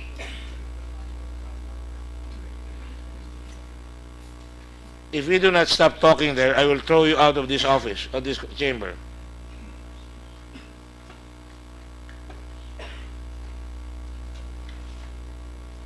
I'm sorry. This is a Senate investigation and it's very, very difficult to follow through. During the visit, President Aquino received Sanofi pass-through officials at the Hotel Scribe. Based on the notes of Philippine ambassador to France, Secretary Green said that there is now a faster FDA approval process in the Philippines. Normally, it would take 2 to 3 years for licensing approval, but this was reduced to 500 days and now 1 year. Is that correct?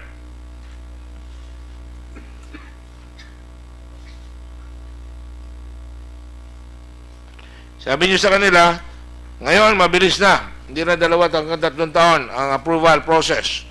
DG Puno, there were a lot of complaints as to the long timeline in the FDA in terms of approval and permits, including the aware of that. backlog in the legal office. Every president has said they want to short or remove red tape. We're aware of that. Yes, Your That's Honor. good.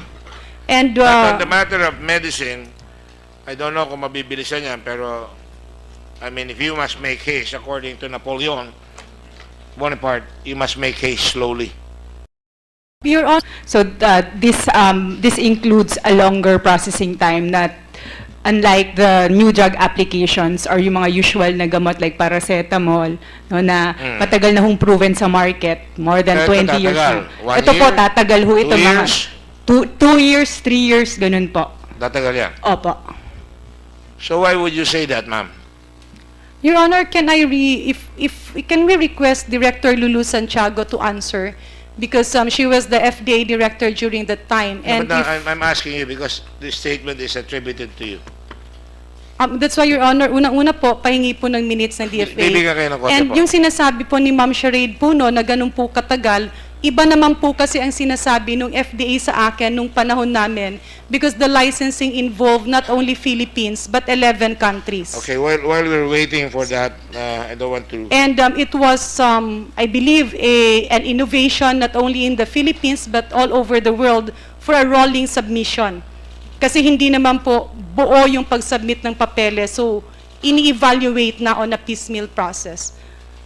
Your Honor, for the record lang po, pasensya na po talaga, but just for dengue vaccine, before it was approved, although we were not involved, I asked the program directors at yung mga eksperto nga sa DOH, meron na po bang naka-approve nito? And we were told about, I'm not sure if it was Brazil or Mexico.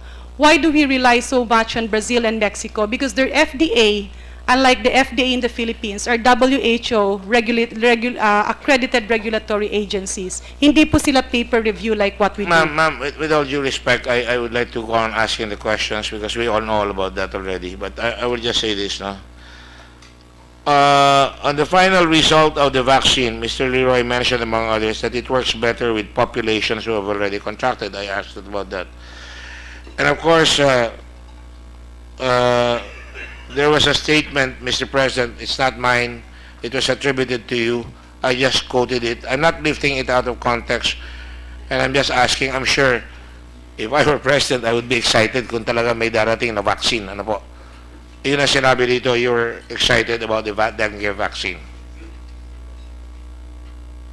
I was thrilled. Let me just try. In what context was this supposed to Hindi be? ko alam eh. Yun ang nakalagay ko doon sa notes. Well, the bottom line is August 23, 2010, there's a problem. there is no complete solution that is afforded, and there is a potential solution somewhere on the horizon. And now they're saying that this potential on the horizon is an actuality. Yes, I believe I would have said something like I was excited. Tama po yan. I too would be excited. I mean, I'm not accusing you of anything. I'm just stating the fact here. Because as far as I'm concerned, your body language kumisan, having met with Sanofi twice, dalawang beses kayo nagpag-meeting, tapos sabi nung embassy, excited kayo, baka ang take na Secretary Garin at ng ibang official, ay okay si Presidente, bilisan na natin ito. Yun lang ang aking kuro-kuro. Baka lagyan natin ng facts, Mr. Chairman. I did instruct Secretary Garin and others to make sure that if this is really available, if it has gone through all of the processes, that we can actually purchase it, that there are funds available for it to be purchased so that we can protect the people as soon as possible. Yes, sir, I'm sure you did that. Knowing you, I'm sure you did that. You instructed her to make sure that funds available, and if it is really good, we should buy it. And words to that effect. Ano po? On December 10, 2015, Dr. Joyce Ducusin recalled that on December 10, 2015, the Secretary of Health asked the EPI to submit a proposal worth 5.5 billion for the funding of vaccine procurement. Ano po ba ibig sabihin ng EPI? Hindi po ba yun yung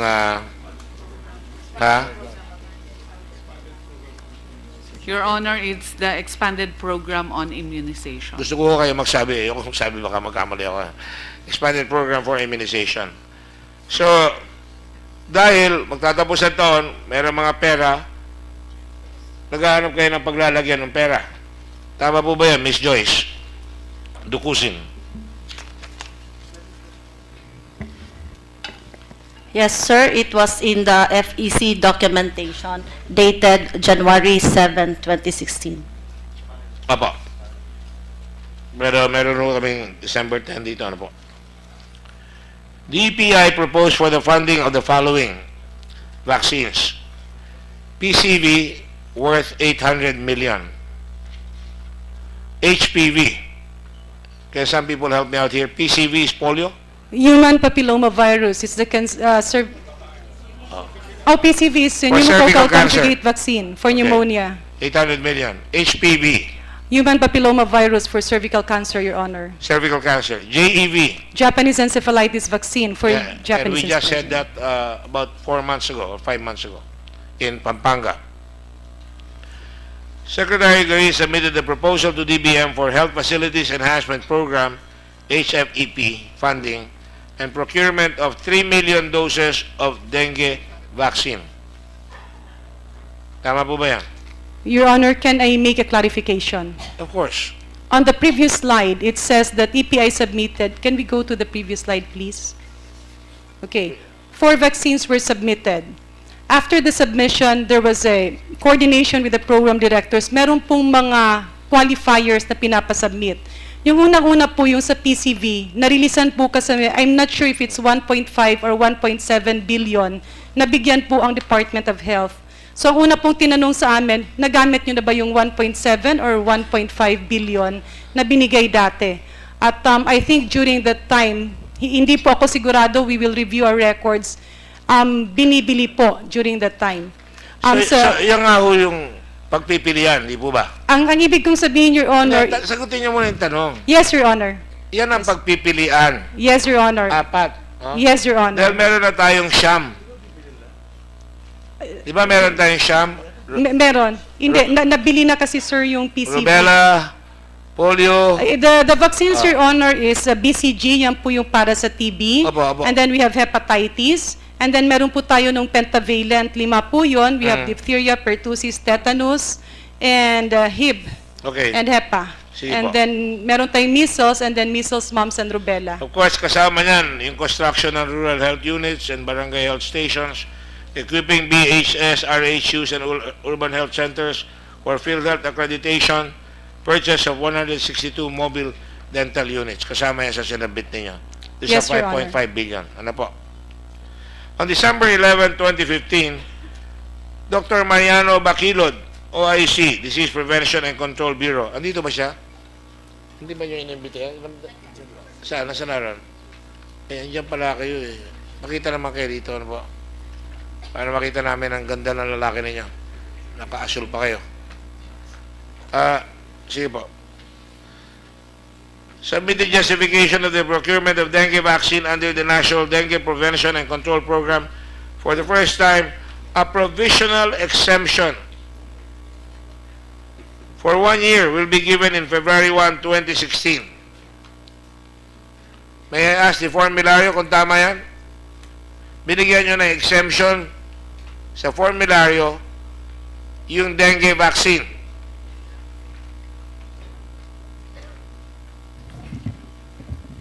Sir, the letter of recommendation regarding the exemption was sent to the Secretary of Health on February 1, sir. February 1. Because it will be the Secretary of Health. We are only recommendatory, sir. Kaya you recommended. Yes, sir, with 8 different conditions. What was your recommendation with 8 conditions? We recommended exemption, sir, with 8 different conditions. And the conditions include? It included, sir, phased implementation, as well as staged procurement, sir. Those were some of the conditions. Do you want us to spell out each of the We conditions? have a copy. Yes, All sir. right, I just want to make sure Yes, sir. that we're talking about the same thing, and this is part of the evidence here.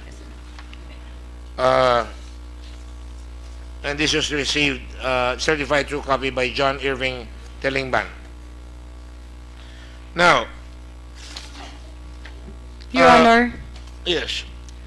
during the time of Secretary Obial, she formed a team to look into the timeline, and it was released as an Integrity Management Committee report. Doon po kasi sa Leon, ando doon po yung lahat ng dokumento and all the timelines that was done during her incumbency. If I may, Your Honor, may I request that that timeline be followed? Kasi meron pong ibang walan dyan na nando doon po. Kukunin ko po yun at bubuhin ko po yun sa report. Thank you, Kukunin ko Your po yan. Honor. I will assure you that. Thank you, Your Honor. Wala pa po tayo sinasabing ano dito. Sinasabi ko lang yung time para malinawan ng lahat. So, on December 21, 2015, meeting regarding declaration of savings to augment items of appropriations for various urgent projects. Nag-cabinet meeting, ano po? Secretary Bad?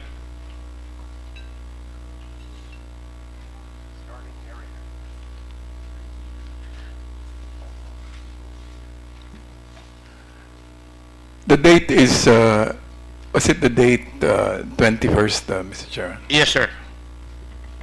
Cabinet meeting po yun. That's correct, Mr. Chairman. Yes. On December 22, 2015, the Food and Drug Administration approved the marketing of the dengue tetravalent vaccine, Dengvaxia. FDA issued a certificate of product registration na pwede nang gamitin ng private sector yan. Ano po? That's correct, Your Honor. Your Honor, may I be allowed to clarify some Yes. of the items? Please. With regards to the investigational new drug, as mentioned, with due respect to our Director General Uno, there is no IND designation yet here in the Philippines. Ano yung IND? Investigational new drug. The Dengvaxia is actually a new drug application. And under the existing FDA Citizens Charter, it should be processed in 254 days. 254 days. 54 days. New drug yan. New drug, sir, yeah. Okay. But there's no distinction yet, Your Honor.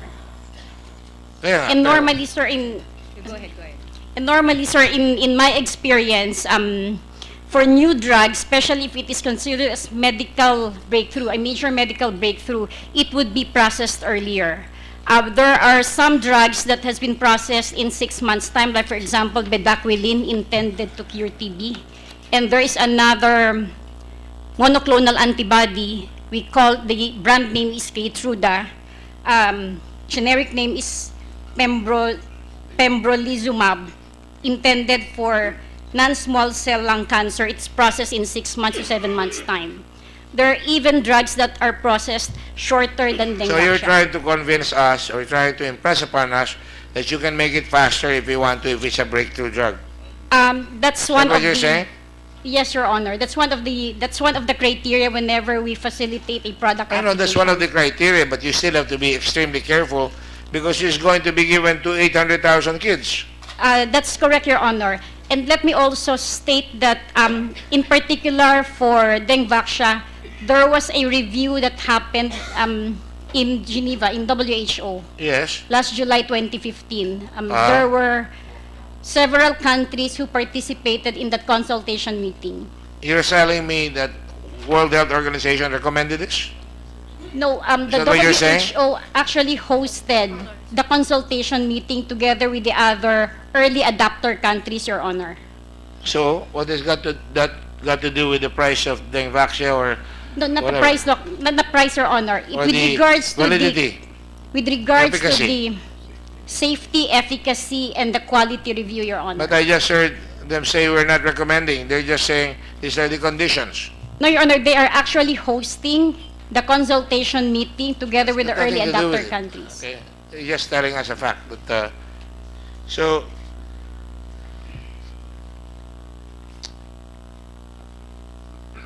you approved it. So, pwede nang ibenta ng private sector. In fact, binenta ng Watsons, di ba? On December 23, 2015, you gave the certificate on December 22. Mr. President, I hope you don't mind. Galing si Presidente ng December 1, December 22, meron na kagad FDA approval. Di ba masyado mabilis? Janet? Your Honor, the meeting in Paris was not in any way related to the FDA approval kasi gumagalaw po sila ng sarili. I'm just saying na before somebody who can be mischievous, and I'm not trying to be mischievous, and if I put together all these facts na sinabi mo, mabilis na yung pag-approve, bigla na lang ma-approve pati yung submission ninyo, yung exemption ninyo, pumasok agad, February 22, mayroon ng FDA approval. By Your the way, Honor, may I clarify that matter? Kanina po sinabi ni Director Lulu Santiago na sa WHO nagkaroon na po ng meeting yung kasamang innovator countries. If I'm correct, Director Lulu, it's 11 countries. At doon nga po sa WHO sa Geneva, nagkaroon na ng assessment doon sa safety and efficacy of the drug. Our point here, Your Honor, is that gumagalaw po sila sa regulatory agency on their own. Wala pong kinalaman ng DOH and I'm willing Office to of the accept that. President I'm doon. willing to accept that. Just give me a copy of that, all right? Lulu? Your Honor, Dr. Lulu, just give me a copy of that para I will have my complete documentation, okay? Your Honor, if Yes, Your for the Honor. record, No, let me continue. sorry, Your All Honor. right? I mean, Just a document, Your Honor, kasi baka hindi po nasasubmit for the assessment of the Honorable Committee. we will ask for that already. I'm asking for that already. On December 23, a memorandum for the President was issued by DBM Secretary Abad recommending 1. Funding of projects from fiscal year 2015 from savings from this miscellaneous personal benefit fund. Secretary Abad, kayo maghahanap ng pera kung meron tayong lalagyan ng pera na kailangan ng gobyerno, especially at the end of the year, di po ba? That's correct. Pupunta sila sa amin. Pupunta sa inyo. Ano ba pwedeng kunan ng pera dyan? At sa inyo, kayo nag-suggest na miscellaneous personal benefit fund saka pension gratuity fund so they can be obligated or dispersed before the end of 31 December 2015. Kung hindi na magagamit yung pera. Tama po ba yan? That's correct, Mr. Chairman. Salamat po. Requesting authority to declare a savings 14.5 billion from the fiscal year 2015 General Appropriations Act, the miscellaneous personal benefit corresponding to the deficient programs, activities, and projects of various agencies. Among the projects identified po to be funded by fiscal year 2015, MPBF, yun yung Mutual Personal Benefit Fund, is the dengue vaccine. NCR 3, NCR Region 3 4A under the expanded program for immunization at the amount of 3,556,155,900 pesos. Tama po ba yan? That's correct, Mr. Chairman. Yes, sir. Thank you. And the EPI budget for 2015 was 3.36 billion for 9 vaccines for the whole country. Wala pa ho dyan yung dengue. Dinagdag natin yung dengue para sa 3 region na nagkakahalagang 3.5 billion. Yung EPI budget ay for 3.3 billion for 9 vaccines, namely diphtheria, pertussis, tetanus, measles, mumps, rubella, oral polio vaccine, BCG for TB, and hepatitis. These are just facts. Yes, sir? Well, I'm not familiar with the details of the EPI budget because it's just a lump sum that was presented in the Yes, sir. GAA, so it's the DOH who would be more familiar I with do that. not expect that you would know all these things. That's correct, sir. December 28, 2015, DBM asked the EPI to prepare procurement documents for dengue vaccine. The DOH Family Health Office submitted a request to Secretary Green for National Drug Formulary Exemption. Yung sinasabi ko kanina, per EO number 49, series of 1993 for dengue vaccine. Tama po ba yan? Secretary Bad?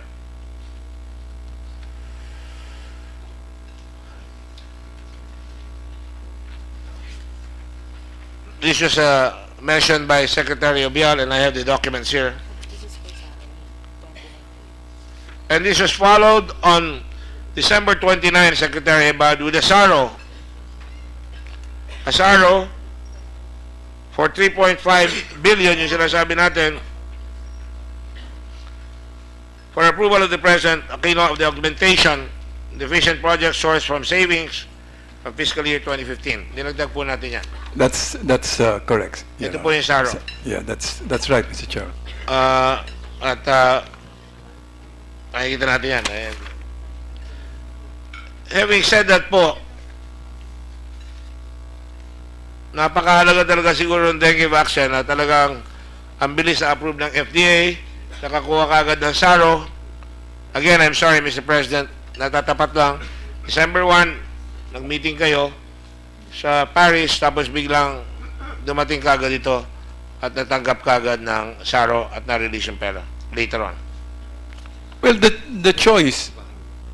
Yes, sir, Mr. President. Mr. Chairman, if I may perhaps answer the question and answer the unasked question. Wala pa naman akong unasked question. Ano man? The bottom line is this. The way when I got back home, I was told that this was available already, and it had to go through various processes before we can purchase the same. Okay, that's the reason it's not in the budget, because it is until they got the FDA and the formulary listing. No, we couldn't buy it. Abo. So, with the expectation that it will be getting all of this, the next question is, how will you fund it? Because you couldn't fund it during the budget deliberations because it wasn't legally existing. Apo. Okay. So, what was identified based on special provisions in the 2014 and 2015 budget that allows us to utilize this particular item. Savings, apo. Savings.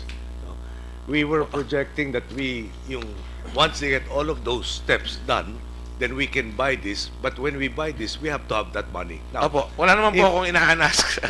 just to complete the picture, Mr. Chairman. If by December 31 you do not utilize these unutilized Mawawala budget yung pera. items, it reverts back Yes, to sir. the National Treasury. Then how do you fund it? You can go and ask for Supplemental special- budget. Supplemental budget, Apa. which requires new Matagal. sources. Apa. No, requires new sources of revenue. Apa. Okay, so we're talking. This is December. We'll go to Congress, and hopefully, with the election ban and everything, Congress will approve it, and we can find the new source in the first quarter of the year. Yes, sir. Which I'm sure you know is very, very difficult. Tinuruan niyo po ako. Find the new source, tsaka para identify all of this, Yes, where sir. it will come from. All of us know that. Yes, The sir. end result is, if we do not do this at this point in time, you are practically saying that the first implementation of this vaccine will be in 2017, because it will be for the next budget cycle, which will be under the new administration. And of course, assuming that there's a learning curve also at the beginning of the administration, there is no guarantee that it will happen in the 2017 year. Mr. President, let me assure you that I'm not even hinting at anything in terms so far as your integrity. I'm just stating facts here na talagang magdadala ng tanong na dapat paliwanag ng mga kumukuha nitong fondong ito para sa dengue vaccine. Malinaw po sa aking kalooban yan. Huwag ko kayo mag-alala.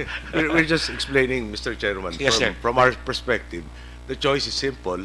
We can implement it at this point in time for the protection or wait at least a year as a minimum and expose our people to a risk that could have been prevented. Secretary Florencio Abad, dinahabol po natin yun noon ang date noon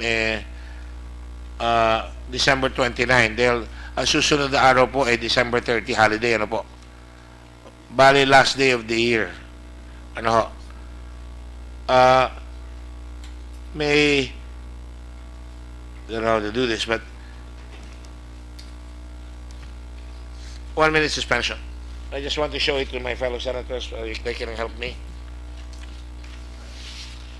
I want to be guided.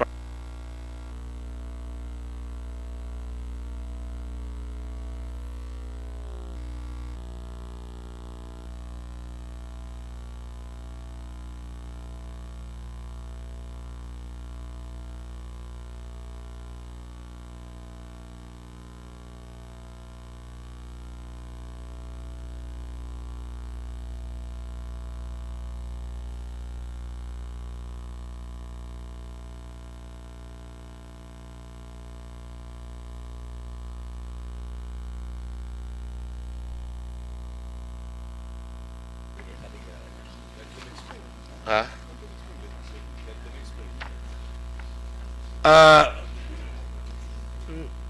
Ito po yung papel na request for authority na pirmado ni Executive Secretary Paquito Ochoa.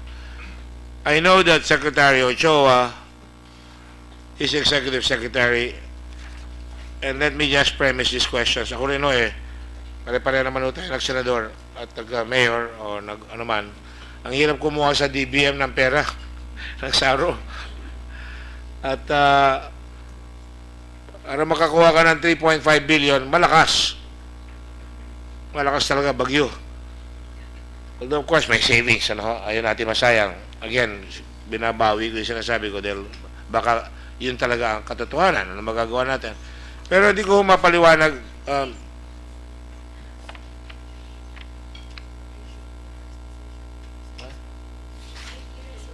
I'm sorry.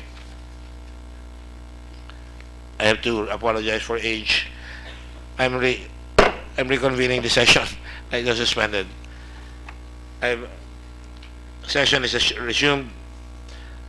I know it's very hard to get SARO at lalo na ganitong kalalaking amounts. Kagabi nga ako medyo may kaguluhan kami ng konti dahil may mga provisions doon sa budget na nawala ito ho ay papel na pinirmahan ni Secretary Ochoa. Alam kong Secretary Ochoa is a funnel. Ipirmahan by authority of the President. Lahat. Hindi ko maintindihan po bakit ang font ay iba. Pinakita ko po ito at nangingi ako ng permiso sa mga kasama ko. Maaari siguro naghahabol kayo na hindi mawala yung pera, pero ang font po ng date ay ibang-iba doon sa letra. Parang ginagawa sa presidential office yan dahil pagdating at that time, everything is already last minute. Marami nagmamadali kayo. Maaaring ganon. Secretary Chok, do you have a copy of this? Yes, Your Honor. Is there If I may explain, Yes, Your please, Honor. can you explain? Are you referring to the different Yung date font po, of the date? ibang font. Yes, because it's the normal process, Your Honor, is that You have a form. the form, we sign this without the date, and it's only upon the release of the document that the releasing office in the office of the President or in the Malacanang office, that they put the date when they release it, they actually release it. So this is the actual date of the release, Your Honor. December 29. December 29. That's what I figured, and that's why Yes. please grant me that leeway na I'm not accusing you directly of anything. Yes, Your Honor. I'm just I'm I just understand, citing Your that I saw a misimpression that I wanted to clarify. I hope nagkakaintindihan tayo na malinaw sa akin na madalian yan, ready na ito, tatatakan na lang ng date. Ano po? Okay, salamat po. Mr. Chair, Yes. just like to clarify something kay Secretary Abad. Is it usual during your time as Secretary to utilize MPBF funds for items that are not in the GAA? Kasi medyo malaki ho ito 3.5 billion. So, and it's not in the General Appropriations Act. So, is it, please, ano lang. Excuse me, before you answer, I will turn over to Senator Ejercito muna. I have liquidity problems. Thank you. Go ahead. So the question is it normal for DBM to utilize the MPBF as a source of savings at the end of the year? It is, Mr. Chairman. Kasi medyo going back. If it is to fund an item that is existing in the GAA but it is deficient, following Article 6, Section 20. But the dengue vaccine program was not in the GAA. Wala ho siya, no? What we call the appropriation item or the bahay is the expanded program for immunization. That's the whole program itself. Yes. That should suffice as the item that is deficient but existing that can be augmented as required by the Constitution, Mr. Chair. Likewise, of course, let me take this advantage, of course, to thank the Mr. President for coming here. Because when the information came out that your name was mentioned, that having met with Sanofi, I was the one also, was one of those who said that it will be good if you can air your side. This would be a good chance. And likewise, your integrity, Mr. President, we have no question, but probably there are people who might have taken advantage. And we know for a fact that it's really hard to be on the top, and you rely so much on information that is given to you. And I presume that when the paper recommending the use of Dengvaxia was already given forward to you, you must have presumed that all the due diligence, all the clinical tests, all the trials were already consummated, no? Mr. President, tanong ko lang ho sa inyo, but were you aware that that this will when it will be funded, wala ho siya talaga siya sa GAA, no? Na talagang gagamitin ito yung MPBF at that time.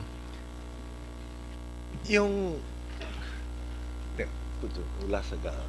Yung projected na we were looking for a solution to the dengue problem. Okay. Dapat ilagay sa GAA. Ilalagay natin sa GAA, pero yun, di ba? Wala pa yung FDA, wala pa yung formulary. Legally, it doesn't exist. You cannot fund something that doesn't exist. No? So we had to wait until all those steps are processed. Now, with the projection that it will get to that point, no, then we will have an ability to fund it. On the reverse of that is, if it doesn't finish all of the processes, no, then that money will not be spent because it will be very specific for that item. So, was I aware that it was not in the GAA? My understanding was there was a provision wherein dengue will be, but the amount could not be specified for it at that point in time. Well, pasensya na ho kayo at pinaghirapan ho talaga ng staff ito lahat para matapos malinaw na once and for all. Ano po? Let's go to the first week of January 2016. Secretary Garin informed Dr. Julius Lecciones, Executive Director of the Philippine Children's Memorial or Medical Center, about the plan to implement dengue vaccination and request for PCMC to procure the vaccine. Bakit ito ginawa yun? Your Honor, can I correct the term that the request is to procure? The request was to implement the program. So it's procurement and implementation. Ang tanong po, bakit? Nung nag-start po kami ng school-based immunization program involving measles, rubella, tetanus, and diphtheria, nagkaroon po ng isang pasyente kung saan siya ina-ICU sa isang pribadong ospital at sinisi po ang Department of Health. Agad ko pong kinausap ang magulang ng pasyente at minarapat namin na ilipat siya sa Philippine Children's Medical Center. Bottom line, Your Honor, after several months, we were able to prove that the condition of the child was not related to the school-based immunization program considering measles, rubella, tetanus, and diphtheria. Doon rin po nakita namin. Tinatanong ko lang ho yung proseso. Bakit Yes, Your Honor, sa because PCMC? that was the start of it all, Your Honor. So doon po sa school-based Ma'am, immunization. Alam ko marami kayong facts in your mind.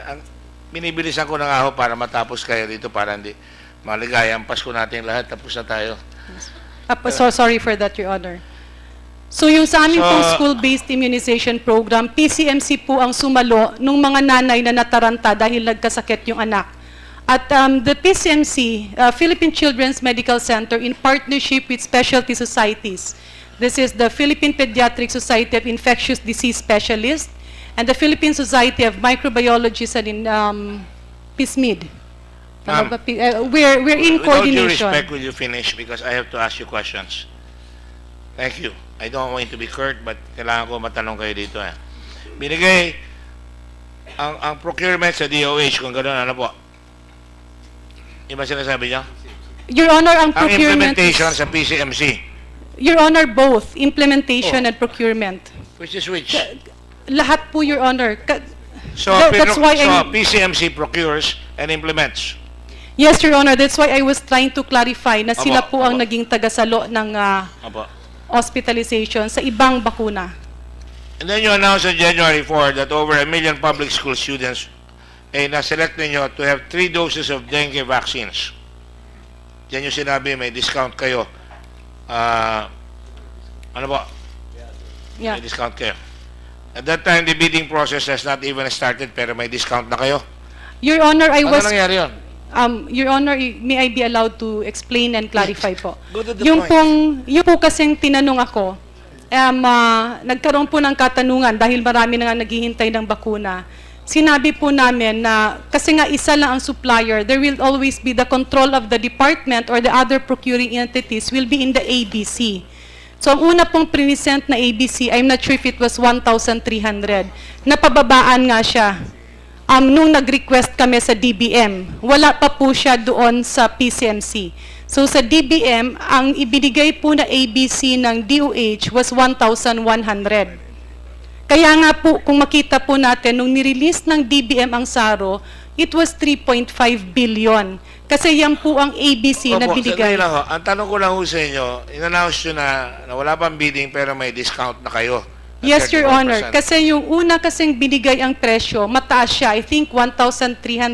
I'm not sure. The department... Per vial, per vial. Per dose, Your Honor. Per dose. Per dose. Ah. Nung pong One vial nag-request is 3 na... doses, di ba? Nung nag-request na po, Your Honor, sa DBM, ang ni-request na ng program was already 1,100 per dose. So, napababa na siya. Ibig sige sabihin, hindi na lalampas doon. Po. Pero nung... Buti nga ho, naka-discount kayo. Pero tatakal ako, bilib ako sa inyo, nakaka-discount kayo. Hindi Your pa Honor, natatapos yung in bidding. cervical cancer vaccine, by history We're not po... talking about surgical vaccine. Yeah, what I'm Just going to- answer the point. Your Honor, if I may Please, clarify, kasi please. importante po yun. You know, Secretary Garin, I'm asking questions here. Answer my question. And if I think your answers are not in point, I will interrupt Okay, Your you. Honor. January 7, 2016. The first FEC formulary meeting for 2016 members agreed that FEC will follow standard procedure and to defer any recommendation. Pagpapaliban ng rekomendasyon sa exemption ng dengue hanggang may formal request na isasubmit ang concerned DOH program. Ang application po ng PNF inclusion shall likewise undergo the standard process. Yan po lahat halos ng formulary na nandun. On the second week of January 2016, submission and review of draft memorandum of agreement between DOH Disease Prevention and Control Bureau and PCMC for the transfer of funds and procurement of vaccine, period. The said MOA was finalized and then notarized on 19 February 2016. Tama po ba yan? 19. Natapos yung MOA. Meron pong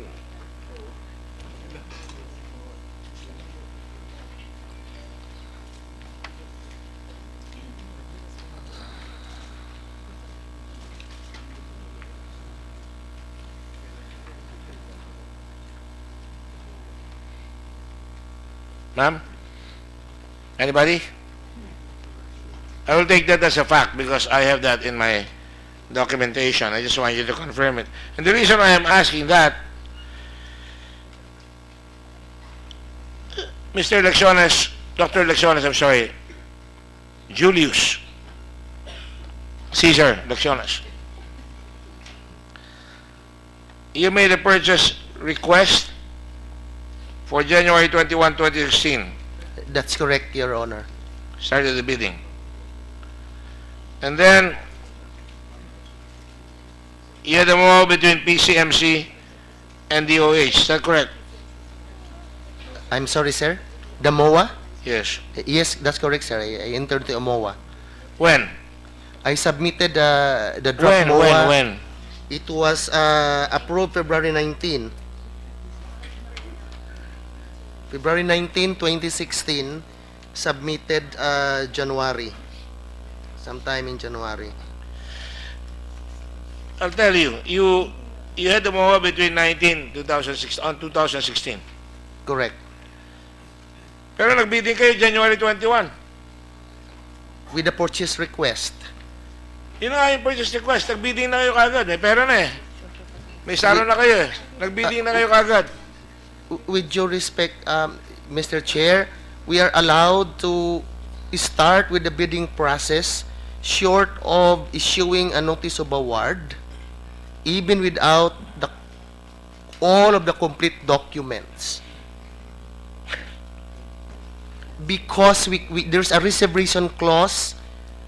There is a reservation clause in the procurement law that at any time before a notice of award is issued, we could hold the bidding, declare a failure of bidding, and that is the normal process in most of the bidding in the May I ask hospitals. Attorney Santiago?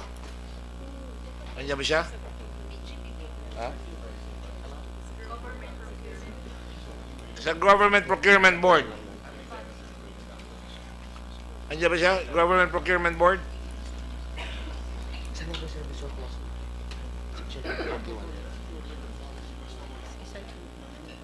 Anong term?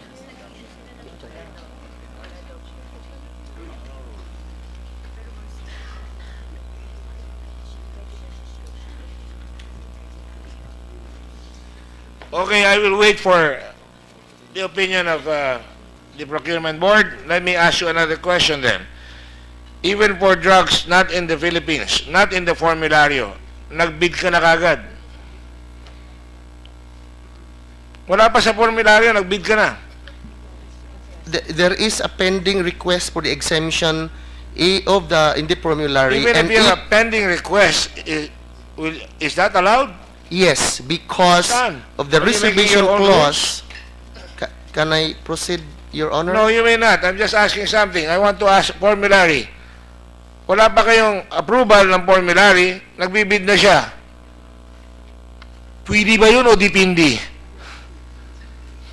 Bago na itong batas na ito ah. Your Honor, first of all, I would like to clarify that we do not approve.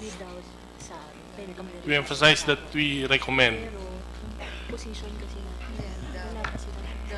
And our recommendation is premised on the certain conditionalities which I mentioned the last hearing.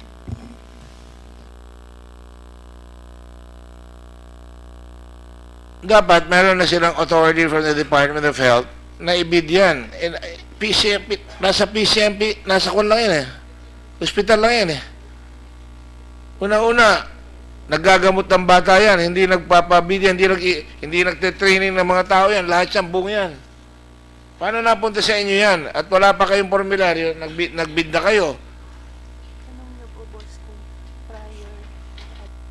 Mr. Chair, I'd just like to ask again, with your indulgence, Mr. Lesiones, again, bakit nauna ho yung purchase request bago yung bidding? Paki-clarify nga, going back to the line of the chairman. Mauuna po talaga ang purchase request because it is part of the bidding planning, and you need, it's a logical sequence, I believe, because you need first to have a request, and then that is when you proceed to the next steps on the basis of a purchase request. A purchase order is different. Dr. Lachones, I don't want you to border on lying under oath. Nasa procurement plan nyo ba itong annual procurement plan nyo itong dengue virus? Itong dengue vexia? Yes. Nasa procurement plan nyo? Yes, by doing a supplemental budget, supplemental amendment, you know, and then it enters into the annual, the APP. Kailan nyo ginawa yan? Ha? It's Gumagawa kayo ng sarili nyong batas? no, sir. It's in the rules, in the procurement law. Ano rules? Wala sa annual procurement plan mo, may lusot ka. Bigla ka na naman ngayon, meron kang supplemental budget. Bakit? Can I read, sir, the provisions in the procurement law? Section 7.4. Sige, read it. Changes in the individual PPMPs and the consolidated APP may be undertaken every 6 months or as often as may be required by the hope or the head of the procuring entity.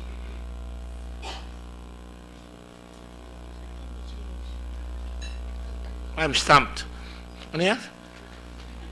Ikaw mismo, ikaw mag-aalaw sa sarili mo. May authority ka ba na ibid yan na wala sa formulary? May authority ka ba na ibid yan na wala sa congressional? Alam mo, hindi ko na nga tinatanong yung na ililipat yung pondo na walang congressional allocation dyan eh.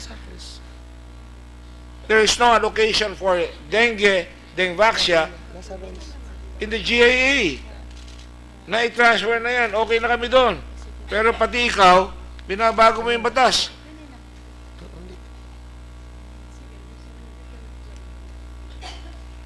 Sir, Section 7.33 A, requesting other GOP agencies to undertake such procurement for them to the execution of a memorandum of agreement. That's why we had a memorandum of agreement. Which was happened later on, February. Yes, but you were sir, bidding already January. Yes, sir, but I'm explaining that it is allowed because we can invoke just to make the breeding process efficient. We can invoke at any time Section 41, which is reservation clause, that we could stop short of issuing a notice of award or a purchase order. Notice of award later on yan, pero yung bidding process has to go through. And you're not going through the bidding process as you should. I did, Meron sir. ka ng MOA. Pero nagbibidding ka pa, wala ka pang MOA, nagbibidding ka na. Nasa purchase request ka lang. Wala pa yung MOA, wala pa yung formulary, nagbibidding ka. May I refer to the Integrity Management Committee of the DOH who inspected and assessed all of the processes we have done, and they found it to be within the rules of the procurement law. No, I don't know. I don't know what you're talking about, but I'm going to certainly call the procurement office about this. And if you're lying, I will not hesitate to put you under contempt. Do so at your own peril. My gosh, saan makakita? Wala ka pang katatapos lang, mainit pa yung saro. Wala pa yung pera, nakakapag-bidding ka na, meron ka ng memorandum of agreement. My gosh, this is impunity. Okay.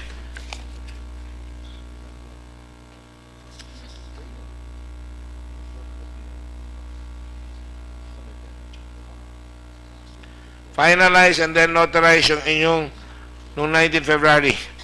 Alright.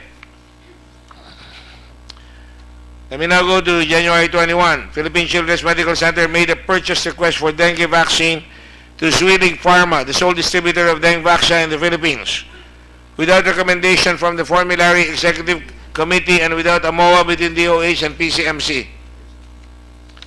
Is that correct, sa formulary? Wala yun, di ba? They made a purchase request, wala pa yung formulary, correct? Yes, Your Honor. Ha? Yes, Your Honor. So walang permission pa ang formulary? It's a purchase request. It's not a purchase order. for the record. Your Honor, I'll just continue. yes sir, just it will be corrected. Ang sabi niya kasi purchase request, not purchase order. So that, Purchase request ang sinabi ko. yes sir, in the slide sir, as the quotes from Secretary Ubial. That's why it's important sir to consider the chronology in the integrity management report done during the time of Secretary Ubial, because those facts were validated and were based on many attached documents. Sir, I'd like to correct that is correct. It's a purchase request. Tama. That's what I read here. Nagkamali Nandun po lang yung sa staff. slides iba. So that it's I'm in sorry. the document I submitted. Kumisa yung it's a computer namin, purchase mas marunong pa sa amin eh. Para yung text ninyo, nagte-text kayo, binabaliktad yung sinasabi nyo. Sorry, I mean, I'm just trying to get my balance here. Your because I'm- Honor. Yes. Sir, if we could just clarify, because there was a question about the specific reason why they're saying that they're allowed to actually make purchase requests. According to the AO, regarding the formulary under Section 2, it says that every requisition and issue voucher or any request to purchase drugs should be only done if it falls within or conforms with the PNF Volume 1, which means it should be either listed in the formulary, or if not, then according to Section 4, if the drug is not listed in the formulary, a written request should be done to request for that with justification. There. So wala ka na sa formulary. Was there a written request? Was there a written request sa formulary?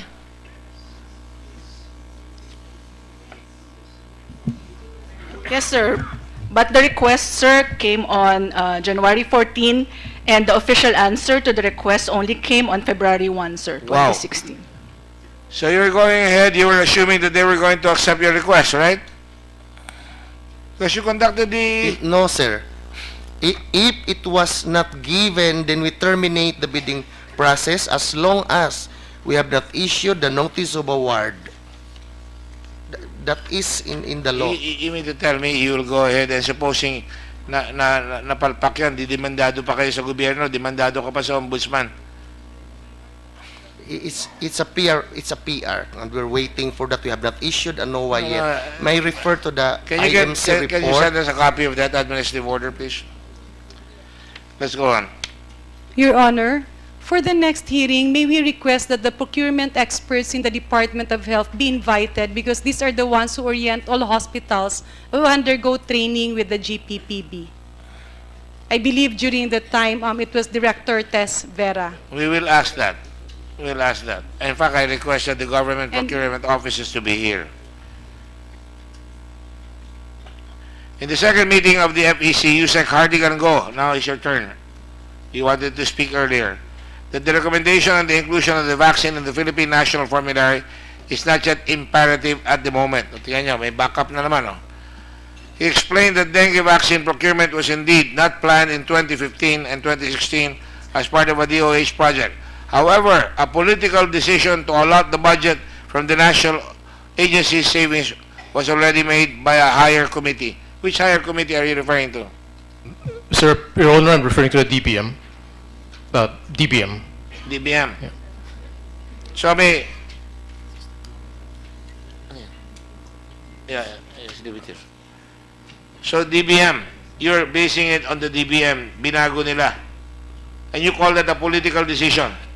Sir, I'm sorry that it created a lot of misconception with the connotation of political, but what it honestly meant was that political means a remit of the state to make policies, undertake programs, or in this case, allocate a budget, which is what I said, sir. Come on. There was no other intention.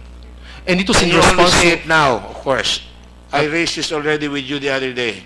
And now you say that. Hindi pwedeng palusot, di tayo nagbabago ng istorya. Sir, I said the same thing, sir. No.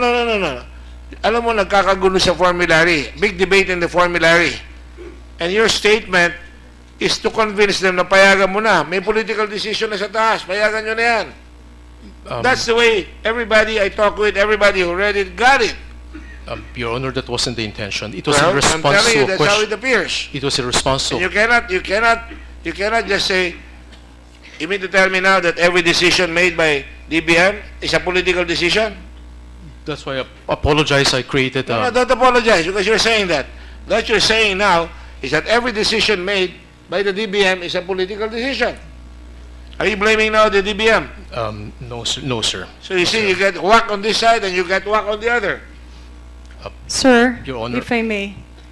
Sir, when I heard over the TV and the radio earlier that there was mention of bad science, and because this is in aid of legislation, maganda po talagang matingnan kasi ang akala po ng lahat, FEC are the experts. FEC actually calls, kasi as former Secretary of Health, hindi po ito yung unang pagkakataon na nagkakaroon po ng pag-aalinlangan because FEC by their mandate is supposed to check epidemiological data, private and public hospital data, DOH program directors, and consult with internal and external experts, especially medical societies. Sir, pasensya na po, but let me clarify that because in aid of legislation, Excuse me, Your Honor. we're running out of time. Your Honor, please. No, no, because no, it's no, very- no.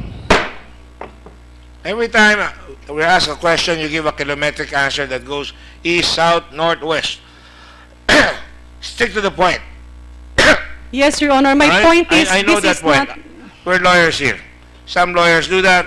You're a doctor. Try to act like a doctor. Because what we're trying to find out is the truth about how we decide, issues involving the safety of children here. Hindi Yes, palusot Your ang Honor. pinag-uusapan natin. Sir, So, let me talk. Let me continue here. We will abide by your request. We will get the experts here to come here. But do not try to Thank you, give Your Honor. kilometric answers. I've noticed that about you. I acknowledge, Your Honor. Good. Now, on January 25, we've gone through the Swilig connection. Mr. Hartigan-Go was with the Swilig Family Foundation. And you were Chair, sitting... Your Honor, can Huh? I say something? Yes. Sir, the Undersecretary for the Office of Health Regulations, Dr. Kenneth Hartigan-Go, is not part of the Formulary Executive Committee. He was Undersecretary. Yes, sir. How come he was intervening in the formulary discussions? Sir, he is not part of the Formulary Executive How come you're Committee. saying that it's a political decision? And you're not even a member of the formulary? Yes. Your Honor, may I explain? My participation in this DOH process was to meet with the Formulary Executive Council on that day in order to do two things. The first one was to convey a message that to prepare them for the February 3 presentation to our secretary, meeting all the stakeholders, implementer, principal scientists involved with this dengue rollout, and making sure that they are ready. You're And plus- already meeting on February 3, and the award has not been made. You're already preparing for the rollout. What are you hurrying about? Your Honor. What are you hurrying about? Because this is what gives me all the heartaches and the headaches. It seems that everybody is on a locomotive transport system. Never mind all the stops. Let's hurry this up. You hurried it up, Saro. Okay, understandable yan. End of the year. Now you're hurrying up the bidding. Now you're hurrying it up before the closure of schools. You started injecting after the school season. My God, what are you talking about? And you're not even part of the formulary. February 3 pa lang sinasabi mo, naghahanda na kayo na i-roll out nyo? No, Your Honor. I'm trying to explain that the February 3 is merely a presentation to the Secretary with all the stakeholders to be able to harmonize their You're decision-making. changing the temperature here very badly. Trying to do a sober thing here. Trying to be step back here and say, let's fix this. Let's find out. The trajectory is to try to find out what's wrong with the system. Do you want me to switch and go and put on our hats and start saying, malfeasance, misfeasance, non-feasance. This should go to the ombudsman. This should go to there. No, Your I will Honor. do that. And I will prove it to you, including Sanofi.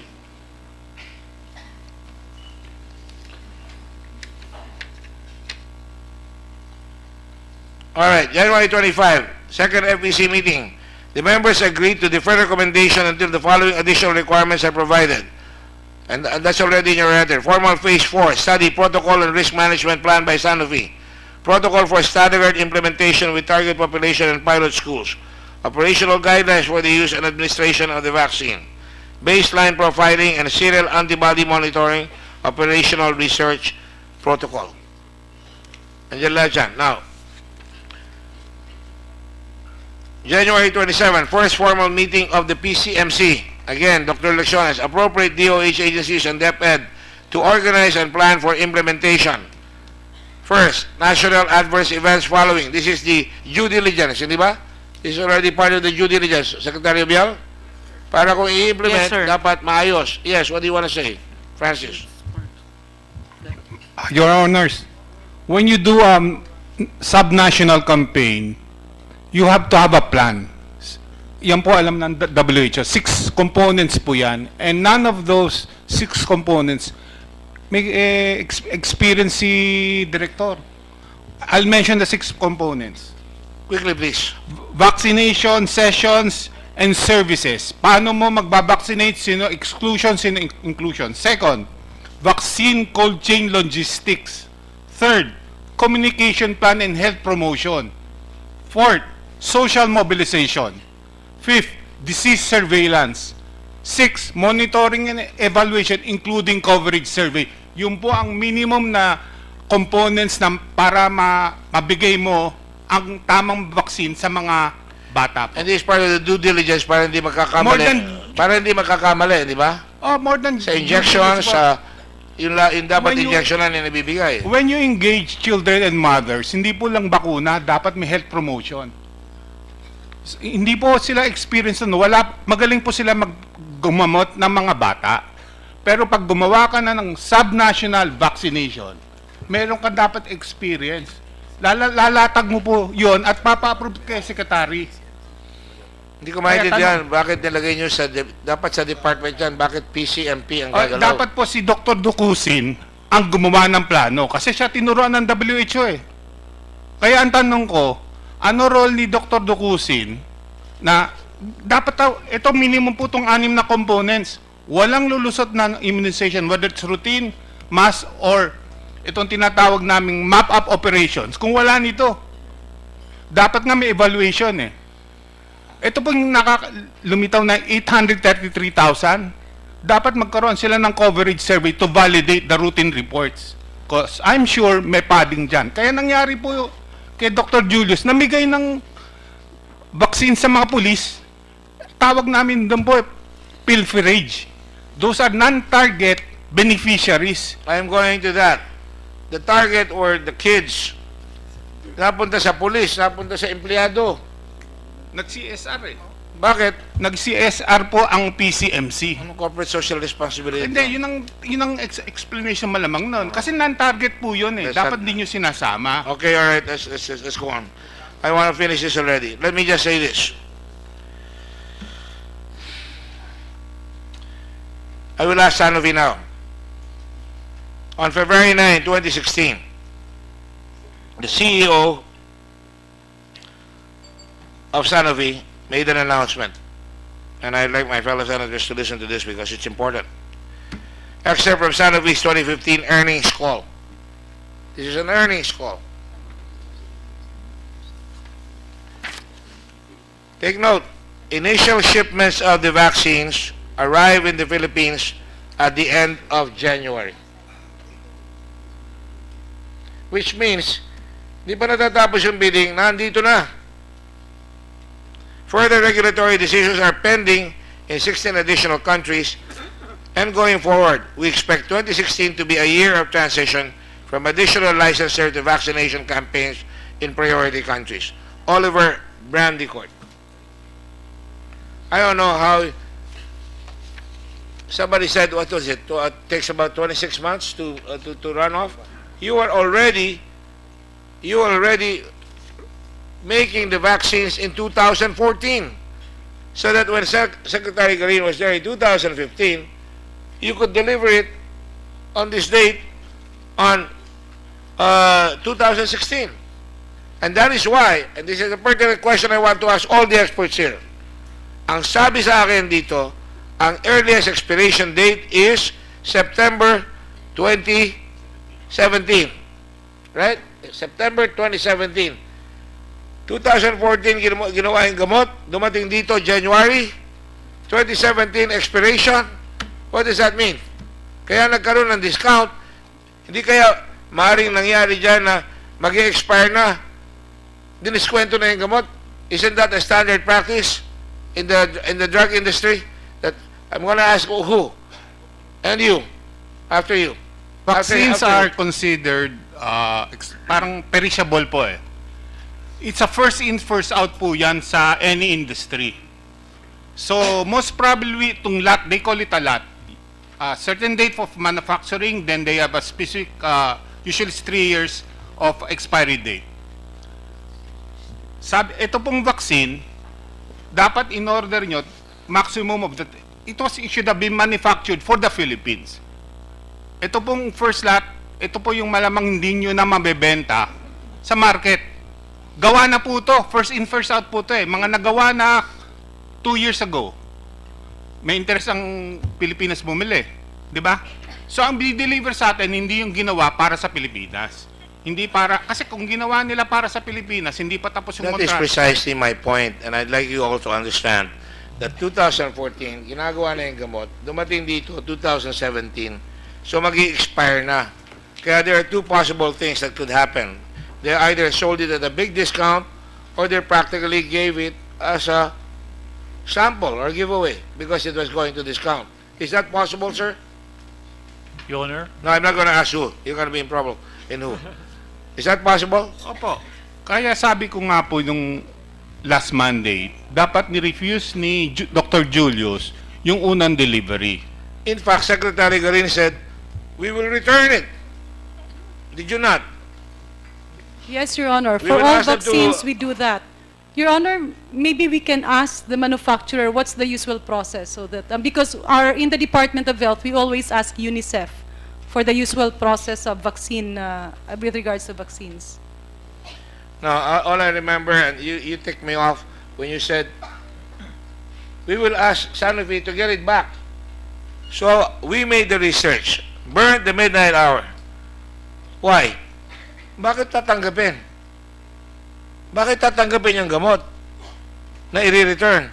Because it was done when the Nouvelle was built, 2014, they were manufacturing medicine, pinapadala na nila yan, pagdating dito, 3 years na.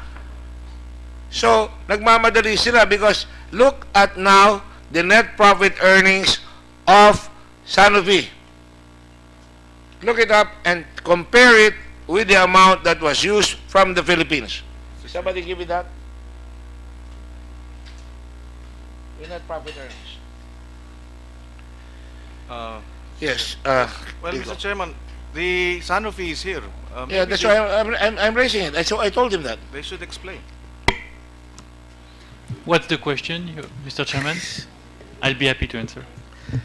And I apologize to everybody. We did a timeline so that we will not get lost there. Because knowing investigations like this from my previous life with the Blue Ribbon Committee, there will be, zigzagging.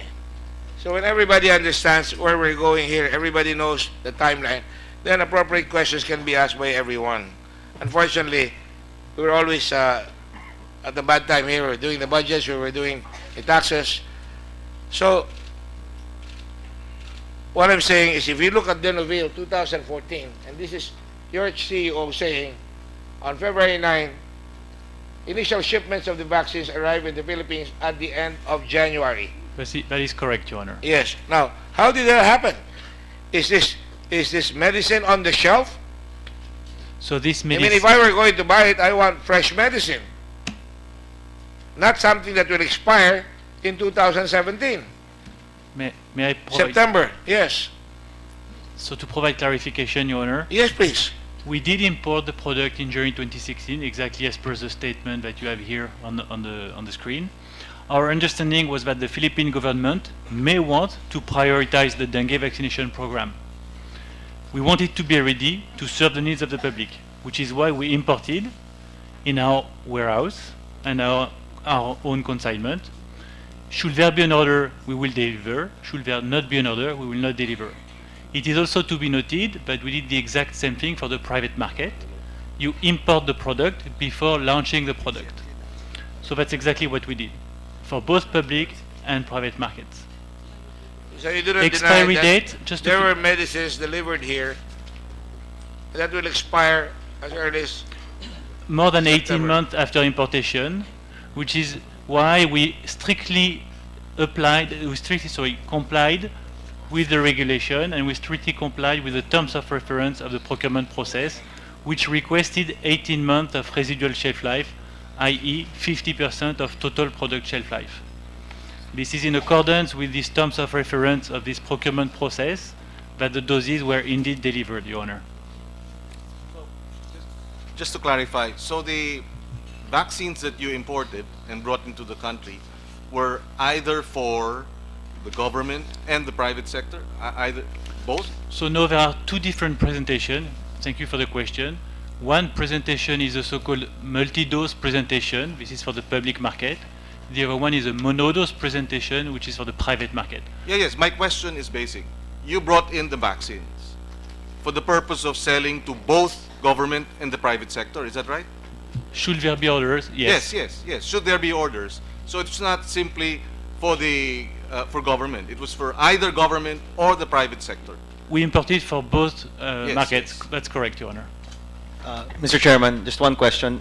What is your policy for expiry so we can settle this issue already? So basically, what we try to import is product that fits with every single terms of reference. So in that instance, particularly in the Philippines, so it was 18 months. So we are going to import product with 18 months shelf life or above. The manufacturing process of vaccines is extremely difficult and long, and it's quite common in the industry for a 3 years product to import product with 50, 60%, 65% shelf life, or less. We import sometimes product with 30, 35, or 40%, depending on the cycle, what is called the cycle time of the manufacturing process. So it's quite traditional, I would say, to what we do in general in this. In this My example. question is, if it did expire, what would be the policy of Sanofi? So normally, it depends, but normally, traditionally, we have a non-returnable policy. Thank you.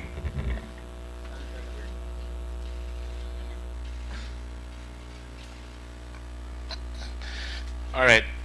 Yes. Yung sagot niya po sa tanong po ni Senator Pangilinan, sumagot po siyang opo, pero ito po importante. Yung single dose, yung po binibenta sa private sector. Yung multi-dose, yung po yung gagamitin natin. Iba po yun. Hindi niya po mabebenta ang multi-dose sa private doctors. Kasi walang kukuha po nun eh. Kasi pa sa isang punta ng pasyente. Once you open na vial, dapat tapusin mo yan, maubos mo yan in 1 day. So the multi-dose is for the government, the single dose po is for the private sector.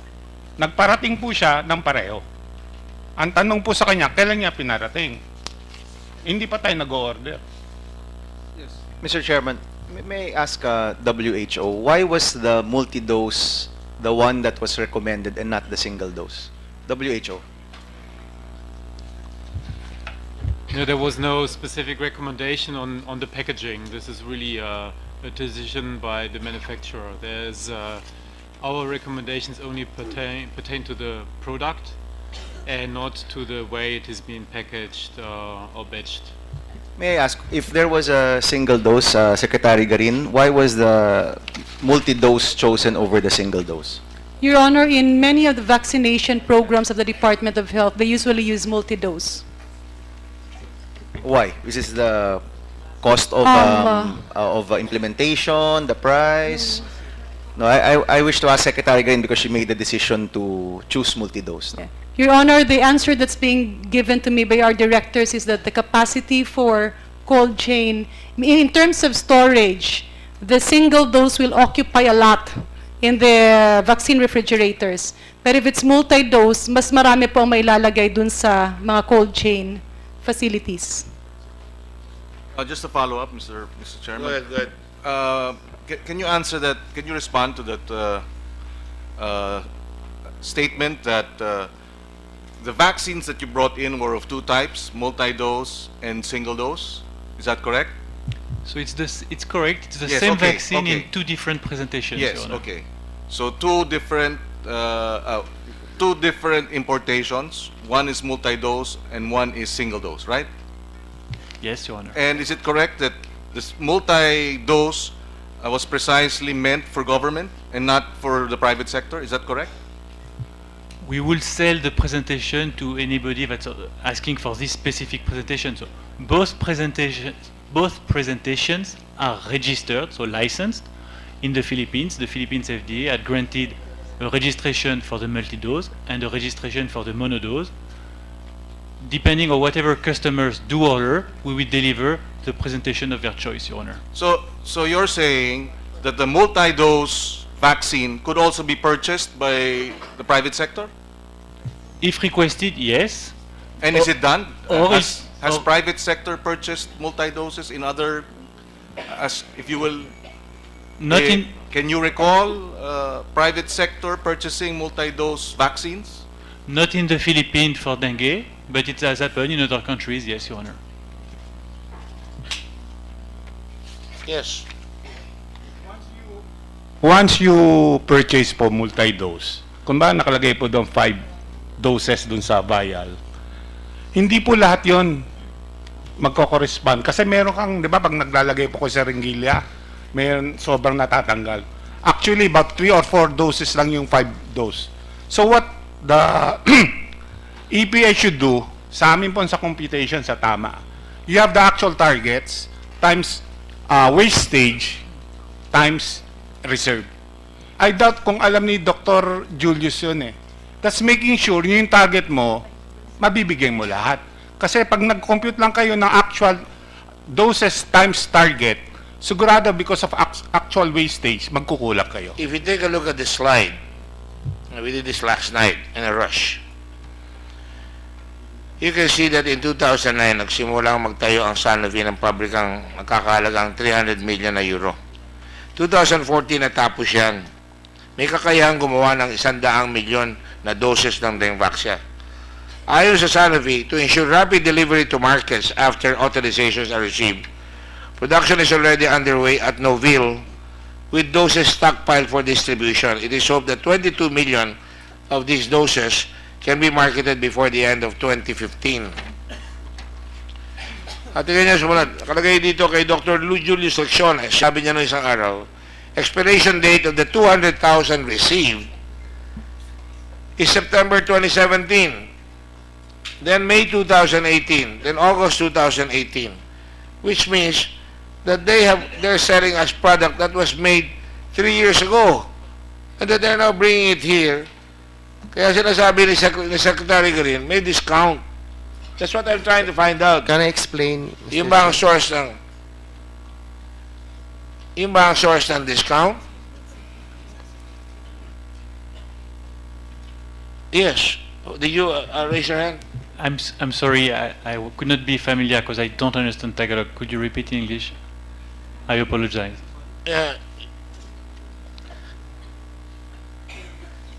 Noone was built in 2014. It was finished in 2014. That is correct. That's your factory. And you say it is out of the usual factory, out of the usual production scenario. And you even told Secretary Garino when she went there that you cannot just do this because this is the main thing here in France. And it was supposed to make 100 million doses of Dengvaxia. And to ensure rapid delivery to market after authorizations are received, production is already underway at Noone, Seon, with doses stockpiled for distribution. It is hoped that 22 million of these doses can be marketed before the end of 2022. This is from your website, if I'm not mistaken. If you look at the next slide, if it was produced in 2014, expiration date of the 200,000 received Dengvaxia vaccines, according to Dr. Lecciones, is September 2017. It's too close. Too close. Why would the government buy something that will expire soon? Secretary Duque, would you buy something like that? Please answer the microphone. Well, I wouldn't, Your Honor. But they did, right? Unless they have Because it was all done in a hurry. That is the whole point here. The bidding was done in a hurry. They're fixing it as they're rolling off. They're catching up with the rules of the bureaucracy. That is the whole point. They rushed everything. And that is why, in the end, you'll get caught. Yes. Ano yun? Sabi niya po, school children po. Ang venue, school. Walang pasok po nun eh. Why will you want a vaccination in a public school? Di gawin mo sa may pasok sila. Yun lang po ginagawa namin sa DOH yung dati po ako. That's correct. What he's saying is that vaccination is normally done in the schools, even during my time. You are so in a hurry here that you are vaccinating during vacation time. We were Not you, but the government was. And you heard the Secretary of Health current now, Secretary of Health, Press Secretary of Health, would you have bought this knowing that the expiration date would be so close? And what could be the very reason why they bought it, even if the expiration date is so close? Can I say something, Mr. You can Chair? always say a lot, but I will not believe you. You're losing your credibility. Can I just Go ahead. say, the department's admin order itself say that it should be 18 to 24 months shelf life. Now, what we have accepted on the first delivery, it's 18 and there's a batch that is 19 months shelf life, and it is within what is being required of us in many of these vaccines. The second batch was 20 months, and then the third batch was 18 months shelf life from the time of delivery, because it is what is stipulated in the contract and is consistent with the DOH's AO that it should be 18 to 24 months shelf life. That's all your... If you were so devoted to the rules as it seems to be, then doing your job as director of a hospital that caters to children, and instead of concentrating on something that is not your expertise, distributing drugs throughout the entire country to please your superiors, I would believe you. Mr. Chairman, maybe clarify, because what are the facts? Is 18 months expiry an old product? Is that a product that is ready to expire, or is that a product that is acceptable to the DOH? Secretary Duque said no, he will not accept something that is ready to expire, and that's fine. So is 18 months as written, or 20 months as written, is that a product that is ready to expire? Can No, it's not. wait, who's answering? No, can we have the secretary first? Because he said he will not purchase a vaccine that is ready to expire. Is 18 months a vaccine that is ready to expire? No, it's not ready to expire. But if I had the choice of a longer shelf life, I certainly would have wanted that option. Okay, at least we're clarified with that. Yeah, that has been very clear from the very beginning. Well, I'm confused because there were accusations, or there were suggestions that these vaccines are ready to expire. But and that's why how do we define ready to expire? Well, let's put it together. This whole process has become such a cause célèbre, principally because there seems to be haste. Those were my first words: undue haste in the procurement of this vaccine. This was pushed upon us.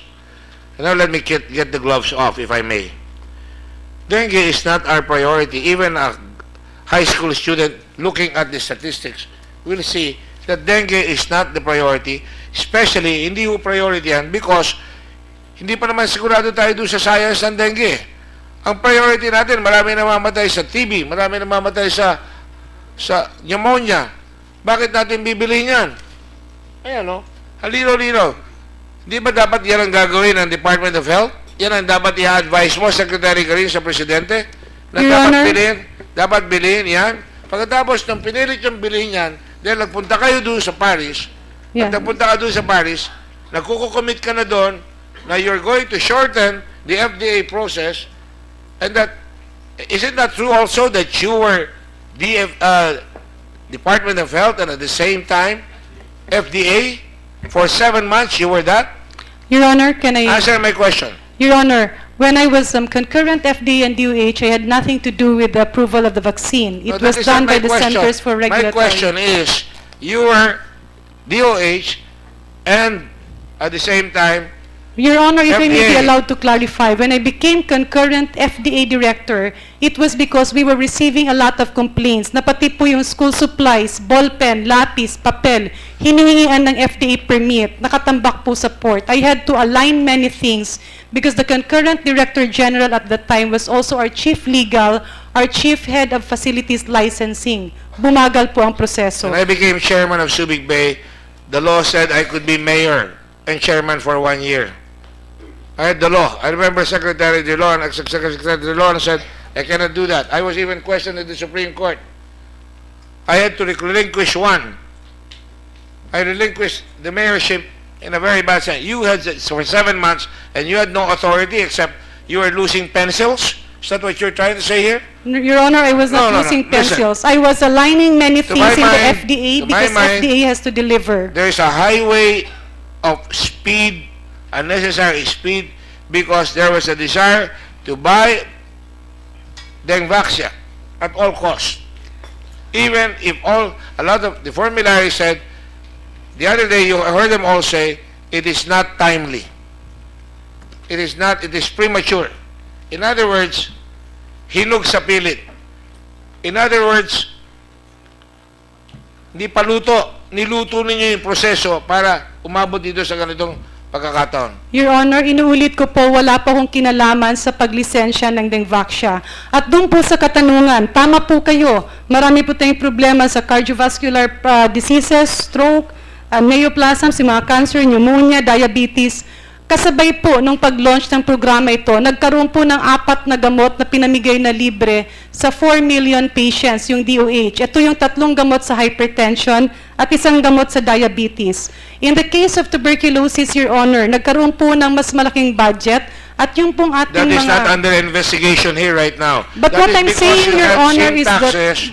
That's because you had sin taxes that allowed the government to buy more medicine, and now you have more money, and now you can buy Dengvaxia, a luxury that we cannot afford, a dangerous luxury, if I may presume.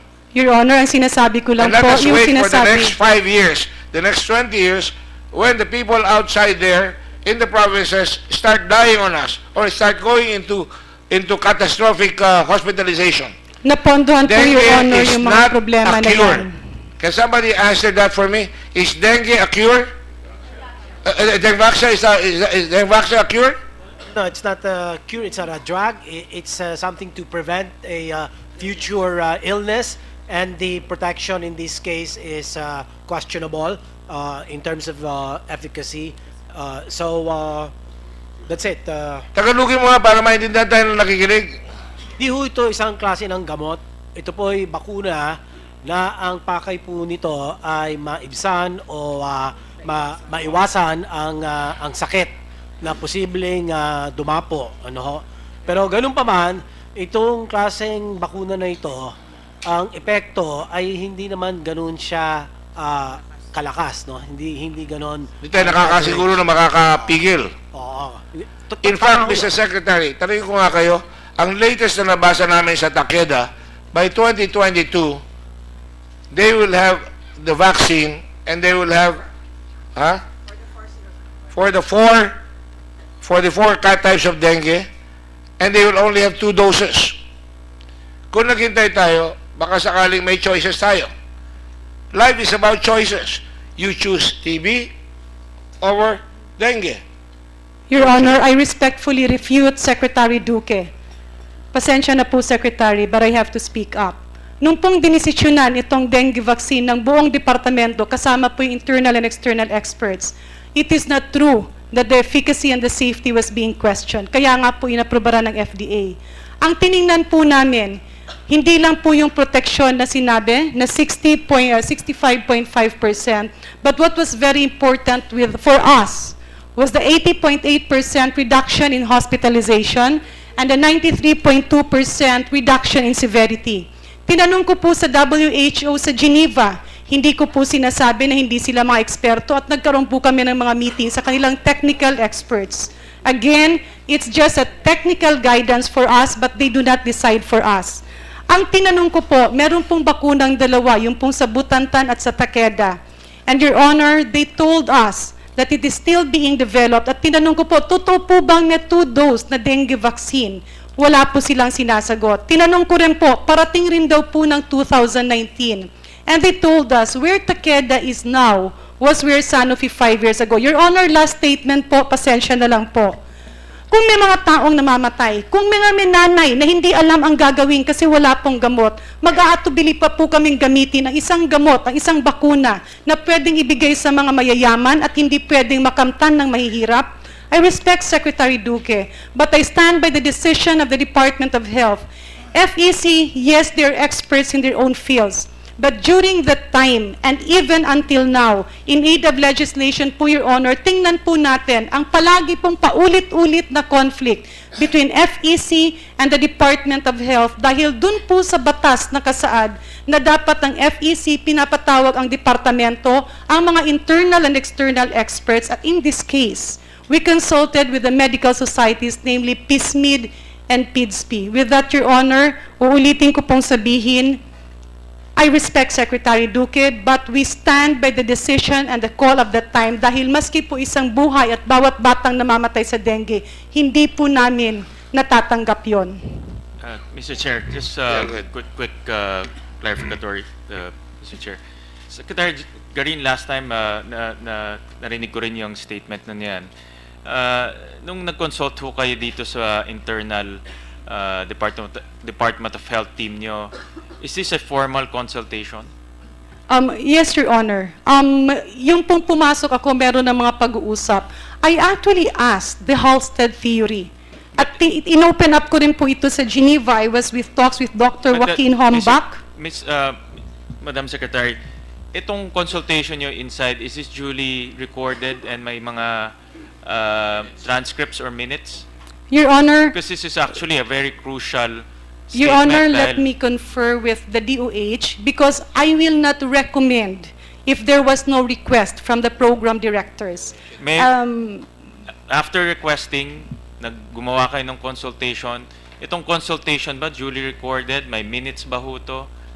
Identified ba ho kung sino-sino yung mga nagbigay ho sa inyo ng payo? Because from what I understand right now, binigyan kayo ng payo nitong mga DOH experts. But are these just informal or formal meetings na meron pong minutes? Your Honor, I don't have the data with me now, but when we asked ano po ba yung mga bakunang kailangan na nasa pipeline na walang pondo, I submitted that the recommendations were based in the series of their consultations. But you mentioned earlier that they gave recommendations and they advised, Yes, Your some Honor. experts advised you. Yes, Your Honor. Can you identify these experts? Your Honor, I was in communication with the Disease Prevention and Control Bureau. We were talking with Dr. Do Joyce. you have the names, Madam Secretary? Sino-sino ho ito nagpayo ho sa inyo na effective itong medicine at angkop itong vaccine para po sa ating bansa? Your Honor, in the minutes from DOH in the meeting August 25, 2015, the attendees with Director Lyndon Lisoy from DPCB, Dr. Rosalind Vianson from IDO DPCB DOH, Aldrin Reyes, IDO, Clarissa Domingo, IDO DPCB, Engineer Luz Viminda Garcia, EPI DPCB, Dr. Vito Roque, Epidemiological Bureau of the Department of Health, Dr. Rosario Capeding of the Research Institute for Tropical Medicine, Dr. Salvacion Gatchalian from the Pediatric Infectious Disease Society of the Philippines, Dr. Cynthia Aguirre from the Pediatric Infectious Disease Society of the Philippines, Dr. Alex Alip Jr., Philippine Association of Family Physicians, Dr. Renato Menrique Jr., Association of Municipal Health Officers of the Philippines, Dr. Ana Ong Lim, Pediatric Infectious Disease Society of the Philippines, and Dr. May Montaliano from the Philippine Foundation for Vaccination. Madam Secretary, so ito yung mga taong kinonsulta ninyo at nagbigay ng payo sa inyo na epektibo po at angkop itong vaccine para po sa ating bansa. Tama po ba? Yes, Your Honor. This was the meeting in August of 2015. And jury recorded po yung naging pahayag po nitong itong mga taong to. Yes, Your Honor. May series of meetings po kasi, I would admit, in some of the meetings, wala po ako. Kasi sa dami po ng... Can you submit to us those transcripts and minutes of the meeting so we'll be enlightened on how the deliberation came about at ano po yung kanilang naging payo? Yes, Your Honor. And then, second, Mr. Chairman, if I may, with indulgence of Senator Gatchalian, maybe even better, we can invite them in the next hearing. Yes. And I would like to include, we asked Secretary Obial, kasi she said she asked for expert advice. Even though she didn't want to do it, may nakuha po siyang advice na ituloy. And we coordinated with her staff, their names given, we'll submit it to the chairperson. We can invite them also para malaman natin yung kanilang Just to pananaw rin continue, po. Mr. Chair, again, last time I heard the good Madam Secretary mentioning international experts in Geneva. Again, the same questions. Were these formal consultation, formal meetings? May mga pangalan po, may mga transcripts po? I can give them names, Your Honor, but for the transcript, I don't have a copy. I had some companions with me during that time, but again, allow me to say, they are there to give us But were technical these guidelines. were these recorded? Because I wrote down what we discussed in my phone, Your Honor. Kaya nga po nung nagkaroon po ng mga objections, I invited Dr. Tony Dance may and the pangalan other. po itong international experts. I can give you the names, Your Honor. Pero walang minutes. I May don't minutes? have a copy, Your Honor, because I requested for a pull-out meeting in relation to the executive board meeting of WHO. During the last hearing, Madam Secretary, and now, at tinitingnan ko po yung records, karamihan po ng mga nakikita kong records, especially from the FEC, tumututol ho dito sa pag-administer nitong vaccine. In fact, nagbigay pa sila ng mga conditions na dapat gawin bago i-administer. And in fact, only 1 out of the 8 conditions, from what I heard, were met or was met in this case. The FEC recommendations, The FEC. Your Honor. No, that's why it's important to me to understand what was your basis in terms of recommending this vaccine. And gusto ko makilala rin kung sino-sino itong mga ekspertong tinutukoy nyo para malaman natin kung anong naging basehan. Your Honor, nung nakarating nga sa akin na merong conditionalities, ibinalik ko po sa aming mga director sa DPCB at tinanong ko, sa pagkakasabi sa akin na comply lahat except one, yung antibody testing. Kasi tinanong rin po namin, first, is there a kit that's reliable? And the answer was no. Tinanong rin namin, magkano ba ito? And the answer was it's arranged between 5 to 10,000, so it's not economically feasible.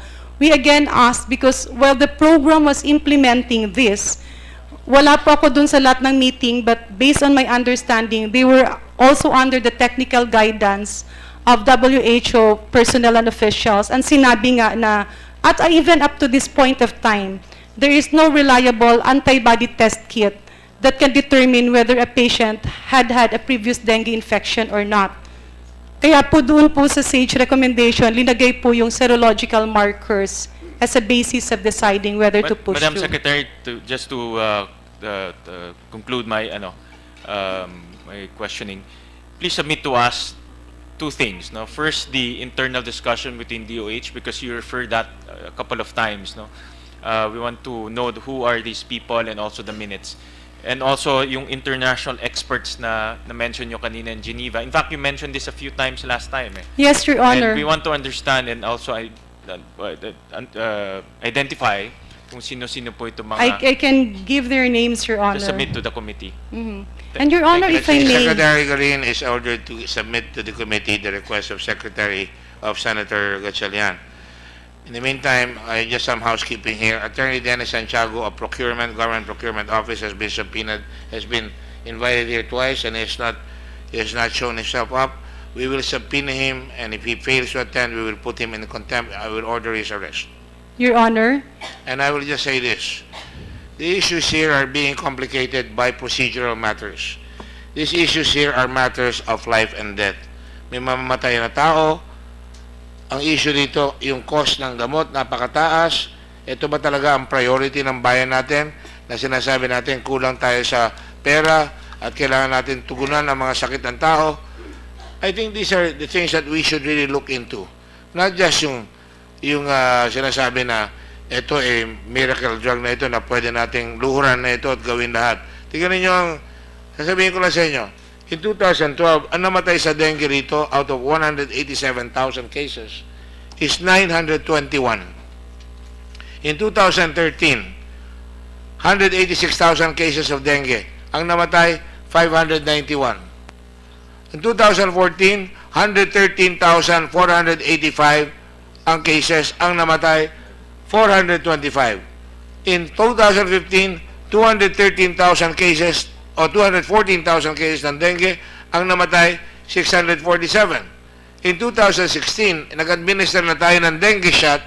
Ito nangyari, 220,518 cases, dumami pa, at pagkatapos, 1,092 pa ang namatay, which means, nag-administer kayo ng vaccine, tumaas pa. It's too early to say that. Quite frankly, I will not be irresponsible. It's too early to say, pero tumaas. So sa makatuwid, ito ba ang gusto nating iharap sa tao, na nagumasos tayo ng bilyon-bilyong piso para itong kaso ng mga may TB, kaso ng may mga iba't ibang mas pulmonya, yun ang dapat nating atupagin, namili tayo because bumisita tayo at binisita tayo ng Sanofi.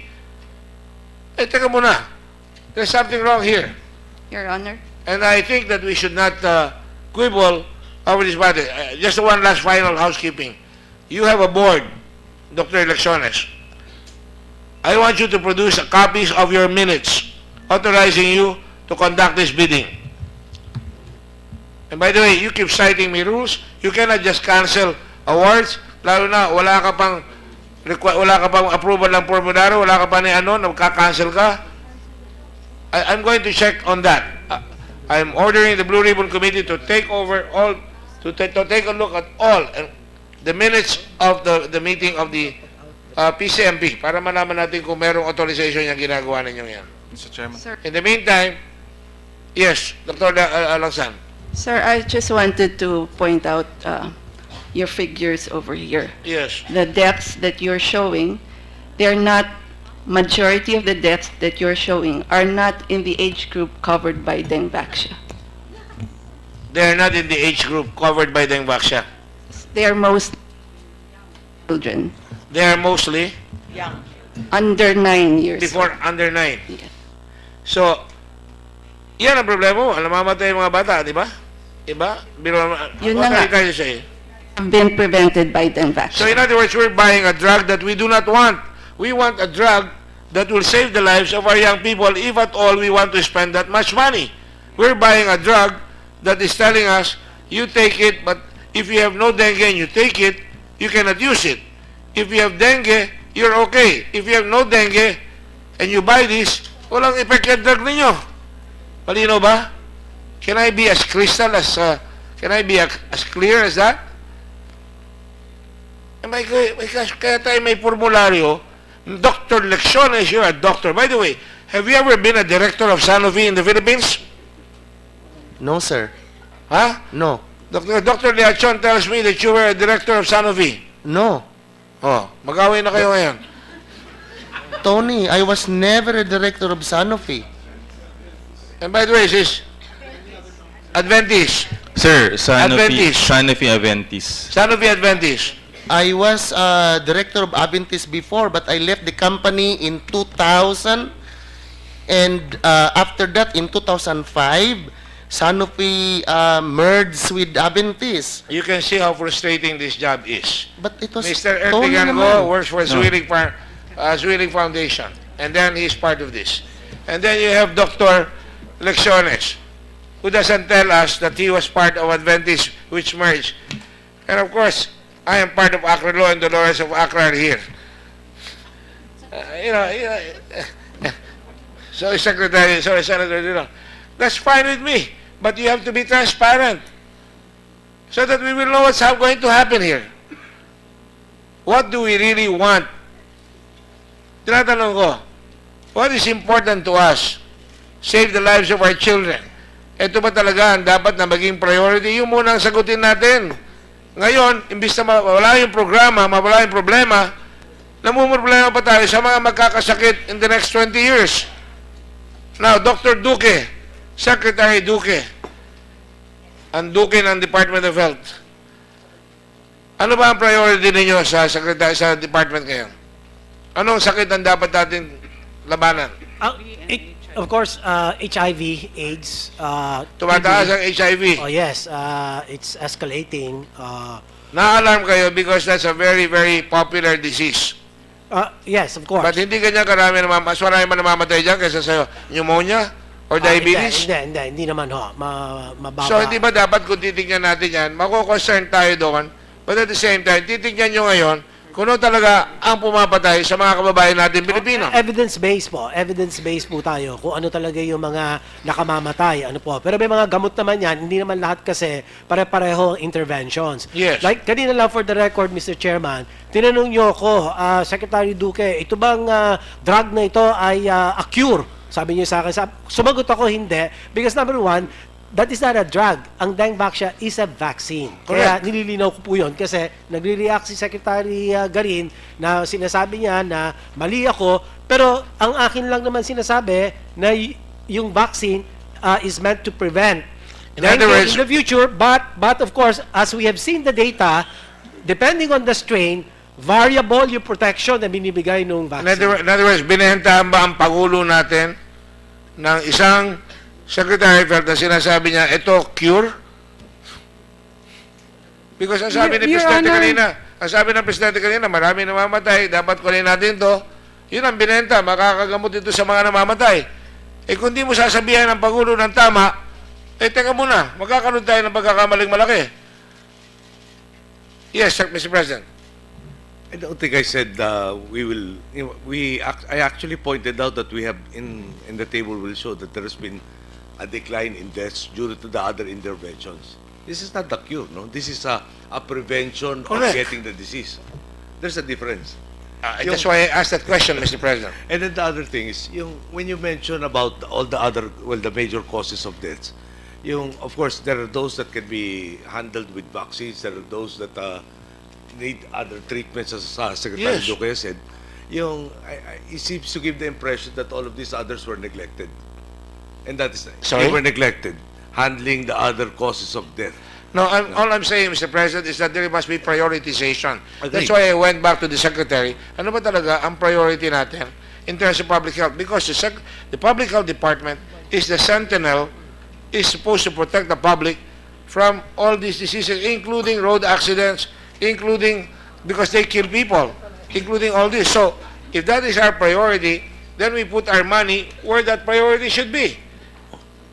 Correct. I think that's logical. True.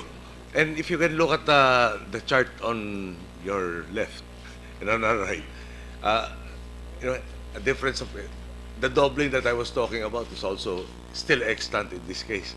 So the variability of this problem even on a year-to-year basis seems to be quite high.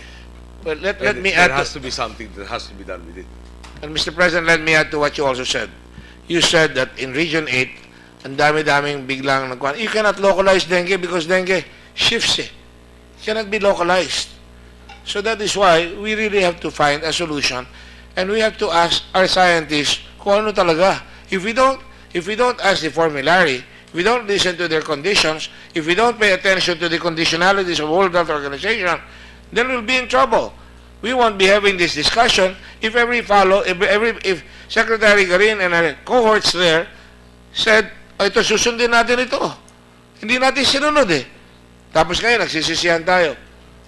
We don't want to be in this situation. I don't want to be investigating this. But, look at this, Mr. President. Hold it. I have letters here from many, many parents. Now worried. We gave copies to all the senators. I just got this morning. They're all worried. Now, what is going to happen? It is a very, very sad situation that we were dragged to this because obviously the scientists in the DOH did not do their homework and they listened to propaganda by DOH, by Sanofi. Now, to be fair, Sanofi, Pfizer, I'm sure I can dig out any number of cases of bribery, of false claims from other drug companies. It's just like cars, Mr. President, and I know you're fond of cars. When you have a car like Mitsubishi, like, di ba, magagalit sa akin yan, biglang tumatalo, nag-accelerate, or yung dati, isang kotse from Germany, pumapreno ka, hindi pa pumapreno, o tumatalsik pa, nagre-recall. Unfortunately here, we cannot recall because may tama na yung mga taong nabigyan ng dengue na hindi naman dapat bigyan ng dengue at ngayon nagwo-worry sila. We are not looking here for recommendation. All we want to do is avoid this again and again. That's why I can tell you already, ang ating legislation kagad, hiwalay natin ang FDA sa DOH at saka ang formulary, dapat talaga respetuhin natin. If we do not listen to our scientists, ano klase tayong bayan? That's all, Mr. President. I hope, yes. Your Honors, maraming salamat sa pasensya niyo po na binibigay sa akin. Maaring nagtaas. Ba't ang dami sinasabi nito ni Doctors? 4 hanggang 4 to 5 months ko po pinag-aralan to yung habang consultant ako. Listen, I don't mind telling you. Listen, okay. I don't mind telling you that somebody from the Ateneo called me about you. You graduated the Ateneo. They told me you're very highly regarded. So I'm giving you as much leeway. But get to the point. Don't be like an Atenean like me. Bira ng bira. Susug po to sa sinasabi ni Senator Gatchalian. Yung mga kinonsulta ba ni Secretary Garin, ilabas, diba? Alam niyo po tayo, pag sa formal organization, yung muna kukonsultahin natin. Hindi po ba? Meron po siyang Undersecretary for Technical Services. Mamaya na po. Ito po, in-appoint ni President Aquino. Nagsalita po si President Aquino noon, tuwan-tuwa po ako kasi sinabi niya, si Secretary Garin, mag-a-appoint ako ng isang undersecretary niya, natutulong sa kanya. Natatandaan niyo po yun. Dalubhasa sa public health. Dalubhasa po ang na-appoint. Nagtatanong siya, nasaan yung Office of Technical Services, yung pinakapuna bago dumating kay Secretary Garin, siya uling mag-aanalisa. Napaka-eksperto po siya. Professor po siya sa College of Public Health. Ano po siya? Expert sa dengue. Okay? Ang pangalan niya po si Dr. Belisario. Ayan po, ako po nag-imbite. Bakit hindi kinonsulta? Wala siya rito, yung tinatanong niyo po. Siya po yung on top of the programs. Siya po yung eksperto. Tropical medicine expert po si Dr. Belisario. At napaka-prinsipyong buong tao yan. Bakit hindi siya tinanong? Ba't wala siya sa meeting? Yung binasa ni Secretary Garin, ba't mawala yung kanang kamay mo sa Office of Technical Services? Hindi mo po ito makokorap eh. Principled person po ito at knowledgeable. Tropical medicine. Anong point mo? Ang point ko, namimili si Secretary Garin na mga taong kukonsultahin. Kung ano yung kasi nasa kanang kamay mo, Dr. June Belisario, punta ka nga dito. Ano tingin mo dito sa ila-launch kong dengue? Magsasalita po ng tama yun. Sigurado ko sasabihin sa kanya, ito yung mga dapat ni gawin. Kaibigan po yan nila Dr. Dance, napaka-principled person po nito. Call him, because he will tell everything. Ano posisyon niya, ano mga dangers, dapat po yan nahinto eh. Kung tinanong ni Secretary kay Dr. Belisario, kung ano inputs niya. He's from the College of Public Health. He's from UP Manila. He's the expert in dengue. Yun lang po. Nila, you have a question? Yes, I have been observing for the last several hours. I noticed. Yes. Just a few questions on Secretary Ubial. I get the impression that at a certain point you were opposed to this continued program involving this dengue vaccination, but you were pressured in Congress and you relented after you consulted a second panel of experts. Is that a correct recollection? Yes, Your Honor. And who were the second panel of experts? Your Honor, I gave the list to the staff of Senator Bam Aquino. I'm sorry, I don't remember all of them. Okay. But I can give the list also and the resolution to Maybe your you just office. give it to the secretary, Secretary Yes, Obiang. sir. And after you consulted the second panel, you you continued the program and purchased and increased the coverage geographically to Region 7? Is that a correct statement? Yes, Your Honor. Why? Because there was approximately 2.4 billion worth of vaccines that is already in the warehouse and about to be delivered that we cannot use if we do not continue the program. And that was the dilemma on my shoulders. Are you saying that you approved this and expanded it simply because there were vaccines in stock and not because it is a program worth implementing? Your Honor, at that point in time, it was licensed by the Food and Drug Administration. It was approved to be implemented by the World, it was the position paper of the World Health Organization came out July 2016, so that was out. And then an expert panel was convened and they recommended that it be expanded to the region with the similar situation as 3, 4A, and NCR, and with the conditions that were in the position paper of WHO, Your Honor. So you were convinced independently that that regardless of whether or not there was enough stock, this program is worth continuing because of these circumstances that you mentioned? Actually, Your Honor, what they call as an increased risk for patients with no exposure to dengue, at that point in time, Your Honor, is considered a theoretical risk. So it would be very difficult on my part when later on, after all these studies have been done, and they tell you the theoretical risk is not anymore a risk. We found out that it is no longer happening. So how can I face the people where I wasted 2.5 billion vaccines and there's no risk at all? I cannot tell the future. I cannot tell that Sanofi will come out on November 29, 2017 and tell us that the risk is real. It's not a theory anymore. So it was a judgment call that you made? Yes, Your Honor. And your judgment was based on your appreciation of all the circumstances at the time? Yes, Your Honor. And the same can be said when the President when President Aquino accepted these recommendations. He did so in good faith because he was relying on expert advice of his subordinates. But Your Honor, at the time, there was no pressure. The vaccines were not yet procured. Yes, but what I'm just saying is, the President, not being a physician and has precisely his advisors in various fields and in health, physicians, you have the right to rely, as you did, best judgment that you can make on the basis of what you have.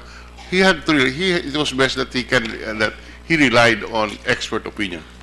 Your Honor, at that time, there were already recommendations to the President, and I have copies of the email of the formulary, the pharmaceutical division and the health policy, that the DOH is coordinating with the World Health Organization. This is from the email that was sent to the Health Policy Bureau before the meeting of the President in Paris in December. It's dated November 25, 2015.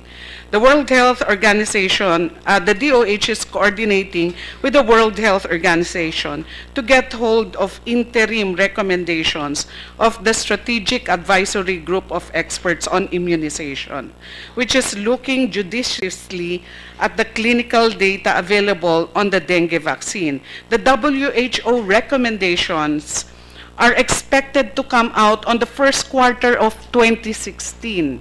And it is recommended that DOH seriously considers these recommendations before making a commitment to finance the dengue vaccine, whose effects and safety profile are not yet fully known, as the vaccine has not had wide-scale implementation on a large population in any country of the world. And so, Your Honor, my situation and Secretary Garin's situation is different, Your Honor. Mr. Chairman, can we ask for the response or comment of Secretary Garin? The response of Secretary Garin to the statement of Secretary Go ahead. Your Honor, I'm actually, maybe Secretary Ubial can cite her source because I did not receive any such document from the program directors. Maybe I should clarify that because that opinion came from our office, so that was a request. Your office being? I'm from the Pharmaceutical Division, so we act as the secretariat for the Formulary Committee. At the time, there was a request for vetting. This is a normal process in the Department of Health. If there are official visits of our diplomats abroad and there are technical issues, then they consult us. So we were consulted on this particular visit of the President, and there was mention of like introduction of the vaccine, and we were in communication then with our colleagues from the WHO, and we were constantly asking them when will the guidance be out, and we were advised that it will be out come March or April. So our advice was to wait for it so that we will be properly guided, because at the Formulary Committee we had very limited data. We only have the dossier submitted by the companies, but we were aware that the WHO is in possession of more data and they were doing more rigorous analysis. So that was the advice that we gave. Your Honor, to the if Health I Policy may we Bureau. request who in WHO was NCPAM coordinating? NCPAM is the Office of Director Guerrero. It was Miss Clara Tisoki from the WPR Essential Medicines and Technology. What's your name again? Dr. Clara Tisoki of the WIPRO. Yeah. Yes, Your Honor. That would be good if she will also be invited to shed light on that, because that was precisely my contention to Senator Gordon, that in line with the, because this is an investigation in aid of legislation, my experience in the Department of Health is there were several situations wherein a conflict can arise between the FEC and the program directors. The confusion on who decides. Because the FEC, by virtue of the admin order issued by DOH, is mandated to consult the program directors and specialty societies. Yung decision makers naman at yung naghahanap ng pondo, nalilito kami kung sino bang paniniwalaan, because based on our understanding, the decision to implement program comes from program directors and bureau directors, not from FEC. So if that can also be looked into. Sir, may we reply to that? The formulary. Yes, in Senator. formulary, please. Sir, we would just like to say that, in fact, what Secretary Green has said, that the formulary has not been cooperative or even adversarial, is really not true. And I think Your that's Honor, unfair I'm to sorry, us because we have been able to call several experts, individual experts in their field, subspecialty, specialty, sir, and the people in the OH, the different bureaus will attest to the fact that they have been invited, and we have been able to very politely engage them in many discussions before we do make our recommendations, sir, to the Secretary of Health. Your Honor, And that will be shown by for our the minutes. record, We also are very transparent in all the processes. Your Honor, for the record, I never said that FEC was uncooperative. What I'm saying is that my experience, even in the implementation of the inactivated polio vaccine, as relayed to me, was that there are communication gaps between FEC and the program directors and NCPAM in the department. With that, Your Honor, let me state by saying the Integrity Management Committee report done during the time of Secretary Ubial reflects this position. May I request that that Integrity Management Committee report be requested officially, including all the attachments as contained thereto, and for Secretary Ubial to comment if that integrity report is tainted or if the composition of the members she placed into that committee are not reliable. For the record, Senator Subiri is here for the last hour. Yes, sir. I Yes, was go ahead. referred to. Can I say something? Please do. Yes, the report on the inquiry on the school-based immunization program of the tetravalent dengue vaccine of the Department of Health was actually submitted to both houses of Congress, the lower house and the upper house, and it was furnished the Committee on Good Governance and Committee on Health in the lower house, and the Committee on Blue Ribbon Committee and the Committee on Health on in the Senate. It's dated September 7, 2017, Your Honor.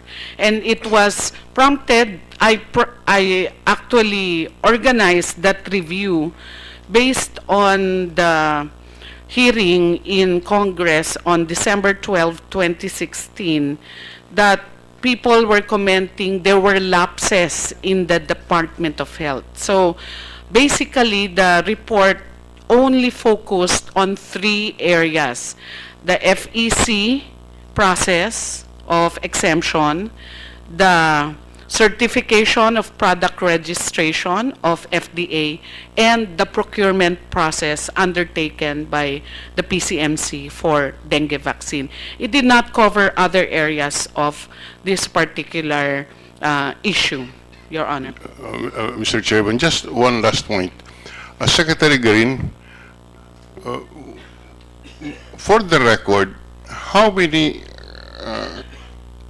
countries are today have authorized the use of this vaccine?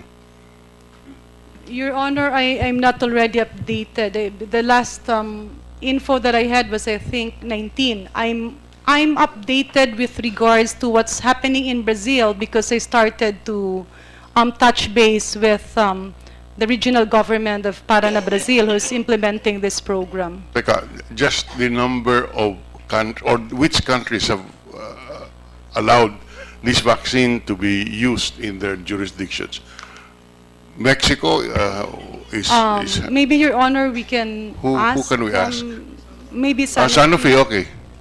So the product dengue vaccine is currently registered in 19 countries, Your Honor. You are registered in 19 countries. It is registered in 19 countries and it is marketed in 11 of them. And It is marketed in 11 of them. That is correct, Your Honor. Yes. And beyond the 19, there is another series of countries that are currently under review of the regulatory Okay. dossier. First, which are the 11 countries where you market this drug? What can you enumerate? We can prove you, I don't have the list with me, but we can easily provide you the list of the 19 countries registered and the 11 marketed, Your Honor. You don't have a list. You can't recall? If you give me 1 hour, I will give it to you. With the permission of Senator Dula, you are registered, you are marketed. How many countries actually, like the Philippines, put money in it, like the Philippines and Brazil? So it's marketed in 11 countries, and out of these 11, there are 2 public programs, one in Brazil and one in the Philippines, Your Honor. So only the Brazil and the Philippines were the only ones that put money into the program as part of their extended immunization program. In 11 countries, this vaccine is being marketed. Yes. And you have the list now? It's not the complete list. you already issued warnings about the fact that people who are going to use this, to the doctors especially, I suppose they're being marketed by the private sector. So the doctors are now forewarned that, I'm sure they are, that they should not give a vaccine to somebody who has not been inoculated, who's not had any dengue. To answer your question, Mr. Chairman, in November 2017 of this year, Yes. what we have done is that we have communicated the latest findings to both the national regulatory agencies Yeah. and the Department of Health of all these countries, and we have submitted in all these countries to the national regulatory agencies our proposed label update, as we have done in the Philippines, and it's under review. And this label update will be under review in all these countries. Just very quickly in relation to the question of Senator Drilon, perhaps the Department of Health can give us maybe a situationer of what happened, not now, no, but maybe it can be submitted. What are the programs in Brazil? How many vaccinations have been undertaken, or have been, how many have been immunized, etc. And maybe the World Health Organization might have some of the material in terms of Dengvaxia in the being implemented, whether by government or through private sector in other countries, so that we can get a sense of what is the universe of Dengvaxia in the planet, and what are the various programs being undertaken or implemented, so that we can see the big picture, so to speak. With the permission of Senator Pangilinan and Senator Drilon, it's marketed in 11 countries. Brazil and the Philippines are the only ones paying for it. The rest are marketing it privately. Singapore will only sell it in accordance with doctor's advice, private sector. Mexico is the same. Indonesia, Paraguay, Costa Rica, El Salvador, Guatemala. The Asian countries, of course, include Indonesia and Thailand and the Philippines and Singapore. Huh? Would you have some, yes, that's correct. Would you have some idea how many were vaccinated in Brazil by government? 300,000. 300,000. Huh? 500,000 ngayon? Huh? Ilan? How many? 500,000. In Brazil? In Brazil? Is Sanofi also being investigated in Brazil?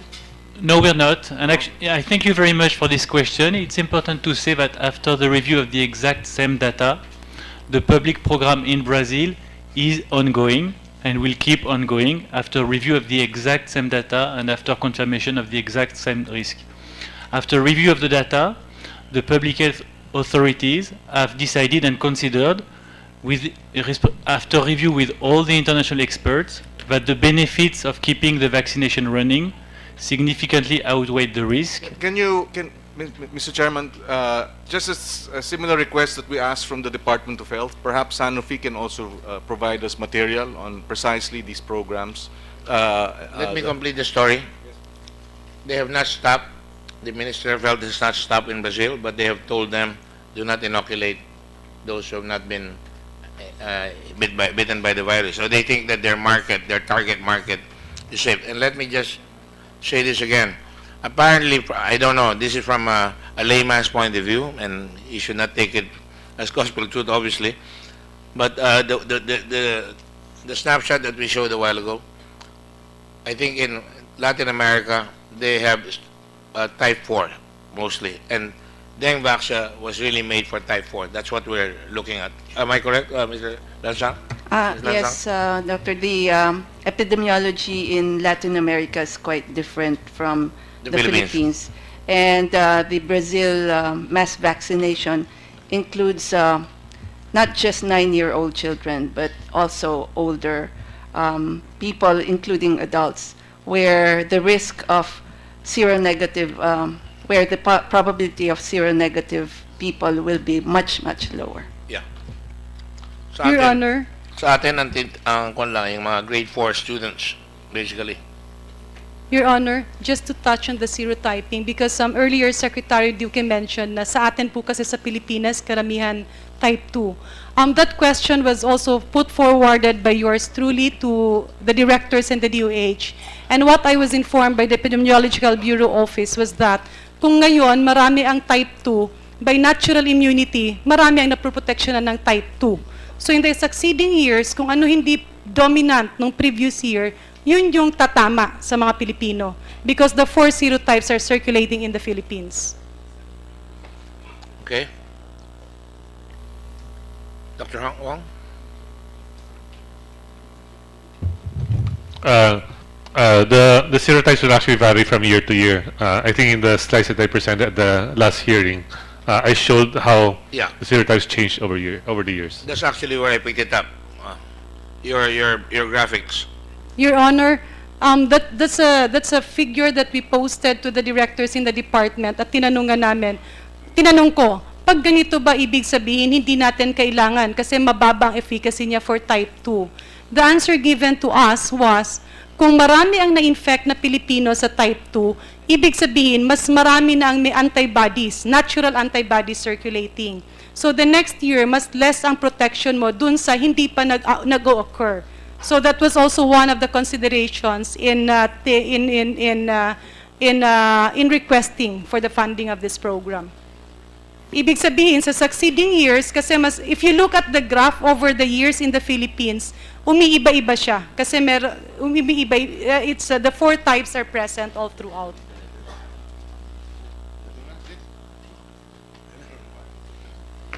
All right.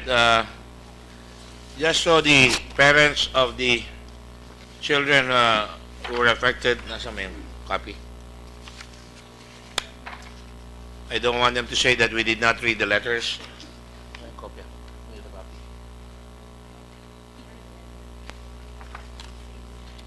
I'd like to give that also to the President and to the Secretary.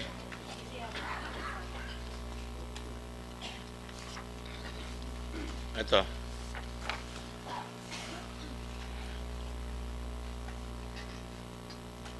Kami po ay nagtiwala sa ninyong nandyan sa nasa taas na alam namin may kakayanan kayong pangalagaan ang mamamayan ng Pilipinas laban sa mga sakit o sakuna.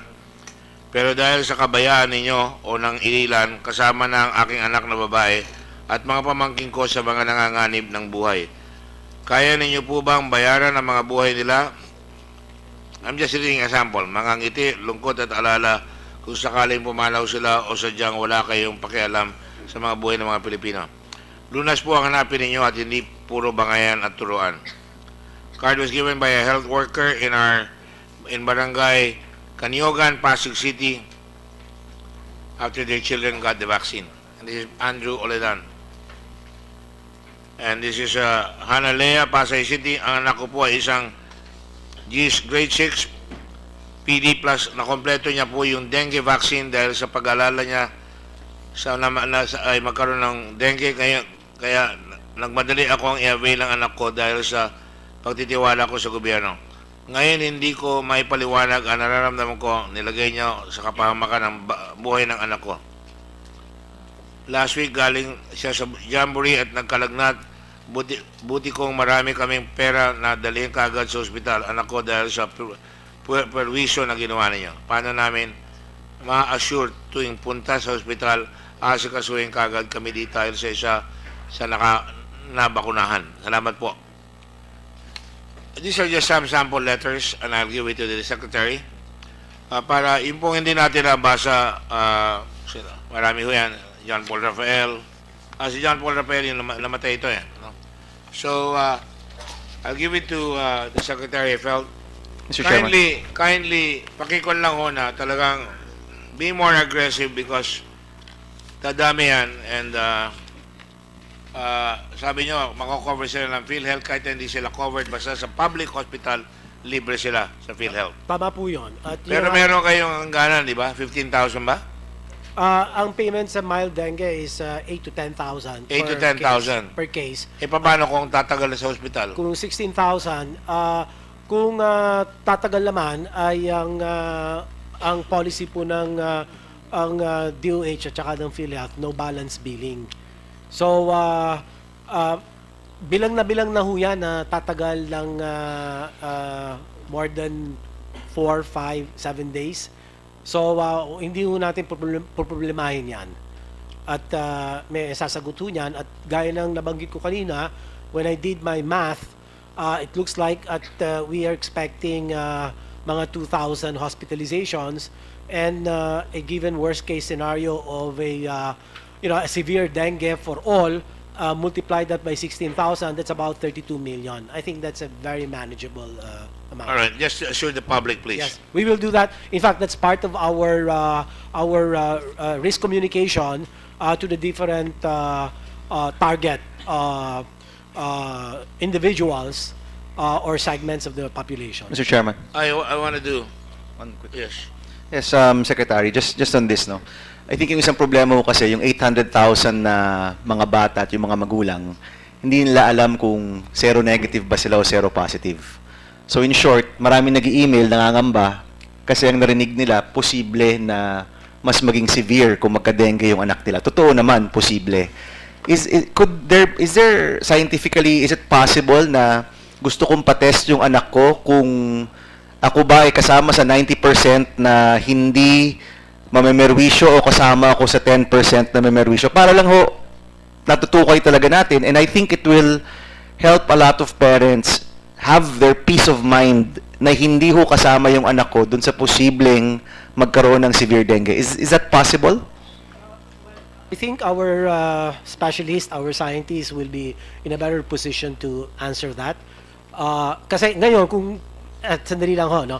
Kung itetest mo sila ngayon, lahat sila meron na. May seropositive na silang lahat. Oo, kasi natulukan mo na. So there's no way to test at this point who the 10% are? Sanofi, they're looking at they already have the test, but I really think they need to develop this at a commercial level or quantity to be able to do a mass testing for seroprevalence. May I have the answer of Dr. Lansang? Thank you, sir. The assay that Sanofi commissioned the University of Pittsburgh to do is based on the non-structural protein of the dengue virus. And that's not contained in the tetravalent vaccine. So that's why I asked Sanofi if we could get help from them to get that test or even the methods so that we could develop a local test based on the Pittsburgh assay. And doctor, the test will be to determine if when you took the vaccine, if you were seropositive or seronegative. Yes, because the vaccine does not have the non-structural protein. So if it's positive, you know that it was a natural infection before. That's just to add, that's the main deficiency of the tetravalent vaccine produced by Sanofi, and I hope it can be improved in the future because the vaccine does not have the non-structural protein. If that could be improved, maybe serotype 1 and 2 can also be addressed. May I get a quick answer from Sanofi? The question is, will it be possible to produce a test that DOH can have maybe at our hospitals so our parents hindi nakakabahan, alam na kaagad kung safe ba o hindi yung ating mga anak? Did you understand the question, Mr. Triumph? I believe so, Your Honor. All right, okay. So our company has already publicly communicated on that we are trying to cooperate with multiple diagnostic companies, and we are committed to work with them in order to be able to bring to market as fast as possible what is called a rapid diagnostic test, which in a very few minutes can give you the sero status and therefore can help to make the right decision. Today, commercially this does not exist, but we are striving to work to make it come as fast as possible. In the meantime, I'm also happy to offer that our best experts on this matter touch base with the DOH task force to see what is possible physically within the Philippines program. So that test, Mr. Triumph, whether before you took it or after you took it, you would be able to tell if you were seronegative or seropositive? Yes. Yes, so I think that's important. Probably in the future protocol, or that is probably the most important part of the protocol, to test if you're seropositive or seronegative. So I think, you know, Mr. Triumph, the information that you gave on November 27 really put a new light to this whole mess, no? So probably that test, you have to speed it up Because there are 800,000 families who are currently wondering what's going to happen to their children. So as the company communicated, we are making everything possible to make it fast. I also want to set realistic timelines. It's not going to be a fast process because you need to make it to fine-tune the current test, to make it rapid, easily accessible, and registered by all the authorities, so it's going to take time. In the meantime, what we can assess is the feasibility, and we can commit to participate to the DOH task force to see if the current test, the NS1 test that was developed recently, which is still a lengthy and complicated process, which is only done today at the University of Pittsburgh. But I'm happy to have our experts work with the DOH to see if it's feasible or not, and we can do together the feasibility assessment. Thank you, Mr. Chairman. Mr. Chair, just a quick comment. Secretary Duque, nakikiusap po ako na hopefully we can do an interim solution to this. At least man lang some information drive to the local government units. Kausap ko po yung City Health Office po namin at medyo hindi klaro po yung coordination ng DOH to the LGU, and we're only one of the many LGUs.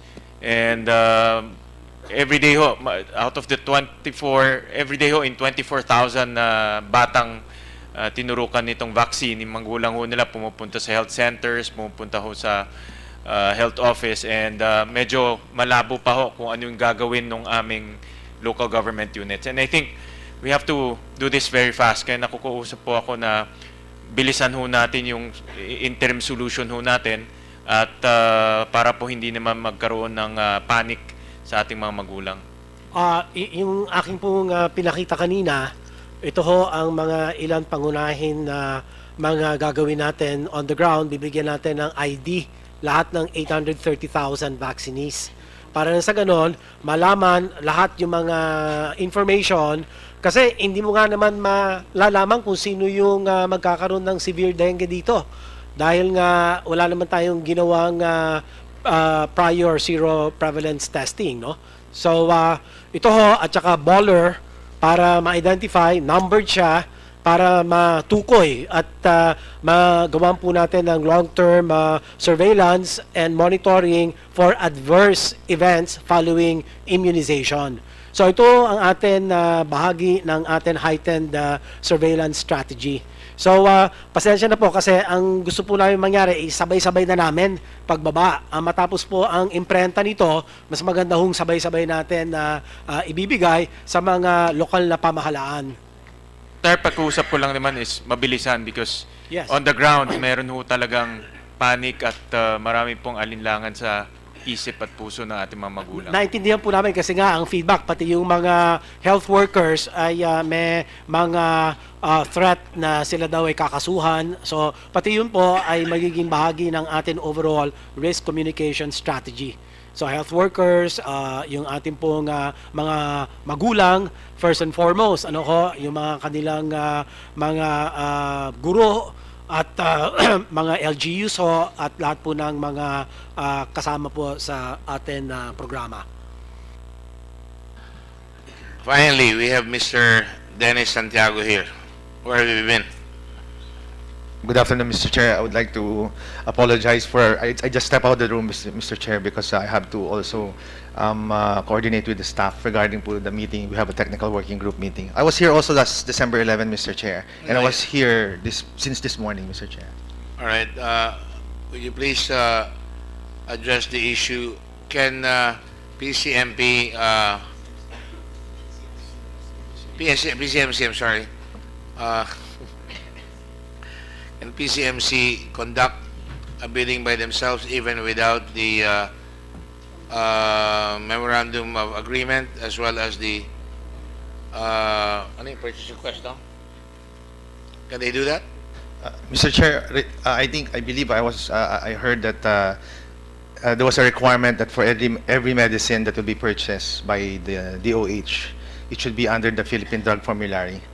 So that's another area. It's not within the procurement rules, but procurement short of award can be done if the budget is not yet available. Say, for example, if the General Appropriations Act, say for 2018, is not yet available, it's not yet passed, we can already commence procurement, the activities for purposes of efficiency by October this year or November or December this year for the 2018 procurement.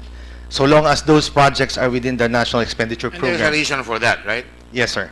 The formulary is the guardian of what should be bought. It is governed by a separate law, And if they Mr. don't Chair. follow that, there could be reason to file cases, possibly because somebody is being, inveigled into corruption. Mr. Chair, I cannot recall what law governs the Philippine Drug National Formulary Establishment. But then, what I learned from the practice of procurement is that every procurement of medicine should be one, generic. Number two, a DOH cannot procure if it's not within the Philippine Drug National Formulary. But this is not within the procurement law, Mr. Chair. This is a technical requirement that the procuring entity should establish. It's not within the procurement regime, Mr. Chair. It's governed by a separate law. What sort of legislation will you propose then to avoid that? Basically, Mr. Chair, if a procuring entity would commence procurement, it should always be complete. We all know that when we do procurement, it's always be predictable and stable, so that market operators who are participating, we will be well apprised of the technical parameters, the financial parameters, and even the legal parameters that they will have to comply with in order to submit a responsive bid. All this are already in the procurement law, Mr. Chair. It will be incumbent upon the procuring entity to prepare everything in its complete state before they approach the market for offers. Mr. Chair. And in this particular case, they approach the market and their only reason is they have not even awarded it yet, so they will do it. And the reason for that, I suppose, is haste. They're catching a deadline. I cannot personally. I will have to look at the entire procurement procedure that have been conducted, Mr. Chair. I do not want to call another meeting unless my other members of the Blue Ribbon Committee would like to conduct another meeting. That's why I want you to answer that. And maybe what I do is I'll give you the questions and you can now give us your opinion on the matter so that it will be clarified, because I'm getting gobbledygook theories from Mr. Lecciones, who's trying to teach me a lesson on how not to procure things properly. Mr. Chair, if I may, under the procurement law and the rules, at the time relevant to this matter, the shortest time to procure was 28 calendar days, Mr. Chair. The longest time is 124 calendar days for the procurement of goods. So, in order for purposes of efficiency, if the procurement is not that, or if the goods to be procured are not that complex, it can be as short as 24 calendar days, Mr. Chair. And depending on the complexity, it can be as long as 124 calendar days, Mr. Chair. Well, I'd like to take a look at that again, but in this particular case, and maybe we got lost a little bit in the shuffle, there was an attempt to speed it up because they were catching up after deadlines on the COMELEC, on the procurement. That is why they were rushing it. The election ban. So they were saying, oh, we're not going to give an award anyway, so we're going ahead with this. Even SANS, without the go signal from the formulary, and they had no memorandum of agreement between them and the OH.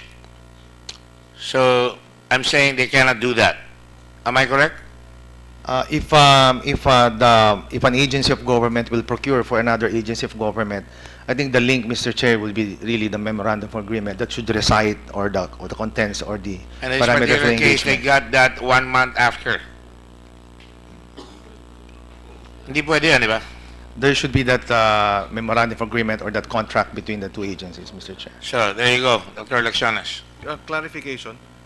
That memorandum of agreement should be present by before the notice of award or before the process of procurement? Sir, it will be the MOA will be the law between the parties, Mr. Chair. That's right. So yes, when sir. should that MOA be entered From into? the beginning. I think should be executed before they enter into before even the fact that another So not, agency of not, government will procure. not at the point of or just Award. before the notice of award. That memorandum of agreement does not fall under the preparations short of notice of award. It has to be prior to the process of procurement. That's Purchase. correct, sir. What you're trying to prevent is that they're rolling up something to award, and they're just catching up as they go along. Mr. Chair, just on the memorandum of agreement, that contains the recitals, the parameters of the engagement. Yes. What should be purchased, what will be the timeline. So that's why I'm saying the MOA should be coming before any procurement activity should be conducted. In short, attorney, ano dapat mauna? Yung MOA o yung PR? Pareho. The purchase request should come later. The MOA should come before. In this case, nauna yung PR.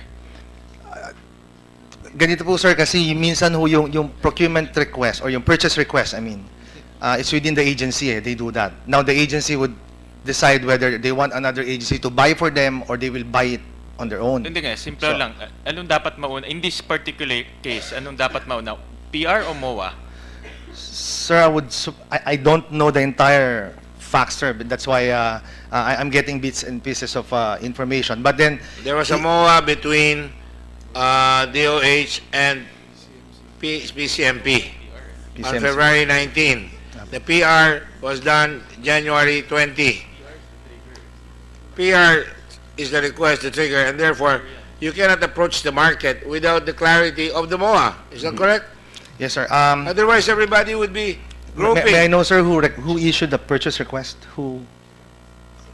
PCMP. PCMC po. And then the MOA came. When did you issue the? If I may ask, Mr. Chair, when was the purchase request issued? Mr. Chair, the MOA was notarized on February 19. The purchase request is January 21. Oh. So what's your point? Pero who yung but I think the funds were You're talking transferred to about PCMC. You're talking about 3.5 billion or 3.3 billion or whatever. Yes, sir. In this situation ho kasi, the purchase should have been with DOH what was transferred to PCMC, right? Yeah. So your purchase That request is po even to buy the questionable, vaccines. as far as I'm concerned. I'm sorry, sir. That is even questionable. So really the engagement, the engagement parameters should come in first before DOH could request the PCMC. Mr. Secretary, who is supposed to be responsible for the vaccination program? You do have an office in DOH for vaccination. Yes, EPI. Huh? That's the program, expanded DOH. program. DOH That's right. po yan. Which was occupied before by the Undersecretary Francis, right?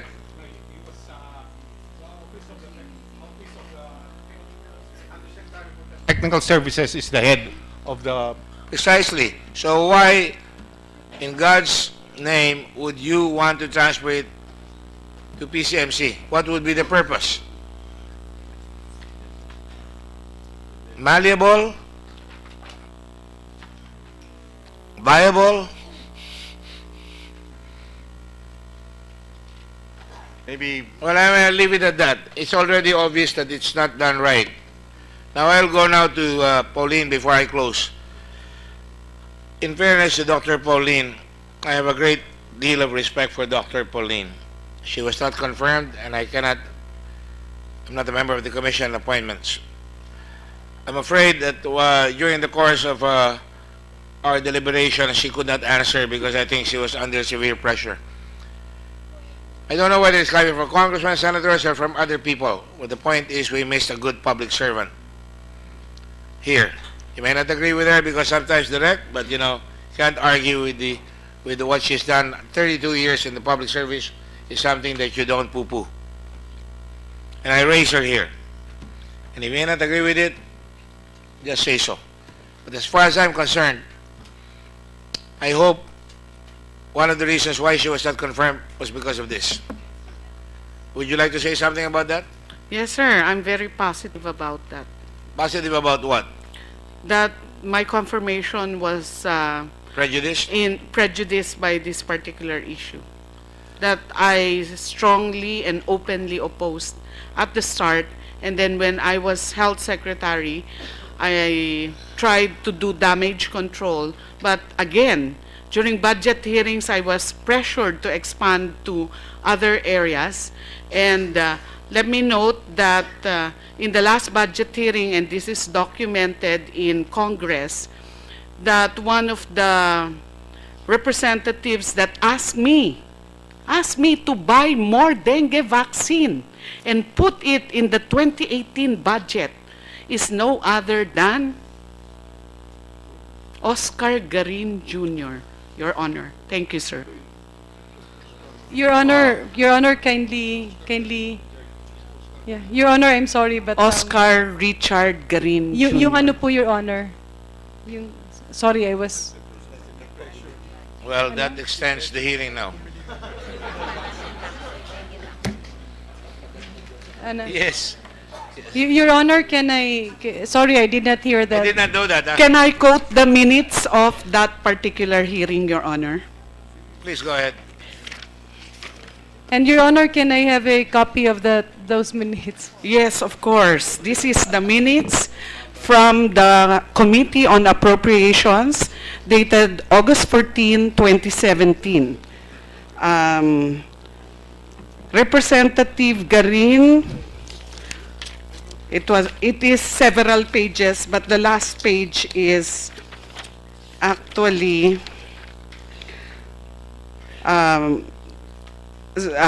Representative Green. Now, according to your NCR director, ito yung kailangan. Sabi niya kanina na i-implement na ito 425,000 given na. So kulang pa ng 261,000. Tanggalin natin itong 261,000 doon na lang tayo sa 425,000. Your Honor, Your Honor, hindi po implemented yung NCR. Garin, pero yung balance is 590,000. Then hindi po implemented yung NCR, Your Honor. Presiding Officer, Your Honor, okay, wrap up na, Your Honor. That's Carlo Nograles, Your Honor. And then Representative Garin, okay, so the point ko lang, you have to put additional budget dyan to comply for the third dose, no. If this dengue vaccine, kasi wala kang item dyan, wala kang budget dyan for the dengue vaccines. You have to put additional budget for dengue vaccine to continue this para hindi naman ma-prejudice yung first and second dose mo. Wala ang second question. Hindi ito question. It's just a matter of policy siguro. I just want to ask because of the second item, Mr. Chair. May mga legitimate importers, etc. But that was the particular issue on the dengue vaccine. Your Honor. Pressures put to bear upon you. I'll be Yes, sir. I can quote the deliberations of budget in 2016, dated September 6, 2016, where Congresswoman Gwendolyn Garcia of Cebu repeatedly badgered me and asked me to commit to expand the vaccination program to Region 7. And she said, I will quote, Your Honor, that, Your Honor, Madam Congresswoman, we will look into the suggestion to the third expert panel. Actually, the expert panel that are formulated is already second expert panel. Yes, Madam Secretary, I totally agree with you.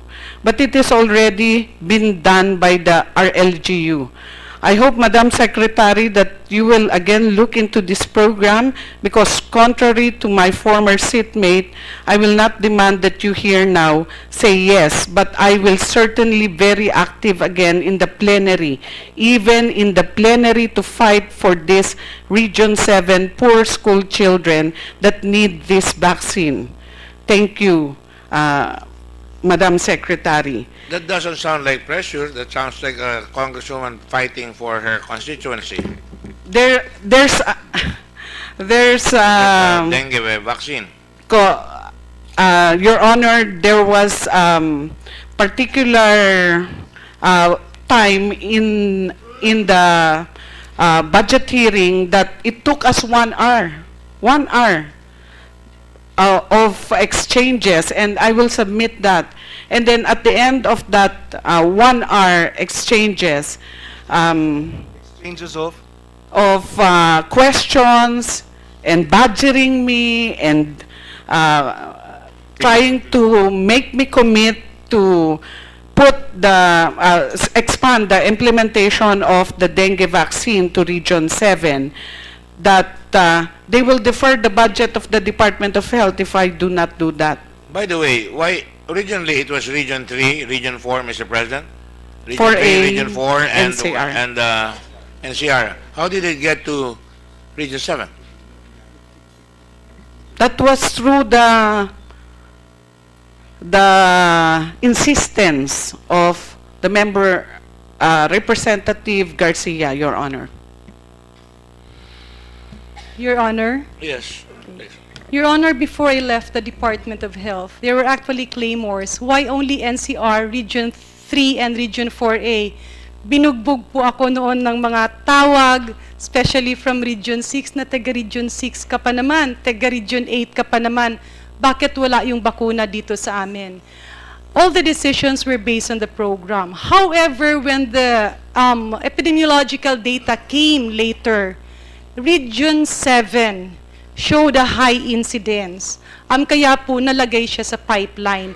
But let me go back, Your Honor. The documents speak for yourself. For the record, Oscar Garin Jr. is my husband.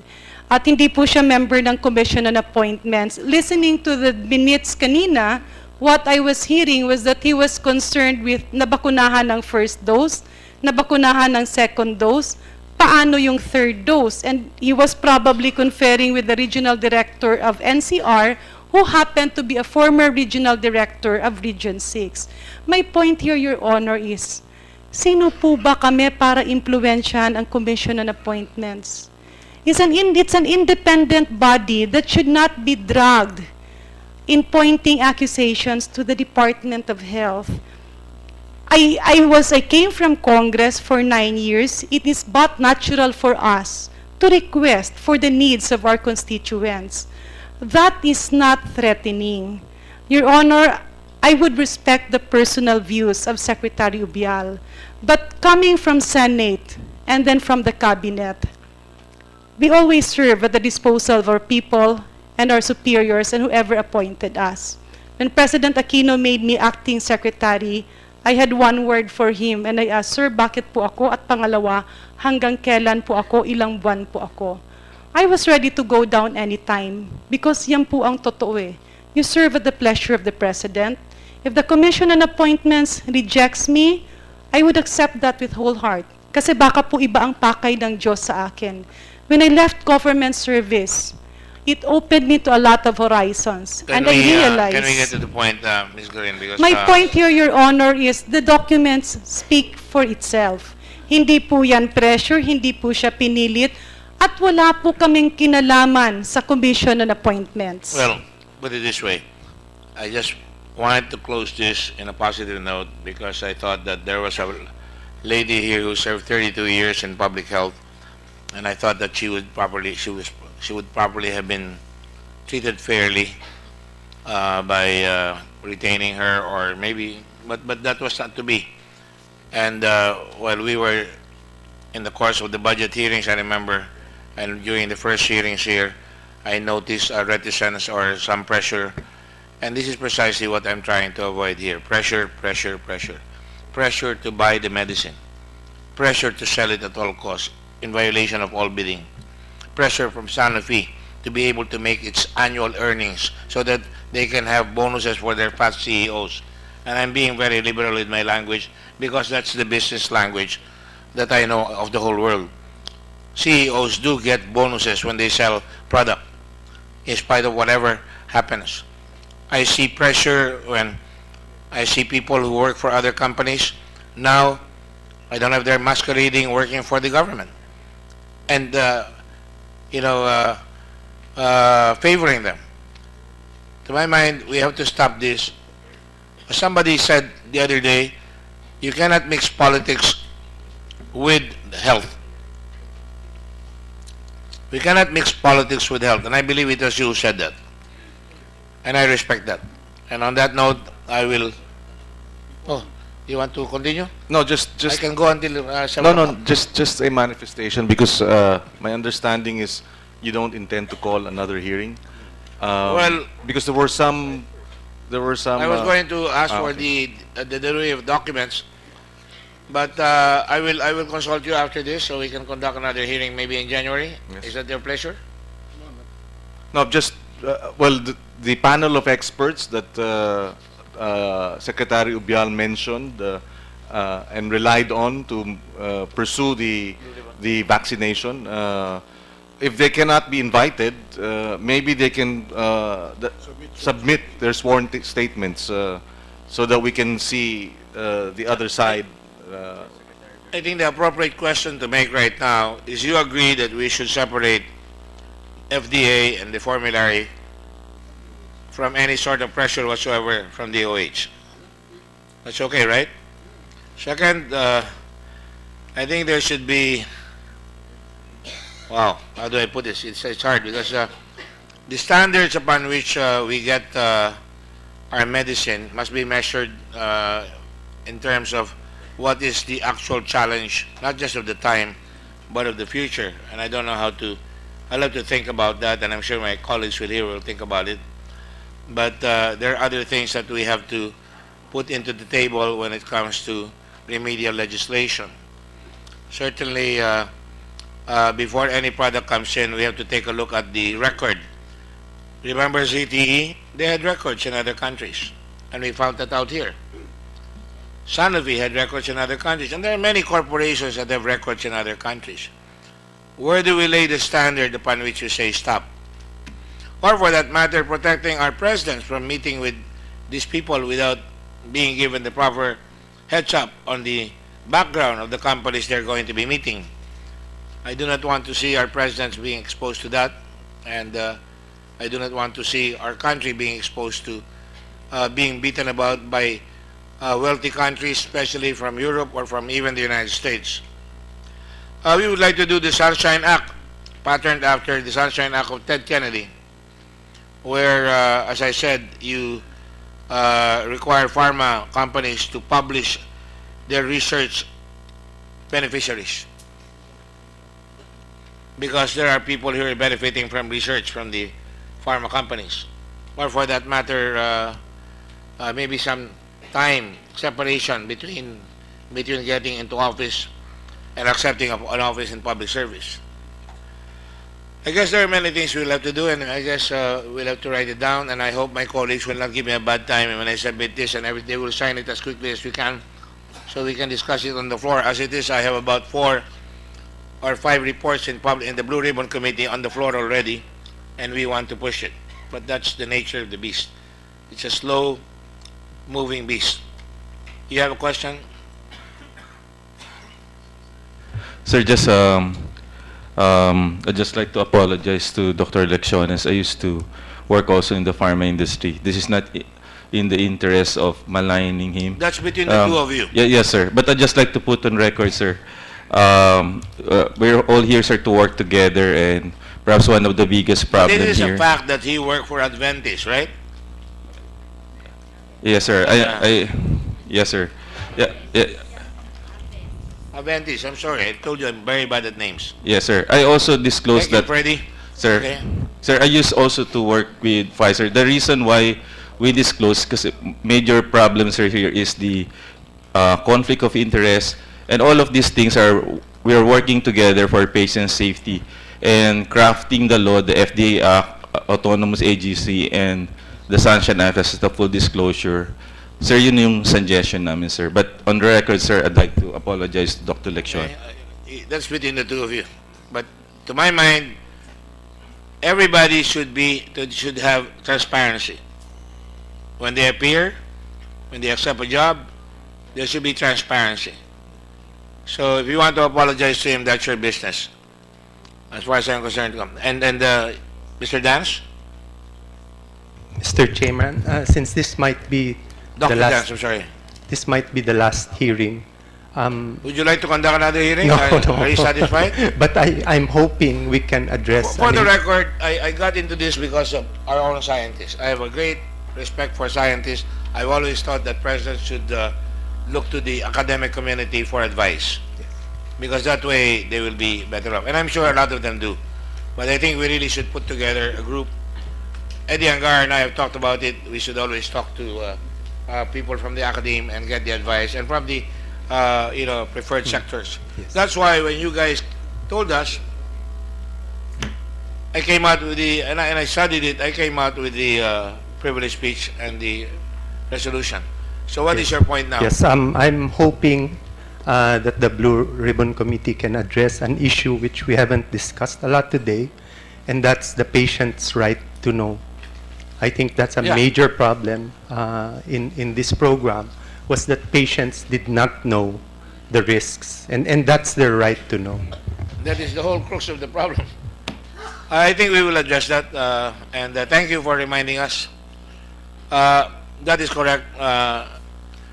It should not be limited to those who have in life, where they have a private doctor that they can advise them, but it should be the duty of the government to do what it's supposed to do, advise all patients, not just in word, but while they're implementing something. We lost one person for sure, because Mr. Raul, what's his name? John Paul Rafael, because he was not properly told that he could not get a shot when he was sick, and he had high fever, and he just came out of a high fever, and he got inoculated, and he was brought to 2 hospitals until he expired. And on that note, it's very appropriate that we do so. So we will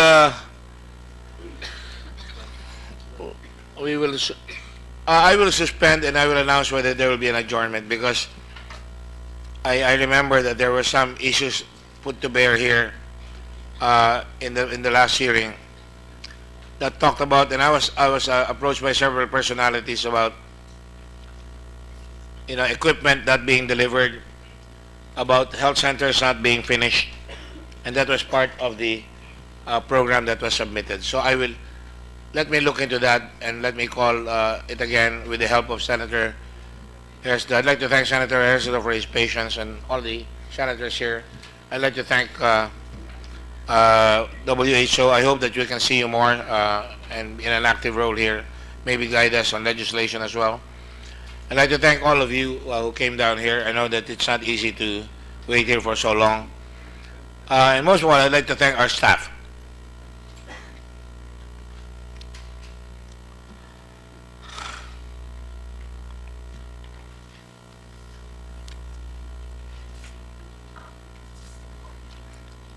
Thank you.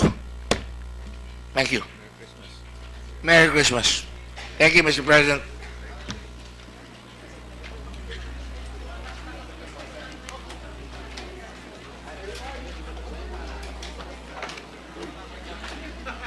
Saan mo alam mo ng media notes? Oh, boy. Mr. Chairman.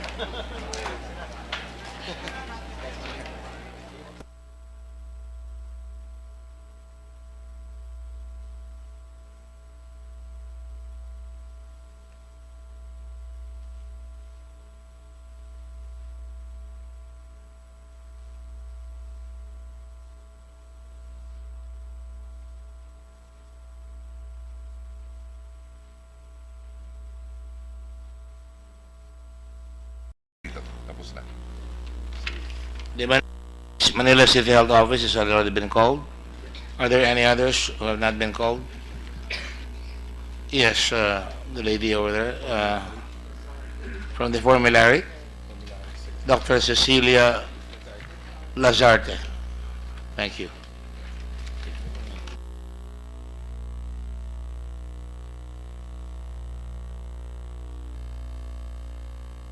Those who have not taken their oaths, please stand up.